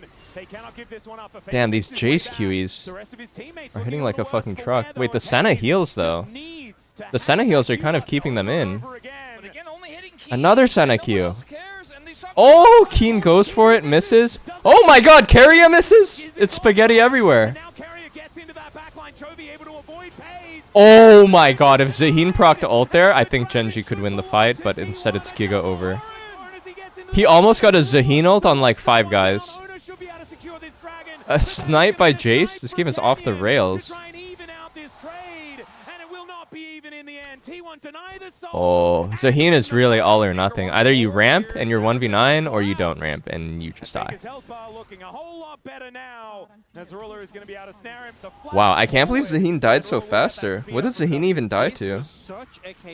He was bleeding like crazy off the DD. A lot of mishaps from either side. We see it starting off. It's Keen trying to set up this grab on a Paze, but Paze flashes. How does Zaheen die so fast here? Let me see. Getting beamed by Senna. Gets Ali stun and then not. Oh yeah, wow. Dude, if he got the ulti off, he unironically heals to full and has passive ready here. The champ is just so crazy if you get a fat ult.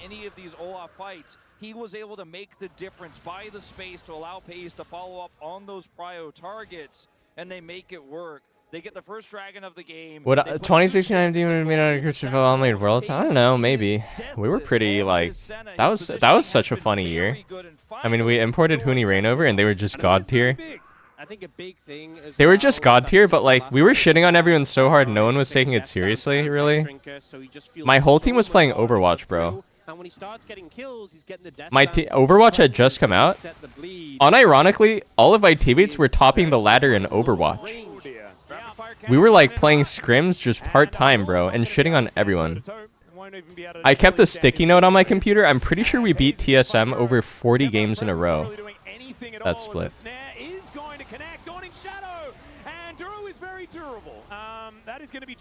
That was crazy lifestyle, bro. That was just crazy, man. And we were door dashing sushi like every day because Huni loved eating sushi. And Huni was just like locking in Lucian top and just 1v9ing after 2 minutes every single game. It was kind of a fever dream. But like, I don't know. We just, all the other teams got better, of course. And we were just goofing around, so we lost. So big on this Senna. Well, Tibbers is going to go flying around just a little bit here. GenG getting control of this top side. That shock blast, I mean, this poke is still such a huge deal. The range is something that we cannot really forget about. As T1, they need to be so decisive and start fights before their health bars just... Good memory. Good time. I mean, that was the start of the VC influx into LCS, if you guys didn't know. That year, when Immortals came into the scene, that's when the big bucks started rolling. Before that, my very first year on EG, I think I made 2,500 a month, league minimum. And then the very next year, my manager said he would double my pay, except he lied to me, and it wasn't in writing. So again, I was making like 2,500 a month, I think. And then I was like the backup option, and then I joined CLG because Link didn't want to play anymore. So I joined CLG, we won the split. I get the fucking phone call. Can you imagine, 18 years old? I get the phone call, hey, we want to sign you to our team, and we're going to pay you 120,000 bucks a year. I felt like God. They don't have a traditional AD carry. They do not have enough control, so this game is once again going to slow down. After 2 years of making peanuts. The next fight will be on the Dragon, not the Baron, in about 90 seconds. I am terrified to see the damage if Canyon hits a shock blast onto Paze. Yeah, I was just thinking that. As the Shock Blast is going to connect onto Faker. That one, the thing is, we're not too worried about. So much I would love money. to see his first strike numbers. Because, I mean, that's the thing with First Strike is that, you know, obviously in lane, if you're playing a laner with it, you can proc it pretty consistently if you're in the right matchup, but you don't have the damage to really back it up. This is the point where Canyon has the damage to back it up. This is where First Strike really spikes. Did I have an agent or anyone to negotiate for me? Nah, I just did it all myself. He only has one more item slot, but I was my own agent. I felt like I got fucked so hard during my playing career. For example, that year where I thought I was supposed to be making way more. And my manager kind of lied to me. If you can start stacking these mountain dragons as T1, I got fucked so hard in so many different ways during my playing career, I felt like I should just do it on my own. And I did, and I feel like I negotiated a pretty good salary most years. All of those inner turrets are still up. So getting Baron doesn't mean you're sieging to win the game either. You're playing it so much wave. God. And yeah, he is big. He is the biggest. He also gets to extra, you know, bling bling control wards. I think the meta is different now, though. I think you're supposed to have an agent now. So he's just got, I mean, he basically the times have just changed. anyway, but then that gets turned into more damage. But he got hit. Stacks, and he does get hit. Yeah, the way I got screwed by my manager that year, he said like, somewhat healthy. There's the interrupt from King. Unk? Being a bit of a hero to try and keep Ruler safe. Wait, decent chunk? And it is going to be successful. Dude, Senna looks really OP here, and Mel looks useless. T1 wins this game, no? I think it's Senna 1v9. As the dragon has spawned, Oh my god, that's Shock Blast. That's it. I mean, that's all you need. Now Pace is in so much danger if he sticks around. That was the thing that we were scared of seeing, and now we know why we were scared of seeing it. Even if they drop Soul, they can win. That's enough. Just got it. That's it. It's that simple, and it hasn't been really hitting this. Wow, Poppy is level 9. You're right. What the hell? Realizes that he's probably being seen based on the movement of GenG, and the Keeper's verdict is not going to come. He just wants to make sure Owner doesn't steal. He just wants to make sure Owner doesn't steal, so he channels it. If Owner runs in, he just knocks him away. They wait for it, secure the dragon. I felt like in that moment you could see GenG couldn't even. Okay, yeah. The way I got fucked was the classic, like, hey, you know, you did great. We're gonna pay you $5,000 a buck, or $5,000 a month this year. I was like, wow, that sounds like awesome. I think I was like 17 or 18. Yeah, that sounds pretty freaking good to me. And then I got the contract, and then it said like the base was much lower than that. I think the base was still like 2,500. And then he said, "Oh, don't worry, we're gonna secure a lot of sponsorships. I have stuff lined up like literally right away. And once that sponsorship income comes in, then we'll bump your paycheck up." And I was very naive. I trusted this guy. I was like, "Yeah, of course, duh." Included in don't get hit. Yes. Okay. It's a great strategy. I trust you, man. That helps. And then obviously that was not the case. Very deep flank. And then I brought it up a couple months later, like, "Hey, you know, you promised this to me during off season. What happened?" And he just looked at me and he said, "I don't know what you're talking about." Because Doran and Owner are both running up. This is is going to follow as Keen does have the ulti. He's doing a lot of work and has charged up the passive. It was a good life lesson. Wait, is he cooking? DD! Oh my god, he died right before the DD came in. Oh, Paze got caught up by Annie? Wait, maybe GenG wins this. Oh, Paze got caught by the move speed Annie.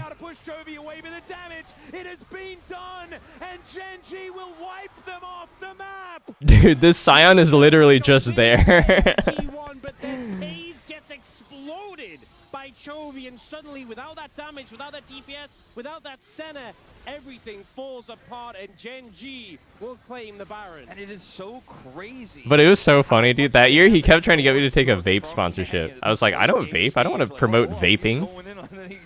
First of all, I don't vape. Second of all, I don't want to promote vaping. He's like, bro, just do it. So, like, I don't know. Maybe I didn't make that 5K because I didn't take the vaping sponsorship. This was like early meta vaping. This was like pre-Jewel era. They're starting to lose control of the top side fight. He ults here, but watch Chovy. Chovy does not wait. He's got a control ward there. Oh, crazy the mistakes that happen at the highest level when it's a really tense game like this. That was a pretty severe mistake by Paze to die there. He didn't cleanse flash insta. They have the Mountain Soul, and it gets so much harder from here. You know what's crazy is that we were talking about how Chovy's gone for this more burn-heavy build. He did obviously just finish the Rabadons before that, but Paze had cleanse and flash, and I just don't think expected to get one shot. Well, the way Chovy was walking he looked like he was clicking on the team fight, right? Yeah. I mean, then just he faked it really well. Flashed on his face, and he was just dead. I mean, there's no way T1 wins this, actually. Right? He was pretty late with the cleanse. Yeah. This Olaf is useless. Either way, an impressive play from GenG, and now full control. Low-key, they griefed. They put Sion mid specifically. Wow. Pick Olaf top lane, I feel like, and the Olaf top has just been useless. He's now got off items. Like, this guy, you were mentioning the money printer. He doesn't need the money printer anymore. He's a damage printer now. Yeah, he is.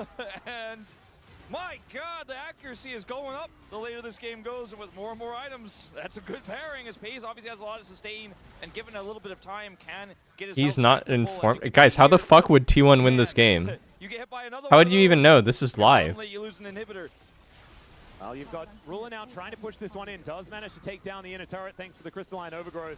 That is going to be that gold lead extending a little bit further. There's no way Olaf does anything useful. Sion's been useless the whole game. The only way is if Senna just starts frying. Buying some items and then going for the top lane push. But this Baron is Soul check, 110. Open the base or anything like that, and the Elder is what we need to worry about. The key is the Elder, right? And if they're gonna have, if they don't get any inhibitors, they should have some prio and they should have some control, but it's not as good as it could have been. But when you want to sponsor by Spotify, bro? Much turn with the Annie, right? The Zahin that can charge on you. It's hard to be the approach. There is a big difference in ADC firepower at this point, but you could say the same for mid. I mean, Annie is really useful, and Sion is just a warm body. And T1 still have the opportunity that can, like, hopefully entice the enemy team to hit him. Senna's on a horse. They still have one more shot at this despite everything. They should make an ADC that's just perma on a horse, like a mounted archer type of unit. Like Rel, but an ADC. That can mount and dismount. Doesn't that sound sick? Mounted archer for range? And then melee range with, like, a melee weapon. There's so many of these summoners that will be down. That's going to make it such a tense setup. Another shock blast is going to connect. Not on the Pays this time, so it's not as much of a jump scare as the +1 buff will be secured. He's now looking for Faker, who does have to use the ultimate. I don't know, so much control as GenG's right now. Like, they're pushing them back. Faker's pushed out, doesn't have his ult now. But T1 have to contest it. They have to. They have to, and they don't have great tools. Carrier's going to use his. Is it T1 magic time? The mid lane here and join Pays. They can push that prio and look for a wraparound. But this is do or die, and GenG held all the cards for this really critical objective, a game-winning one. And the thing that's really frustrating here for T1 is I like he went Bastion Breaker. It adds damage to his QE. A lot of people don't know that. And GenG's composition does that. Like, that's its whole job, is to burst a target and take them out of there. They even have a Mel for execution. And so I feel like what we've Curious seen about the from Senna Dom range at this point. Just feels way less She must have like possible 900 range on an RFC auto. They're looking for him. They don't know where he is. They're like, where is this Olaf? I want to push see on him. mid. I need to know where he is. It's behind them. Just TPing for the shield right now. Oh, it doesn't actually have it. Oh, he doesn't have those? Yeah. Geen? Keen could be in a little bit of trouble. Grim Deliverance is Keen? so He flashed onto Mel with the root? Looking for the angle is Keen. He gets the Grim Deliverance. He manages to keep himself alive, but everyone is going down lower. My fraud. So Keen is dead. In trade for Guys, I swear, I think Keen might be fraudulent. I don't know. He's like Z tier. He's a Z tier player, but I just don't know. I feel like he doesn't have the aura. Like Zeus is that fucking guy. I've never gotten that impression from Geen. Just my opinion. Was Duro's ult, because this play started off favorably, 41, but Doran gets Damn, he just randomly gets caught here, and then he flashes the root onto Mel. Dude, that's pretty killer instinct from Carrier to W flash there. Now, how different this could have been. It probably would have been the end of the game, I think, in almost every situation. But the fact that he's not there is that we get another. Elder's still up. Oh, Olaf's in, bro. Annie? Oh my God, DD pro, DD moment, DD moment, certified DD moment, certified Riot Games DD moment. The Olaf finally happened. He's literally gotten edged all game long. He finally had the successful fight where he ran in, tanked everything, and lived with DD. Oh my god, even Unk is looking useful now on Scion. This guy's dead too. Really? Wow. Smallest of mistakes, and it's GG. Walked into Senna and she just randomly beamed him.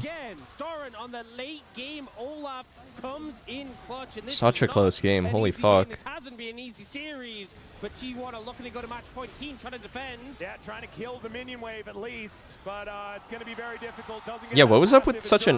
What was up with the Mel pick? Did they just pick that shit early? I feel like that's something you pick when you see something where Mel would be good into it. I feel like they first pick it.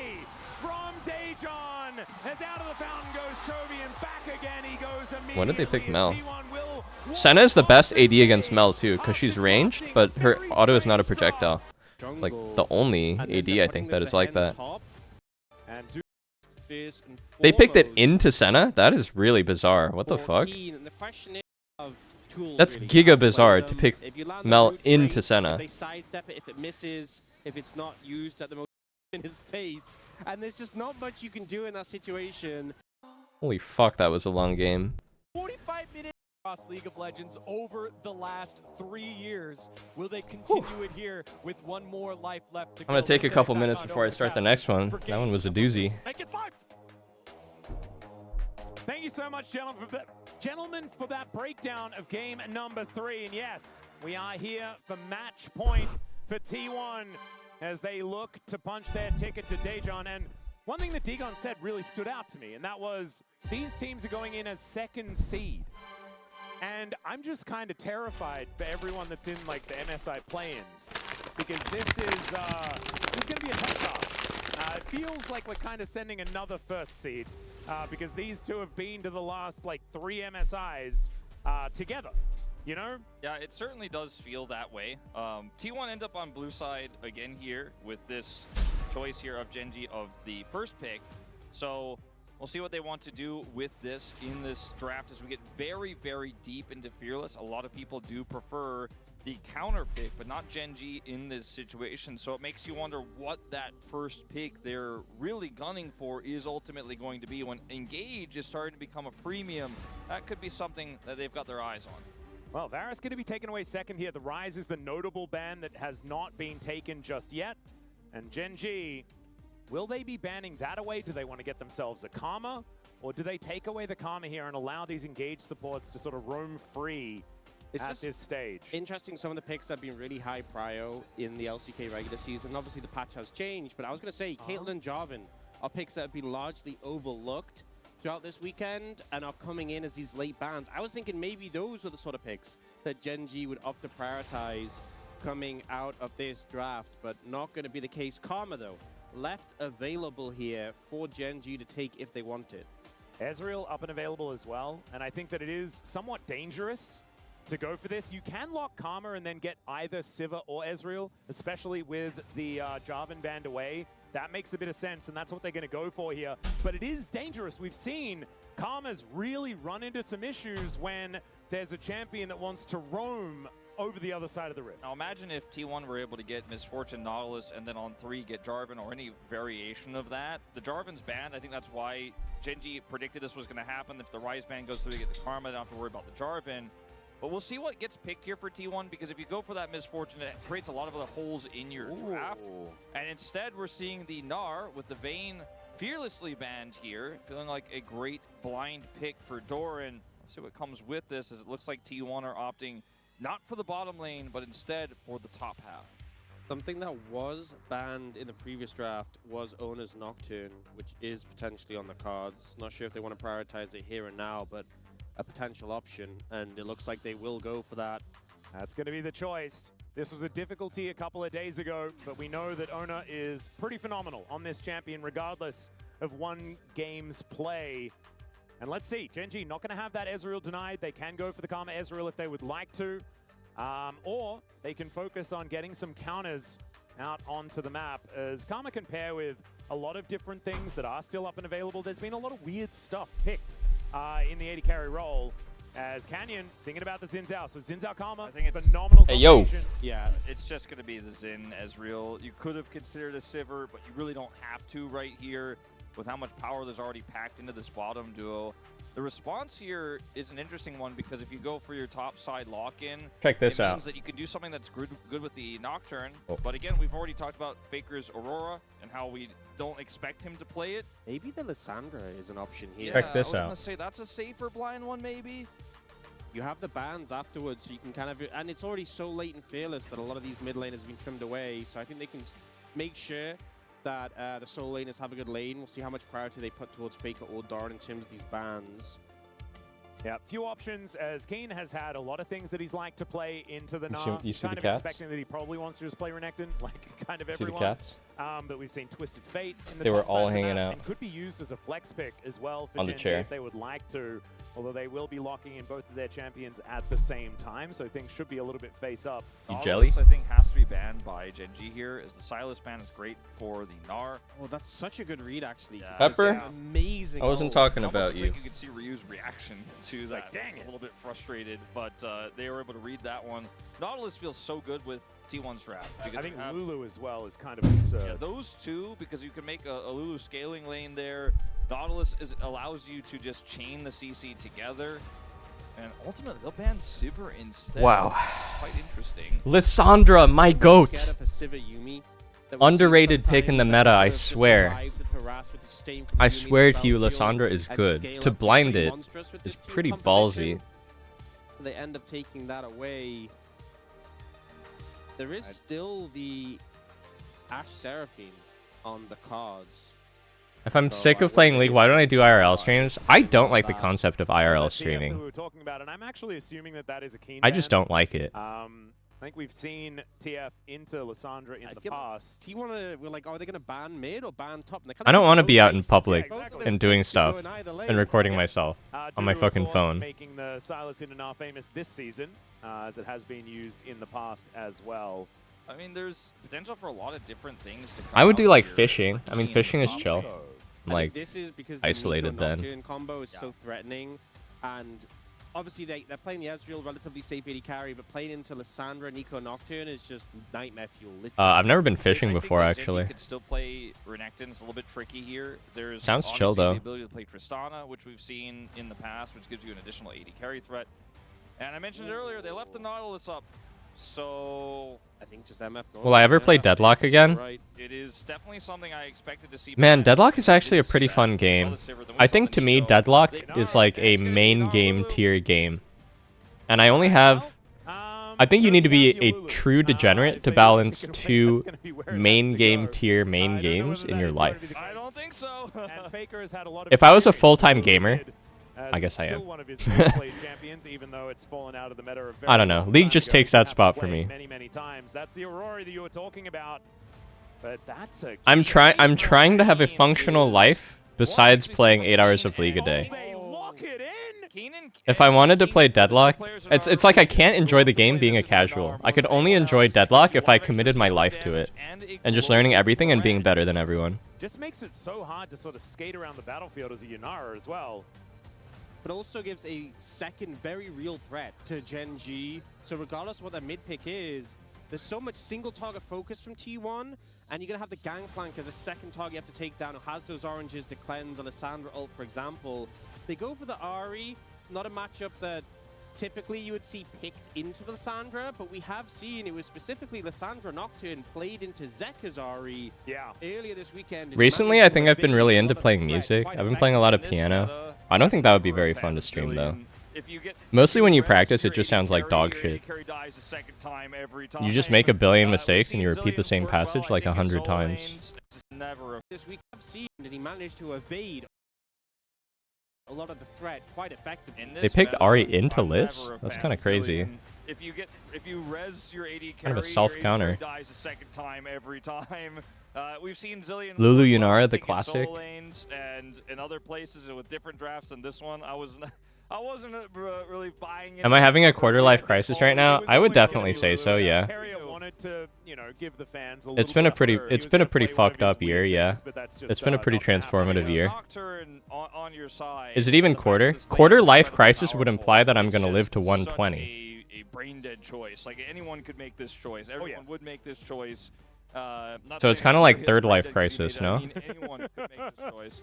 And Keen on this GP gives you a little bit of extra explosive power, but it is also a pick that can be vulnerable into this comp and can be pushed on inside. We're entering by this mid-game, Nocturne. boys. I like T1's draft more. I think they got a lot of meta picks here that work really well together, and GenG kind of found some answers that aren't that convincing, but at least they found some answers to what T1 put together. But T1's draft is proven, and GenG's is not. I think in terms of the cohesion in team fights, T1 Are we definitely at least but I'm scaling? a I think I'm bit scaling. concerned about you have a Nocturne into a Xin Zhao, gonna have I think more I'm heat scaling. pressure. I'm always You're scaling. playing into Ezreal Karma, you're playing into the G. I've always tried to play for late I game feel like the early pressure in my is life. there for GenG.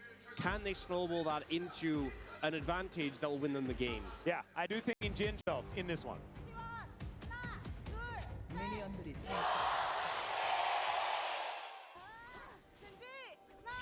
I mean, I had a good early game. I'm trying to transition that into a strong mid game and finish out with a good late game. Match point. GenG, they can take us to silver scrapes with a victory here. T1, they could just punch their ticket to Daejeon right now and be our second seed, meaning that our first seed from regular season would be the first one going, and then our second from the regular season will also be going. There's something nice about that, I guess. But GenG not wanting to go out without a fight, as now Canyon walking up towards Owner here, steals away. Jungle's so disgusting.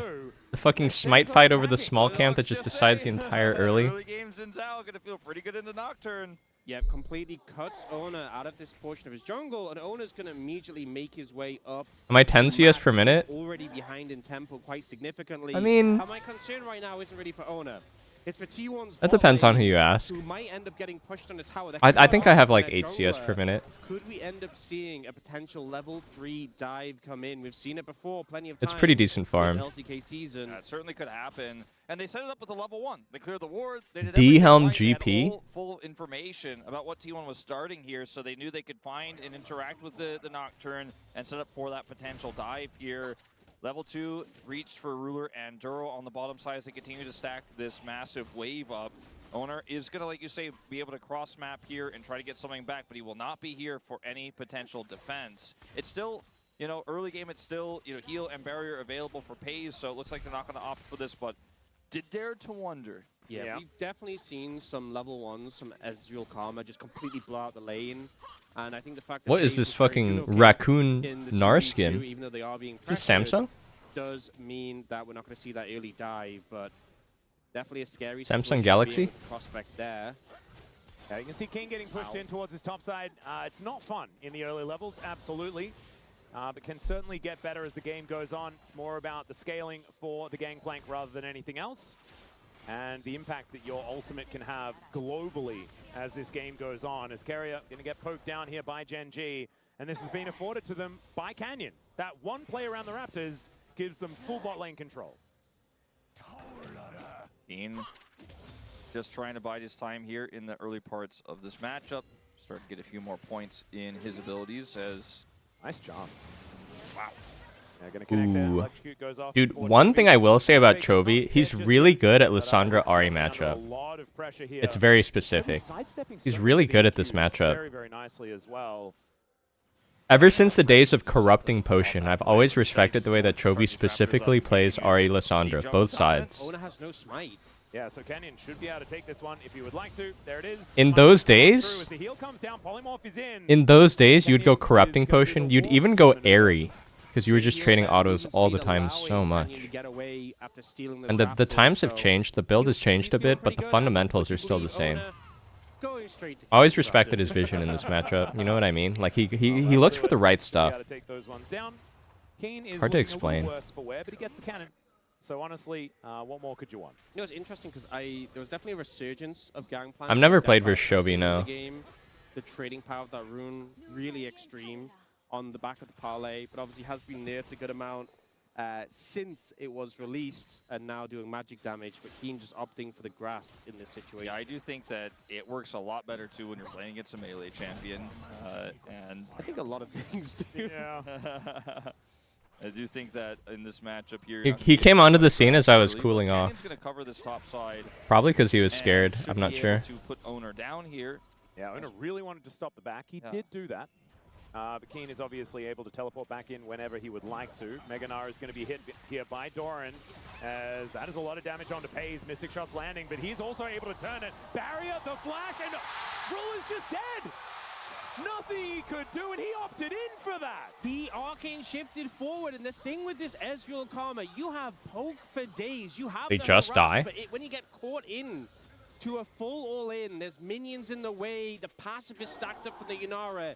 The spacing. The Ahri spacing is crazy. With your Q's not there, what can you do? Yeah, when the Q is up for Pays, He's like perfectly in the mid-range where he just sidesteps this Q like that, look. But he's baiting it out every time. It's such a... It doesn't look that crazy, but like the spacing is good. And a massive, massive misjudge there for Ruler and Duro. And Pays is the kind of guy To the untrained eye, it looks like nothing special, I'm sure. Pays absolutely is. But a guy like me... Call in his inventory, he gets first blood.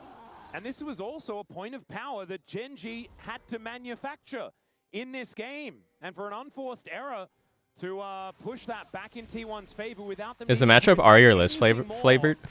Means so much. A punish attempt on the I think root. it's... You know, it's so rare to get a It's root Liz off flavored for like 99.99% of players. I don't know, he just fully... But if you're a Z tier guy like Chovy, and your spacing is like that good, you technically do outrange the All Sandra. the minions in the way as well, not only blocking the Mystic Shots, but also you just taking minion damage. If you play the spacing game really well as Ahri, you can win. Not the best But of play, course, this side is from much Ruler, easier to and execute. Gonna put this lane in a pretty rough position because now tier 2 boots completed for Pays. Having early tier 2 boots into a skill shot heavy lane feels so good. Not to mention you stack your Q so much faster with the Greaves here for Pays. Yeah, and if you look in comparison, Ruler doesn't even have a Sheen, which is a big factor. Haven't seen much GP recently. Now Cannon Barrage is going to try and pin this wave. I feel like the time investment versus how useful, how niche he is as a champ is like generally not worth it. Unless you're a guy like Geen, I guess, and you just already have a pretty good GP. Because I feel like he's a very situational pick. I feel like he's extremely strong in the right case. Hold on. 6 to 5. Oh, that's big. Wow. And Drake. And Zindet. And Zin Flash. And you didn't have to use your own Flash. And you get Drake. And Yunari got the kill. Wow, I guess T1 takes this 3-1. It's a pretty extreme early lead. I mean, Nara is just up 20 CS naturally. Nocturne is leading now. They got a Drake. But every time it happened, Ona just slinked over to Canyon's jungle and took some himself. Duran? Duran? Oh! Remove bot lane. That's bullshit. Which is also so important to bring him back into the game. Unk? Oh, and now Trophy looking for an angle. Self-ult from Faker will keep him alive. Dude, Unk is getting cooked mid lane. Ulti's now traded between mid laners as well. It's a nice Trophy is elite, bro. What an elite laner. The kill going to Ruler. But more than anything, I feel like that kill is just a big morale boost for Yeah, I was going to GenG. say, the vibes gained back is certainly more important. Absolutely. Owner here is going to be looking to take these grubs away. Doran isn't here to defend, though. Yeah, on the is play. just wrapping around, Huh? looking for Owner, who still will get snared. When becomes lightning, is going to be eaten by the spell shield, though. Yeah, the backup not quite there for GenG. They force Owner away, but respecting the fact that Carrier was moving in and Faker was on the map while Chovy was resetting. We'll get the replay. Look at this Owner on the left side here. Faker gets out. They're buying. How old is time Unk because for me? Carrier and Pays have prior I mean, I think over. I'm Level Unk. 6 is here for Pays. I'd say It's an Unk easy call endearingly. to make. Me and Big Faker are the goals same age. there. Blow up the And jungle, same and skill minus level. one. There's no way that Ruler can make a longer fight happen there. Here, Doran going a bit too far forward, finds himself on the wrong side of this barrel. Yeah, he hops in and then he wards the brush after Keen has switched brushes. So I am literally an uncle. I'm gonna go see my niece and my nephew this weekend. Takes him out. For Father's Day. Go see my family. Faker in mid lane as well. And then was very shocked. Iceful move, staying for 7 months. High value, you know, just fire it up through the middle of the map. If you hit, you hit. I'm the cool Unk. I mean, at least I hope my nephew's gonna think I'm cool when he becomes an intelligible human being. He's only like 3, I think. Am I not gonna be the cool gamer Unk? Huh? Dude, why? What? That TP was bizarre, bro. What? Huh? Oh, he tried to... Did he try to flash and press TP instead? See, I told you guys were the same skill level. I'm gonna go with that could be it. I'm unsure. I think we can all agree that is not what he wants to happen. Well, yeah. That was all of a sudden, this is a game state where GenG have pulled ahead in gold. Chovy picks up a kill. Keen already got one earlier. He defends the dive there. And all of the advantages for T1 are washed away. Outside of the Dragon, of course, which is permanent, but a bit bizarre here is the turret ramp is what really starts to do them in. Yeah, I mean, the instant response from Keen with the ult. Dude, this guy was so tanky. Holy fuck. Is that like the D-helm value or what? I can't believe he actually tanked out all 3 of them. What the fuck? He only has D-helm for durability. I think he just thought that was his best chance of getting out. There's no way he was trying to flash there. That wouldn't make any sense. I don't know. It's kind of funny to slowly become Unk, though. I embrace it. I embrace it, but it's funny, because I was always, like, I think the youngest. I was the youngest in my family, my entire extended family. All of my siblings, cousins, everyone's older than me. And then when I was playing in the scene, I was also just always the youngest. But now, I am Unk. Some mistakes. I feel like the pressure of this series has been getting to both of them. Ruler with the miscalculation in the early game. Faker with the weird teleport in the top lane. No one is infallible in this series so far, and this is not a large lead by any means. And I'm looking down at the champions that are ahead. And Yunara being 700 gold up is a scary prospect. I'm Unk, bro. I'm drinking Greek yogurt shakes. This shit is gas. When you consider that she'll, in 13 minions time, have a Cole's worth of gold advantage additionally over Ruler to push him up to 1,000. When your friends start having babies and get married? Yeah. Yeah, I'm definitely at that age. I'm at that age where half my friends are still like figuring it out or degenerate. Especially as a streamer.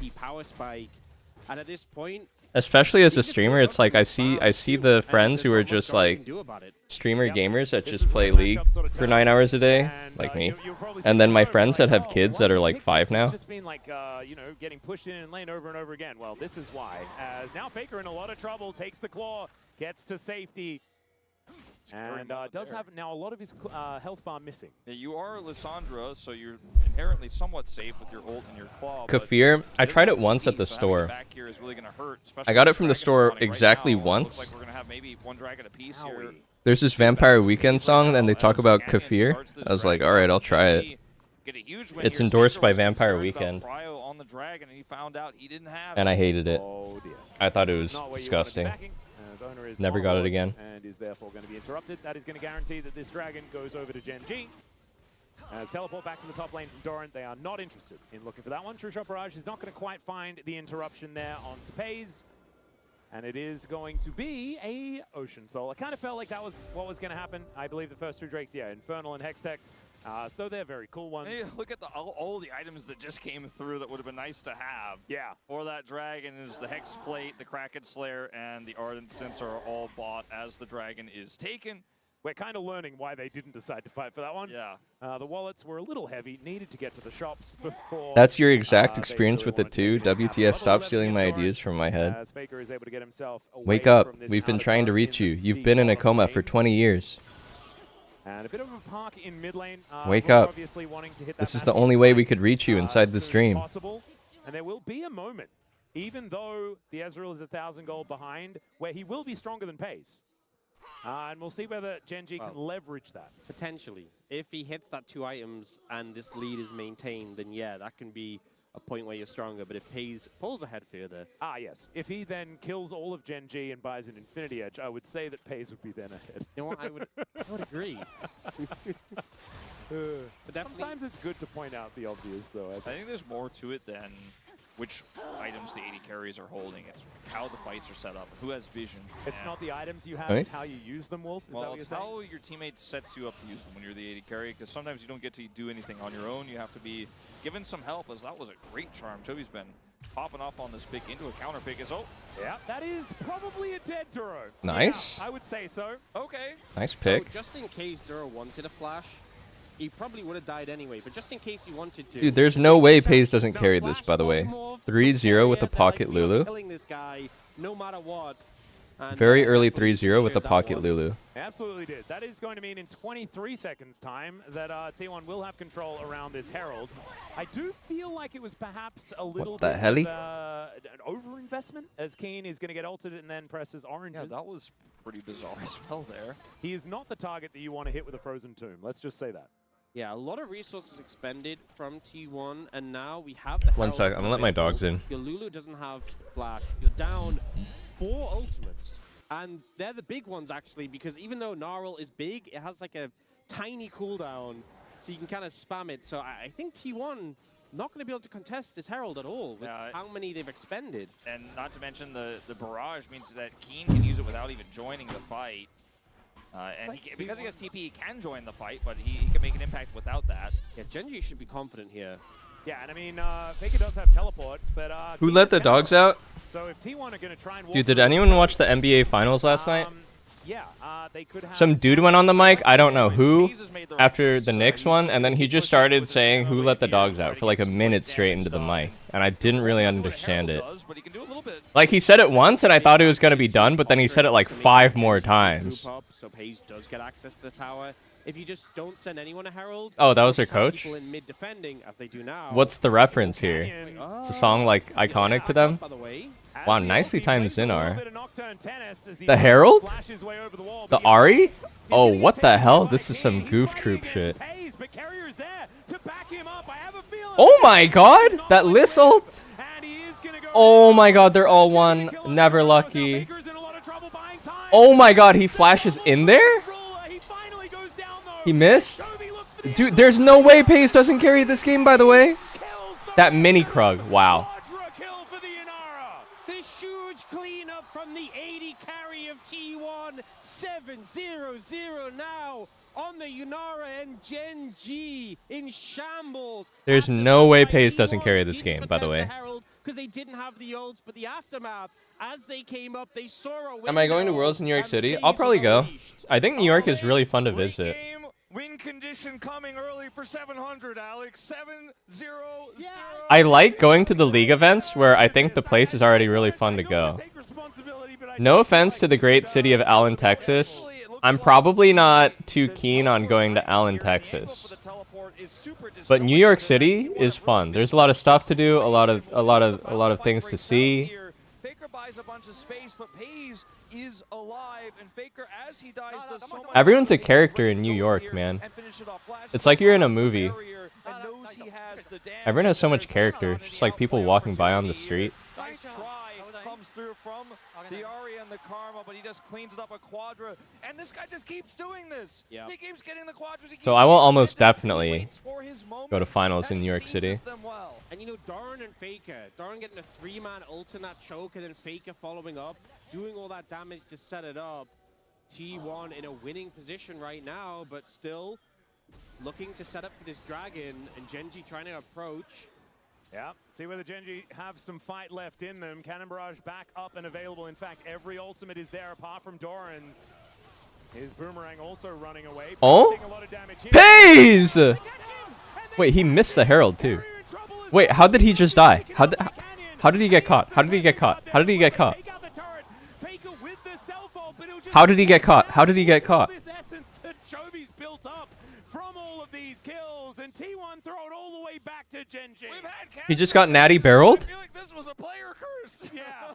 I did not up so well. I did not take responsibility for this one. That was That's a on player him. curse. You know what? Right Maybe there. we shouldn't say anything. Maybe we should just say commentary noise. Was it 2-barrel combo? Was it 1 barrel into QE? Or did he just get actually like slow barreled? Was it a reasonable catch? I looked away for a quarter of a second. Wait, oh no. I'm sure they'll reshow it. That was a big turning point in this game. Canyon was walking to the top lane. Was it EEQE? If he'd stolen Let's see. that, would have been pretty insane. But yeah, E? EE. What? Oh my god, that slow is so fat. And the drive over. Basically before Chovy touched it, but he just finished Wow, that just happened so suddenly. Got hit by the True Shot barrage as well. I wouldn't think he would get caught there either like that. What the hell? You know, when you get GP's broken, no? on a Yunara this early in the game, it feels great, but there is a lot of responsibility on your shoulders. And I feel like FaZe maybe needed someone to say, the Uncle Ben line to him. Yeah, with great power. I swear GP's OP. Just so fucking hard to play. On your back and they got a lot of CC. Yep. And burst damage, as we saw there from Ruler. One trick only tier level of difficult.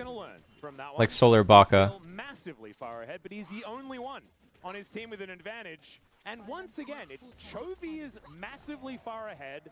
And so is Honestly, do these new gen top laners like Doran and Zeus even have a GP like that? I feel like I've never seen them play GP. Geen is an OG though, so he's got a GP. You had to be there in like that era of GP. It was like Huni era. It was like Huni, Alfari, like Duke.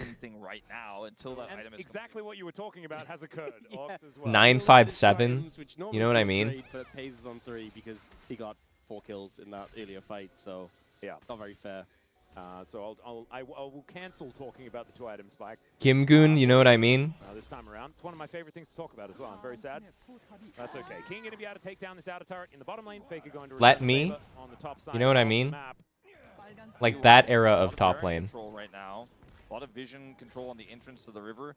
Quite tempting to start this one up with this 3-item Yunara, but instead they're going to set a trap. And GenG, like, don't take the bait at all. You say that. Great charm. Oh my god, he just flashed Lulu ulted himself. And it works? That is illegal. You're not allowed to do that as King. Holy. Oh my. Oh, Paker with the should self-ult. Oh no, Ankh, we got a self-ult. Self-ult is so goated on this. He would have slowed everyone. Oh, no way this isn't winning. No way. The level of gaming is so high. How can we compete? The gaming level is so high. Best believe he was yelling penta, but now they're yelling Baron, Baron, Baron. They'll go for the Baron, a crazy Oh, play. man. Looks like Kerry was caught, but he goes for Crispy, thank you. Dude, Dude, what a play by Korea. Flash R Poly, was it? Flash R Poly. Wow, so fucking nice, man. Only Keria would do something like that. And then Faker with the angle. Here, Flash W. Self-ulti, apply the slow on... He ulted GP who has oranges still. Just not good. Even if he hit Zin or something, I think still not good. I think self-ult is best there for sure. Barreled again. This GP is secretly 1v9. This GP is secretly carrying the game. Turn what was an incredible play from Keria into a winning trade and a Baron. My lord, this series is... Rough Lissandra game, holy moly. Something you mentioned, I don't know whether you wanted to mention it on broadcast, Wolf, but you were like, this is the first phenomenal series. The ultimate Lissandra black pill Continues to deliver. Yeah, it's like is that it's almost always best to self-ult. great game we had, which was game 2. I was like, I said it. Go ahead and cancel me. Yeah, and you're excited. You're like, I got my one game. I'm very happy. It's been a great and we season. got a series right, and that's good. I could walk out of this happy, but ooh. All right, Drew. Caught? Flash, so he's very dead. It's just going to be taken out. That is going to take some of the wind out of the GenG sails. Yeah.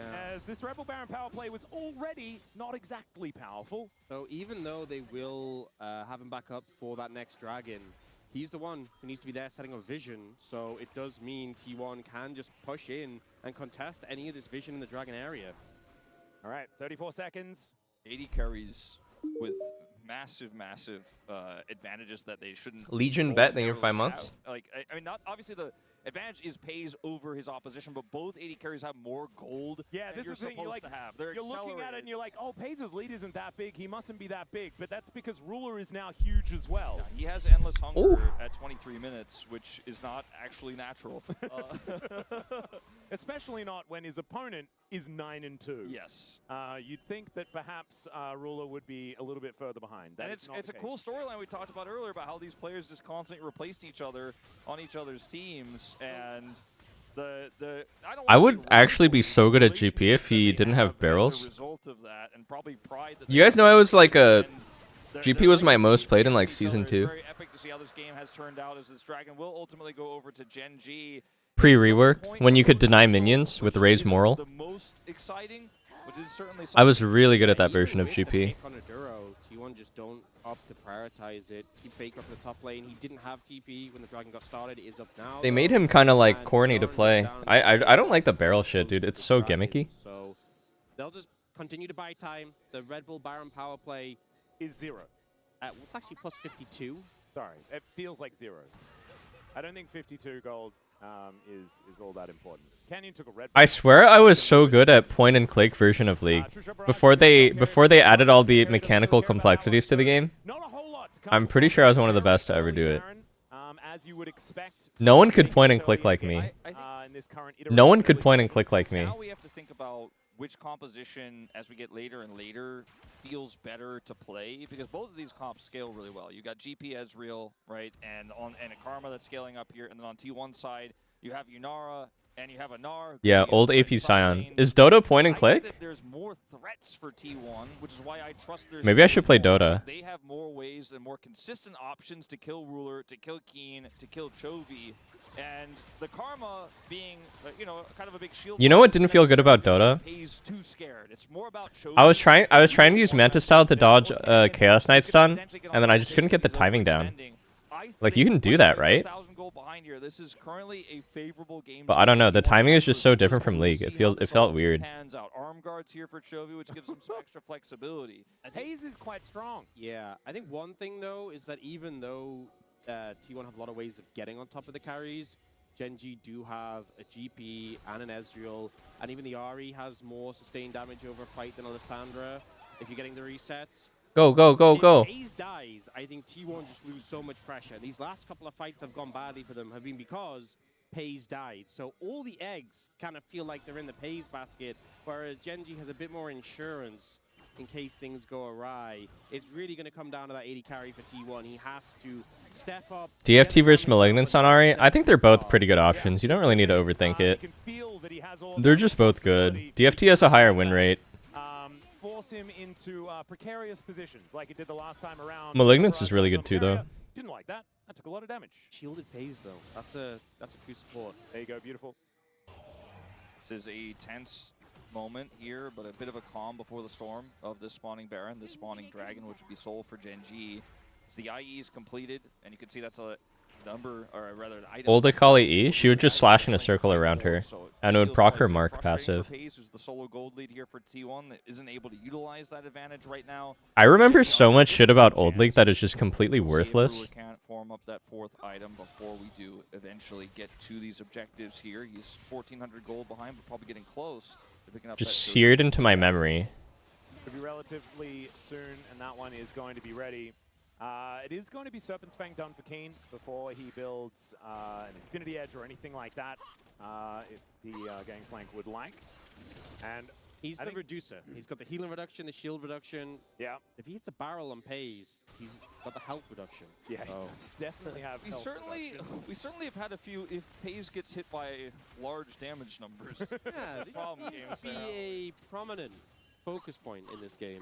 Yeah, they're not relying on consistent CC to hit the Yunara. They're relying on consistent death to hit the Yunara. Death is the greatest CC. It's pretty good. Cannon Barrage is also pretty good CC as well. So I think that Keen is, his responsibility will be making sure that Paze has an awkward circle to walk around in that makes him slow and does damage. But damn, Lissandra looks kind of useless, low-key. Maybe this champ sucks. You just deal 0 damage. Everyone's so tanky. Are very good at just building a gold lead. Right now, this 800 gold, this minuscule advantage that they've had, has been held for such a long time. Why is GP so strong? Talking about scaling, I think that by the looks of things, T1 are just very Hang on, where's Paker going? He's skipping the wave. Late and be better in team fights because that's how they've won quite a few of their more recent games. And it's certainly been the case. We've had a lot of comebacks throughout this tournament, and this gold lead is so tiny. But T1 have low-key, the GP is a problem. GP is so strong, man. Have that TP in for Chovy here as the dragon starts to spawn. Baker will match it after buying as he finishes his back right now. Yep, Ocean Soul on the cards here for GenG. I want to see more GP in competitive. I think the champ is really fun to watch. As Keen. Area is so important here is Wild Growth, how he chooses to use it. Does he honestly one barrel? Oh shit, he went. Nocturne is in. Lissandra targeted ult again on GP. They get him this time. Okay, pretty good. Soul point. Oh, nice Michaels. Holy shit, GP dealt so much damage before he died. It's 5v4 on Soul. Meganar timing out. Meganar timing out. Meganar timing out. Oh shit. Sends it.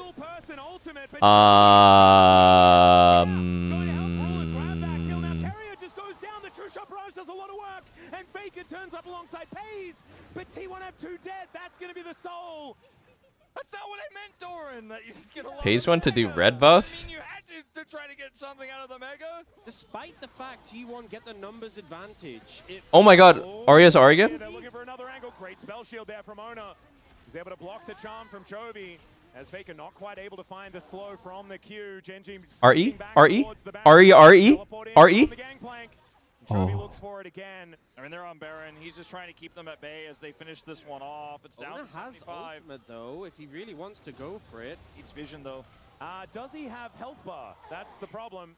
As Kane, these barrels just do so much damage. 4 seconds until he does have the cannon barrage. What a crazy game to lose. And I want to talk about this real quickly. It was a nice initial pick on GP. Really early into this one. The wild growth usage here is great again. I'm really surprised Faker didn't just flash WR there. It's not that his choice to go in On the Xin GP stack? is wrong. It's just that Pays isn't here, right? I would have flashed WR there is what I'm trying to say. That was a pretty crazy send. Yunara went to do red buff, man. It was weird. Just doesn't really do as much. Doran felt rushed because Meganar is wearing out. I think they should have just played Drake together. Don't do red buff. And try to buy time for Liz to get there. Get the dragon if he doesn't do it, but then they get an extra kill. They turn it into a Baron, and this Baron looks like it's about to be way more relevant than the last. Well, they're looking for an angle here. Since our ult's so OP. So that is going to be ultis traded for the junglers, but also Pays. He pressed his R button. He's not going to have that for the next little while. And GenG, they take down the inner turret here on the top side in this Rebel Baron power play. This time around, it is looking like it's pretty charged up. Narchamp has been so weak this game. Narchamp and Lissandra Champ. It's really just been the Lulu Yunara show. Holy. There we go. R. Ay, he didn't get to R? But he got W off, which means he should be able to get R off. Means that there's no ability to try and follow up on anything at all. The poke damage from GenG just kind of ridiculous. They're trying to end this game right now with the whittling down of these turrets. Yeah, miscoordination. I mean, they could chain with Lulu R. Oh, Chovy whiffs. Oh my, this Ez damage is so surprising. Korean Ezreal is different, bro. How is Korean Ez so different? I never see NAS frying like this. Something in the water. Such a tense game coming down those final moments. Faker tries to make the big play, tries to go in, and a charm shuts him down. It feels like T1 had what they needed to win that game. They had so much gold on Pays, but some missteps, some missed movements, the pressure getting to them, and GenG claw this back to take us to game 5. Oh, the burst damage in those final moments between Ruler's true shot, the barrels coming through. Pays thought he had a second lease on life with that wild growth, but he absolutely did. Let me translate. GenG 이겨서 대전 가자. GenG, let's win and go to 대전. That's where they're having MSI. This game was so back and forth, but it did, like you say, Ox, start to seem like, hey, T1 have all the pieces in place. All they have to do is put them together and win one team fight. They failed. T1 first picks Rise in game 5. You know it's a dub. You just know it's a dub. Unk on Rise. GG. Nidalee game 5. Oh, they took a page out of KC's book. There is Cassante and all dogs and cats in the jungle. Dude, I never realized Renekton is just fucking foaming at the mouth in his profile photo. The Fury is not only that kind of remaining pick, but also into the Nidalee. You kiss your mother with that mouth? Renekton? Oh shit. The gas top lane. W Gragas. W Max Gragas. TF? TF Renekton Nidalee. The early game comp of Doom. and then you hope to try and... Renekton Nidalee in a game 5 is a banger. Ooh, Rel MF. A lot of so-called fraudulent champions on the GenG side. MF, Nidalee, Renekton, even TF. Just the healing draft and kind of maul them, and I still yet think that T1 have the better draft. I think they can weather the storm here. I think that as these games go later, they have the better win conditions, they have the easier draft to play. What we're looking at just... All right, here we are, ladies and gentlemen. I'm getting chills. Chovy uses High Noon TF, which is the same skin that Dopa uses. Are trying to get themselves a ticket, while our world's defending champions are looking to deny it from them. It's an absolute treat here that we get game number 5. W start. I'm more of an E starter on TF. One of these teams. I mentioned it earlier on in the day. I want to reiterate it. It's going to feel weird not going to an MSI with both T1 and GenG there, but that is just the reality that we are in with the power shown by Harmon Life Esports. We have had a grueling series here, and I think it has led to a lot of errors. Like we saw in Game 4, both teams making mistakes, but still some clutch plays from GenG brought us to this 5th game. That fan sign we saw in that final cheer from a T1 fan said, "I canceled my bus. Please just win. I'll find my way home somehow." That is so good. Wait, if they lose, are they not going to be able to find their way home? TF is so satisfying to play. There's a lot of great public transportation. I want to play some TF, actually. Yeah, I think they'll be all right. Watching LCK made me want to play League, actually. As it is certainly a day that could have gone a lot earlier, and has certainly gone the... Dude, I'm tired. I've been watching League all day. I watched LCS, 5 games of this. I feel tired. Watching games is so much harder than playing games. Oh wow, the spear actually connects. How do you guys do this? You guys just sit here and you watch me. It's so difficult. Is able to have so much free time with this lane. Can he execute? Is running the wrong direction, remember? He's going to get the execute. Will not actually get the execute. Look for Chills. the, actually, no, does decide to do that. He probably could have just gone for a recall. We know, obviously, that Canyon is on his Krugs. The thing is that I think the execute is safer, and you're only losing like 4 seconds. Yeah. On the and if you do try and channel it back, you're definitely getting speared. Yeah. So I think you took the safer option there, able to get away, and didn't even burn his flash. Salute to the watchers. This is a very hard job. And it ends up paying off. Yeah, massive move there. To sit here and react and type comments in chat. Don't get me wrong, Salute to the watchers. Great, the Faker didn't have to flash, he gets away, but he's still losing a lot of power in this lane. Lost a lot of experience. Chovy is a full level up on him right now and has a wave of extra experience, or a wave of extra CS. So still a huge win for GenG at the end of the day. Chovy expended his flash, but I think well worth it for what he got in exchange. Because he has teleport, he can take this quick back here and try to further the lead. Yep. Keen trying to deal with Doran. We know that Doran's Gragas has been such an incredible clutch tool in the past. In fact, it was the reason why T1 lost to GenG a couple of years back on this very journey. Yeah. Why doesn't Chovy play more TF? Instead, and Ox and I argued about it. You think Chovy would love TF with the passive? I love playing TF because of the passive. Do you know how much free gold you get from TF passive? Plus like triple tonic? I mean, the POM vote is coming up soon. Yeah. And honestly, Pays had a really good series, so he might be able to get it. And Doran and Pays are back on the same team again. So that conversation is relevant. Okay, Ox? It is. When do I think Doran levels Gragas Q this game? Never. Not until W and E is maxed. This is T1 with a lot of control here of this lane. A lot of damage taken. Wow, Pays is so far ahead. I know this because...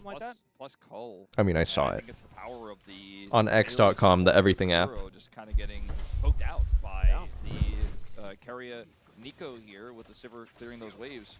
It's really not worth taking. Unless you're building AP. It costs a lot of mana. And the value for leveling W and E is pretty good for each rank. Oh my god, he's farming their Raptors. And even Canyon got the shot on the doggy. Yeah, he's just hitting doggies with the spears. Wow, he's queuing the cannon so Chovy can CS faster. Now these guys have got this shit down pat.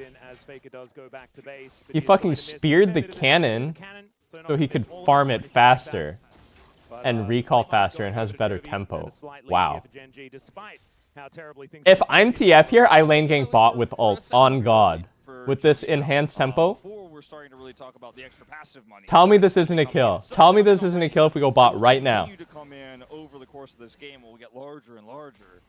Tell me this isn't a kill. It's probably not a kill.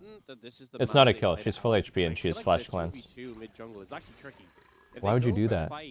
After level 6, I think Owner and Faker would be in a very good spot to take it, but they haven't done that. They've gone for that early gank that set Faker behind. Chovy able to find success there with Canyon backing him up, just keeping the Rise down, because when you have double roaming ultimates on these mid laners, whoever's in a position to move is going to feel much better on their team, reap the benefits. Well, we can see a lot of the reason why the Nidalee is picked is so that you can just the gas. Really, dude, this is what I was expecting from Morgan today when he locked Gragas. Instead, he played Storm Raider Surge, Proto Belt, full glass cannon, no lost chapter Gragas with Lich Bane. Just the most bizarre shit I've seen. They are now on this dragon towards the bottom side of the map. And Canyon went for a reset and is now just looking to head towards his blue. So another very early dragon, although not as early as that one previously, will be claimed by T1 to get a little bit back against the flow of play. Dragon secure here immediately. Not in a farm lead or anything like that, but does have the scuttle top side here to try to play through with this Renekton. In 70 seconds, those grubs will spawn, and maybe they can get a little bit of power there. Pretty quiet early game. Pepper? Yeah. Pepper, what are you I chewing feel like on? This bodes well for T1. I see Renekton Nidalee, and I'm like, you want to get things done in the earlier stages. But mid-game is probably where this game is going to really take a turn. We haven't seen a Destiny Gate yet from Chovy either, so if things get a little bit weird and wonderful, as the ulti comes through from Ona, there's a Realm Warp as well. Rise ult, TF ult. Has come on through, oh shit, is he going? Didn't have a pounce to get over that wall, and now Carrier is the target for Chovy, and Canyon just looking to pounce his way out of there. Oh my god, Rise didn't even have to flash and Nidalee is caught? Oh my god, and that's blue for Rise. Wait, that's so big. Wow, crazy patience to not flash there as Rise. He just ran him down with Ghost, actually. What the fuck? What was Chovy looking for there? He was bot side and he pressed R. I think he got interrupted by Nico. And as a result, not only does he pick up a kill to help him get back into this lane, but he remains. I'm not sure what Chovy thought. With that flash in his pocket. He's cut the gold lead in half off of that. This Rise TF matchup, kind of the problem with it. I mean, they both have global ults, but Rise just has way more firepower throughout every stage of the game. The advantage that TF has is I think his push is a little faster. I mean, his range of engage is much longer to catch with the gold card. He farms more gold throughout the game, and did I already say his ult is further? Yeah, his ult is further.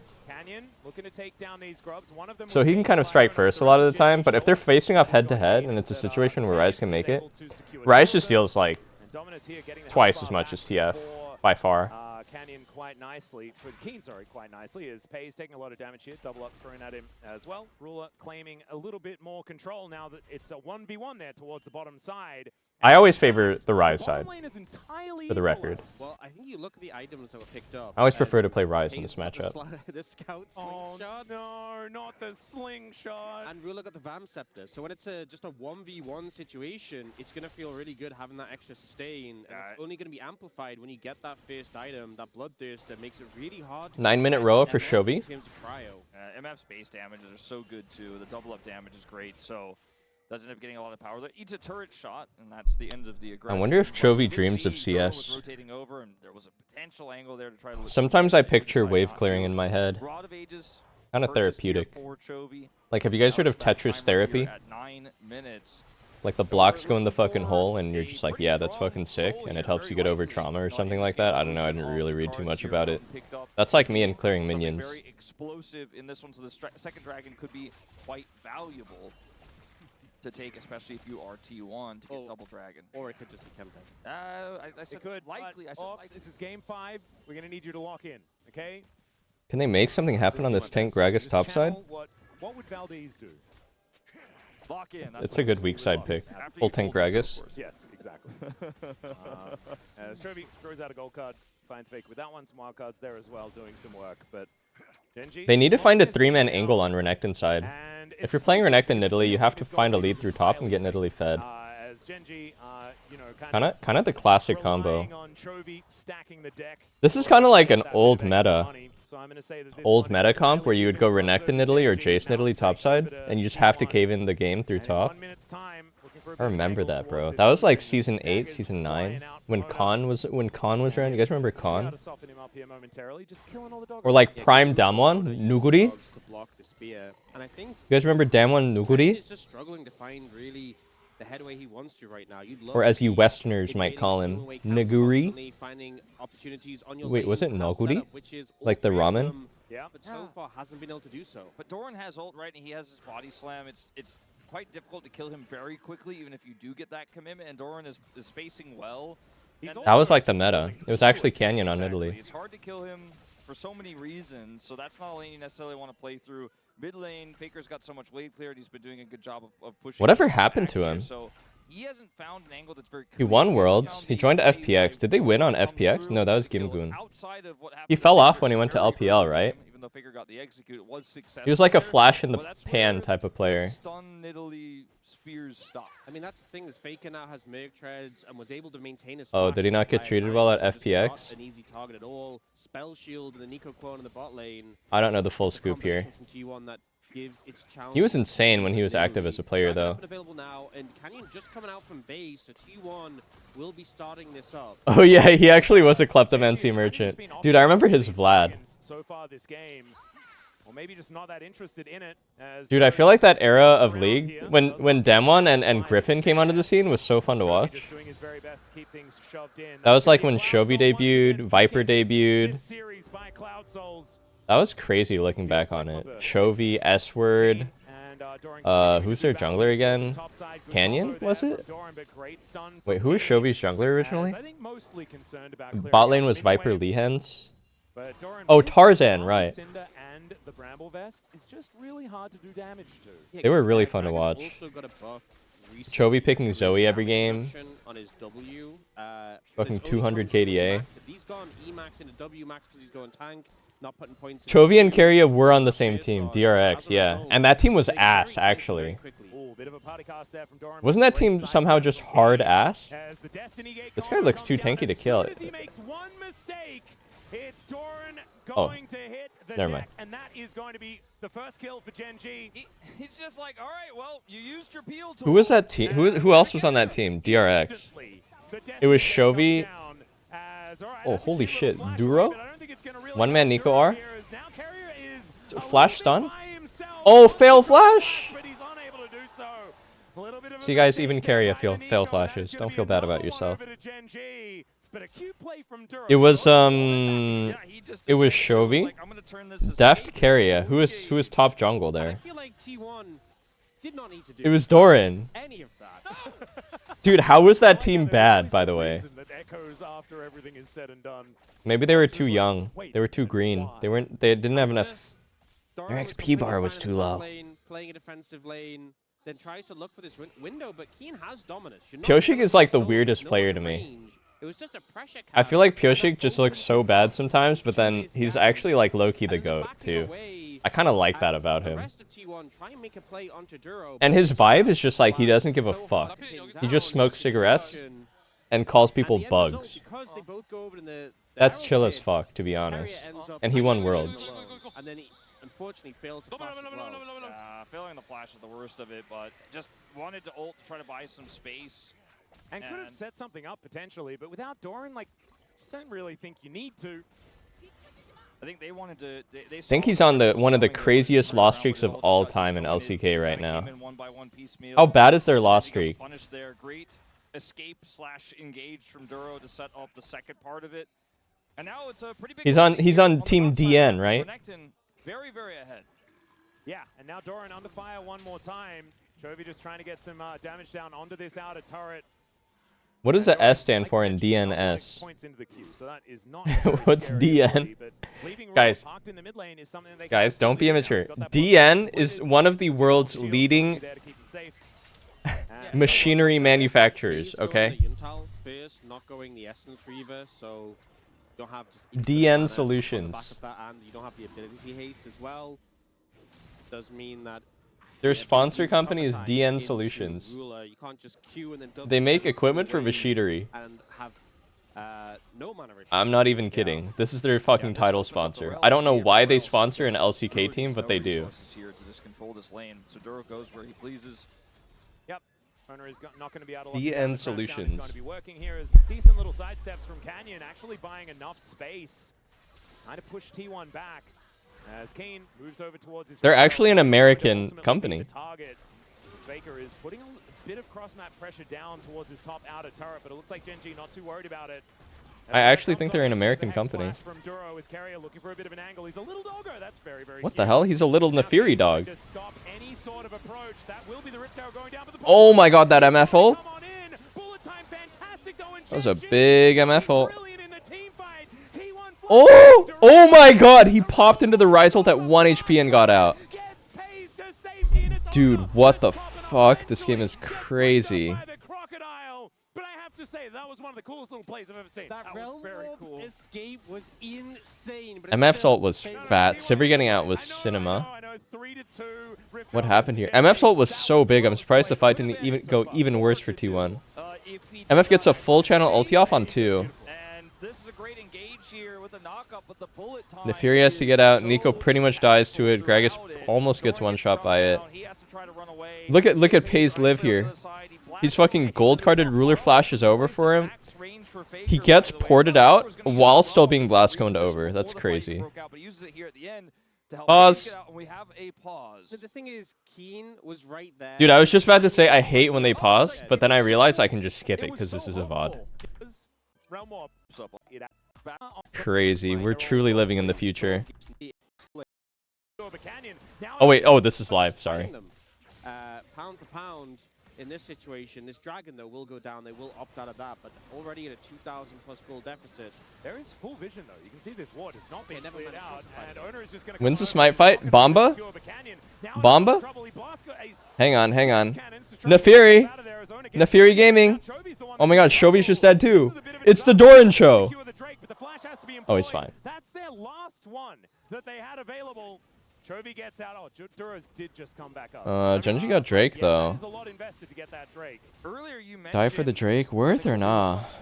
Damn, I feel like Nefiri looks really strong in comp. A lot of that I think was based on the fact that this TF is hold up Faker. I feel like she's very safe and she has really high snowball potential.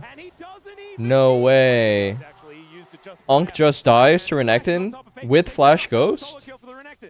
Keen's super strong right now in this Renekton. Has the Black Cleaver, has the Merc Tread. I can't believe he's stuck on him with Flash Ghost. A barely stacked Rod of Ages. Not much of competition here. Doran with a great engage. And Nefiri looks like such a strong pick to me. Into the Nidalee, just that point and click, targeted damage. I think she just sits there standing menacingly throwing Q at you, which is like already kind of annoying, and then she just has the go button. Couldn't actually follow and look for the fight there. You know, Ruler is just cut off. Can't actually join. Wow, this is just a kill. MF pick. Here it's just Keen running Faker down. Wants to use the empowered W. It's letting it charge up. Was that ER or RE from Renekton? Wow.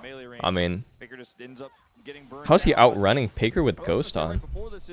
I think this game is still incredibly close. Oh, he had lead buff? We're looking at a game where Pays has gold lead. Surprise, surprise. Not again, not again, not again. They have the scaling advantage. And GenG have a 3.3 thousand gold lead, but it's on a Renekton and a TF, who has a lot of that the Crocodile. CS that he has. By the way, well, he has R this time, though. He has Rise R. Way up on Faker, like 35. So there's a Renekton. Okay. Yeah, there's a horse and a crocodile that Faker is going to have to deal with. Oh my god, that was so close. Are you kidding me?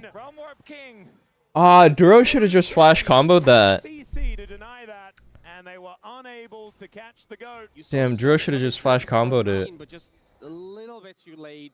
Great. What a shame. He would have died again. That would have been Rise out of the game, bro. Dude, he's actually down 2.5 thousand, by the way. What the fuck? A little bit more playable here, but his turret, I think, is not going to be so lucky. It's a bit of a race here for this turret. Well, actually, first brick was already taken in the bottom lane, but still a race for the second here for GenG. They'll win it before Doran is able to get his first of the game. Fake gold? It's real gold.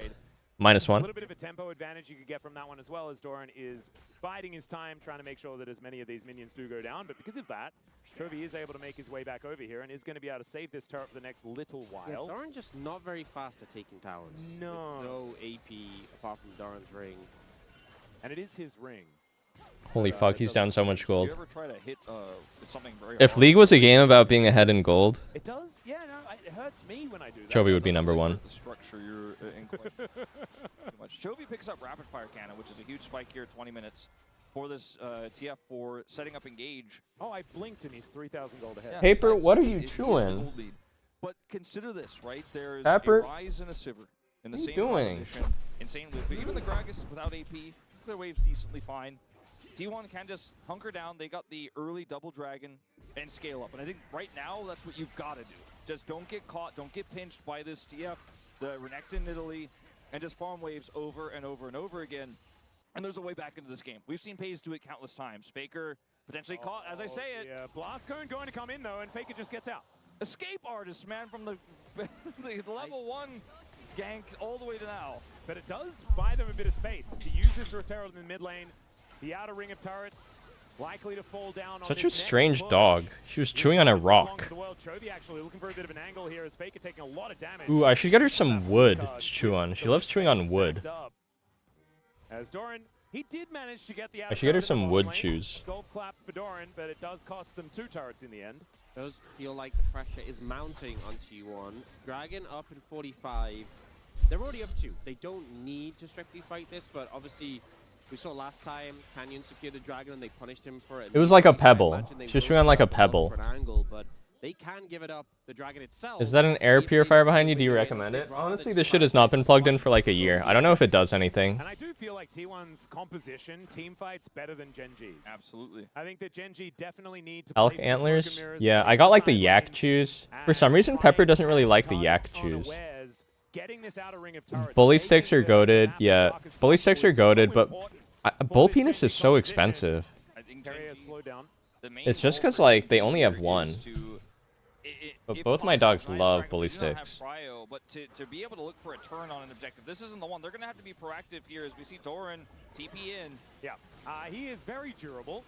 And so they're going to have to give up on that prospect as GenG looking to try and make this a This 50-50. tank Gragas is a Himself menace. gets that big old shield. And let's see Oh what shit, Bomba!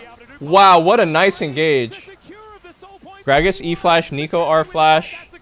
Run them down, run them down. TF's fighting power is so weak in a head-to-head. But FaZe is dealing with so many problems himself. And Carrier running the wrong direction on the map. Faker and Ono, though, still huge threats in this fight. And Wow. Duro is limping away. Still only 2 for 2. Canyon, without Ruler, I'm surprised that wasn't better for tier 1. from this GenG composition. The gold card, my goodness, Carrier in a lot of trouble. He'll be taking I thought T1 would smoke him that fight. that one. And Duro, why we still Hang on. what he's crazy to crash down. Oh my god, that's a big one. No, no, no way. Is Renekton dead too? No way. No way. What even happened? Wait, how did they all die there? What did Chovy just do? What did Chovy just do? What did Chovy just do? What did Chovy just do? Secure is there for T1, and they're set up for the longer fight. They have the more consistent damage. There's actually it's a great engage from T1. There's actually a pretty big error from FaZe in the follow-up because it's Doran and Carrier who get this engage. T1's engage was so good here. E flash immediately interrupts MFR. Nico gets 3-man R flash. And wants to go to flash over it. And Ruler dead. Holy shit, Sivir's just running into Renekton. What the fuck? Sivir just ran into Renekton. If that hadn't happened, it ends up a 3. It's a clusterfuck. Sivir just ran into Renekton. Well, it looks like they won out here. It looks like GenG won out here. They kill off 1 HP Carrier, and then what happens? And then what happens? He TF ults. Oh no. And so Faker just cleans up house. There isn't Oh, that's a Giga Omega throw. Rise had a bounty. I mean, Renekton had a big bounty there too, I think. Holy shit, they're just hitting Baron? Oh, Nefiri takes 0 damage from this and Rise pumps it. I think think GenG's main goal to win this game is to look for a turn off Baron. Now, Baron against them, they have no pride. They got to come contest. Can Gragas keeps Nidalee out of the pit? Oh my god, they just get Baron? This is a T1 style game. Whiffs the Gragas star, it doesn't matter. Rel rushes in, feeling panicked. Kills the Rel for free. Ryze ulti looks int. Ryze takes it. Oh my god, the dog is just chewing up everybody in the backline. TF can't finish him off, 0 damage, and it's GG. No way. This was a T1 style game. Classic T1 Baron. Actual classic. They have plot armor. It is what it is. Owner's so clutch, bro. I think Owner's the GOAT jungle. This guy's so clutch. I think they just punched their ticket. I think they've done it. They're on soul point. Owner's the GOAT jungle. The scaling composition, and here with GenG, the comp turns defensive. I'm sure of it. But on the attack with no plywood sword. Look at Duro and Ruler try to set this up, but it's too desync. It's too disjointed. T1 are already out while the bullet time flies. And as the result, it's easy for T1 to actually turn. They lost their engage. Ruler kites it out so well, but it just doesn't matter. Chobi's on a TF, and they're just overwhelmed. But it's a clean ace. It's a gold lead. It's a Baron. And finally, T1 fans, I feel, are starting to feel like they are going to Daejeon. It's looking like it, as Duro, as soon as he missed that Magnet Storm, the flash came through. The spell shield was there from Pays. And Ruler was so ready to trust the bullet time. Just is the Ahri Triumph thing intended? It's been in the game for like over 10 years. Towards the bottom side of the map. Inner in the mid lane is now going to be going down as well. So maybe. And GenG well and truly on the ropes. It's a 6,000 Red Bull Baron power play already. And they still have a minute left on that one. They're looking to break the base in this bottom lane. And we already mentioned it. GenG's composition, it doesn't have legs. Don't fears work that way too? Based on the champions, but it doesn't have I think that's just the way it is. late game power. And we're in the late game now. And it's just the game. All right, let's see whether is Shobi building Shirelia? Why does he have a mirror? The ultimates back up and available as that Destiny Gate does come back in, but it's going to take a miracle here if GenG are going to do it with this composition. Ruler doesn't have, or Duro doesn't have flash to set. It's crazy to see like a Canyon Nidalee bomb game like this. Canyon is actually the CEO of Nidalee. Canyon is that guy who plays Nidalee and baits everyone in the globe to play Nidalee.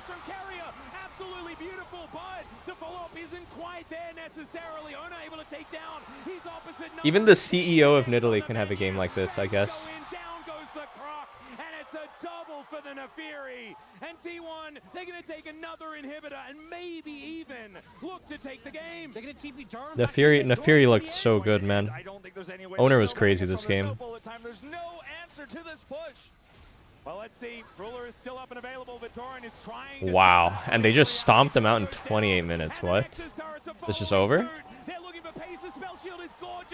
That's crazy. This game, GenG was leading like 6 minutes ago.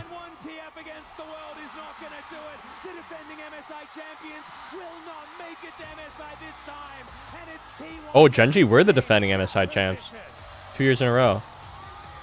So often we've seen GenG overcome T1 domestically, but when it comes down to just one of these teams, my MVP's Owner. Didn't Owner play pretty well almost every game? Champions who will be attending. It's T1 who take them down in 5 grueling games. 5 grueling games. I think if Owner played worse in any of their wins, they would have gotten cooked. Two of these squads, you know, we're trading these wins back and forth where it looks like it's unwinnable, but there's a big comeback, there's a big swing, and that's an exhausting series. That's a series that when you get to the end of T1 still has to go through play-ins as the second seed, though. That's true. I mean, they're probably gonna struggle against like Team Liquid.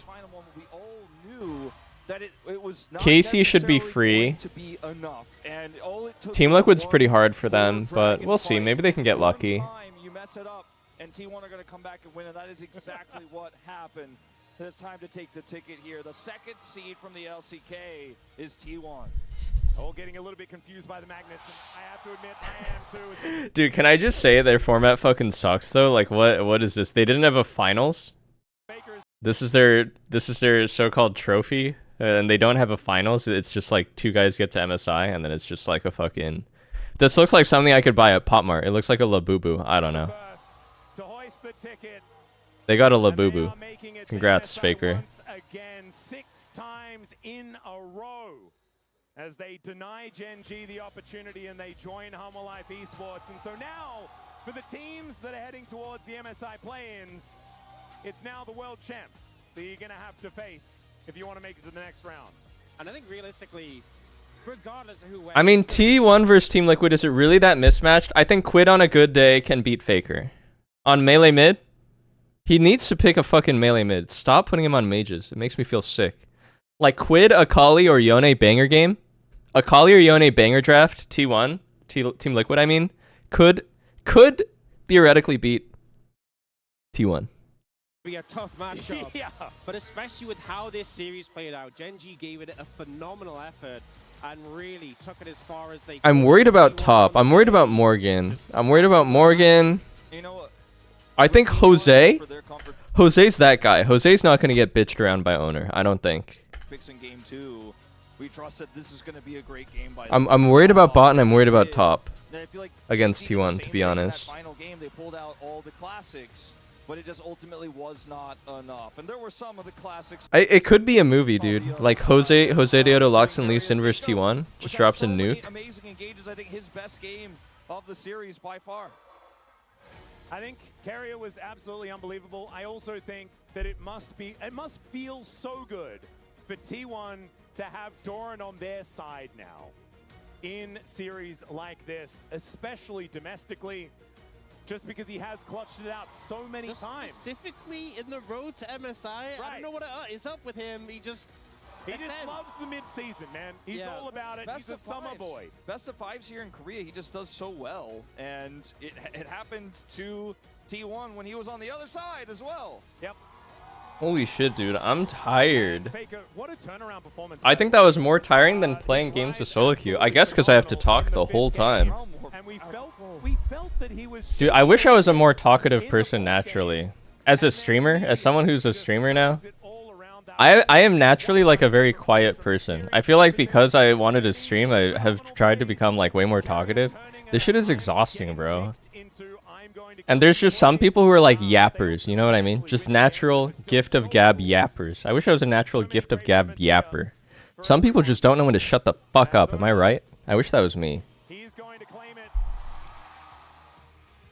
Such an incredible story of this series. And he said it was fun. Wasn't it fun? Yeah, it was.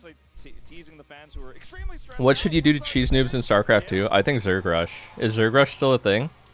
And I think the big cheer for Doran makes a lot of sense in my mind. Rushes it up again. Just like last year, the callback feels good. He doesn't leave a message on. Why are you playing StarCraft 2 in 2026? Dude, I think Brood War might have more life in it right now than StarCraft 2. No? Well, he's going to be following one of the guys that he left a message to MSI. We'll see whether they can potentially get some revenge. Play some StarCraft? Fuck no, I'm not playing StarCraft. Why do you think I play League? I can only micro one unit. I can't micro a lot of guys. I can only micro one guy. Sometimes it does just take out like team logo. There it is. The train is full. It is. And it's on its way. All right, T1 get in the next carriages. Unfortunately, it is now stopped. Wait, no, we've got to pause. We've got to pause. Okay, we are going to go and we'll sort that out and make sure that we do get to Wonju. So we're going to check out. What did owner write? Oh, did he write something? Good. And I think the big start wasn't it story going to claim for a win in the end, but it was still so cool. So many great moments here. Timmy 있었나요? Yeah, was it fun? Question mark. Or wait, it's kind of hard. It's backwards. It's kind of hard to read handwriting in Korean. I feel like I don't read much handwriting in Korean. I think it's so funny they make the players emote after the game in LCK. And he said it was fun. Yeah, that shit is hard to read, dude. I think Timmy. His handwriting's not good, I'll say that. He could be a doctor. Wasn't it fun? Yeah, it was. Teasing the fans who were extremely stressed out from start to finish. Yeah. And I think the big cheer for Doran makes a lot of sense in my mind. So tough. Dorat. Last year, the callback feels good. He doesn't leave a message on the sign there, but his name is enough when it comes to this. Nice try, GenG. On his shoulder, or maybe push it away. Well, he's going to be following one of the guys that he left a message to MSI. We'll see whether they can potentially get some revenge over there as well. Maybe we'll have a rematch of our very first final, as our first and second seeds are just going to be listed. I feel like deep in my soul, I am that smug emote. I am that smug emote. I am the Redditor power mod. I think that's who I am deep down. I fucking love doing that bit, dude. All right, T1 getting the next carriages. Unfortunately, it is now stopped. Wait, no, we've got to pause. Let's take a look at the POM results. You heard it on the interview broadcast. It did go the way of Pays on the bottom side of the map. He had himself a fantastic series, and it was just such a long series. The Yunara game, he got fed early. A couple of those mistakes. All right, fellas. Dumped him down. That's it for me. Good night. Bit of a different stream today. I didn't play at all. This may be the first time I streamed ever, and I just co-streamed all day long. But it was kind of fun, actually. I don't feel like angry and hateful. I usually feel pretty hateful at the end of the day. Oh wait, I did play one game today at the start. That's true. I did feel the hate building in my body after that one game, which we won, by the way. Yeah, I mean, I hope you guys enjoyed it anyway. It's fun to watch. I might try to co-stream more, like more other leagues too. LCK is really fun. I might become an LEC Andy. Like, what if I became an LEC Andy? Then I could watch LEC and then segue into LCS. And that could be my day. Maybe. We'll see.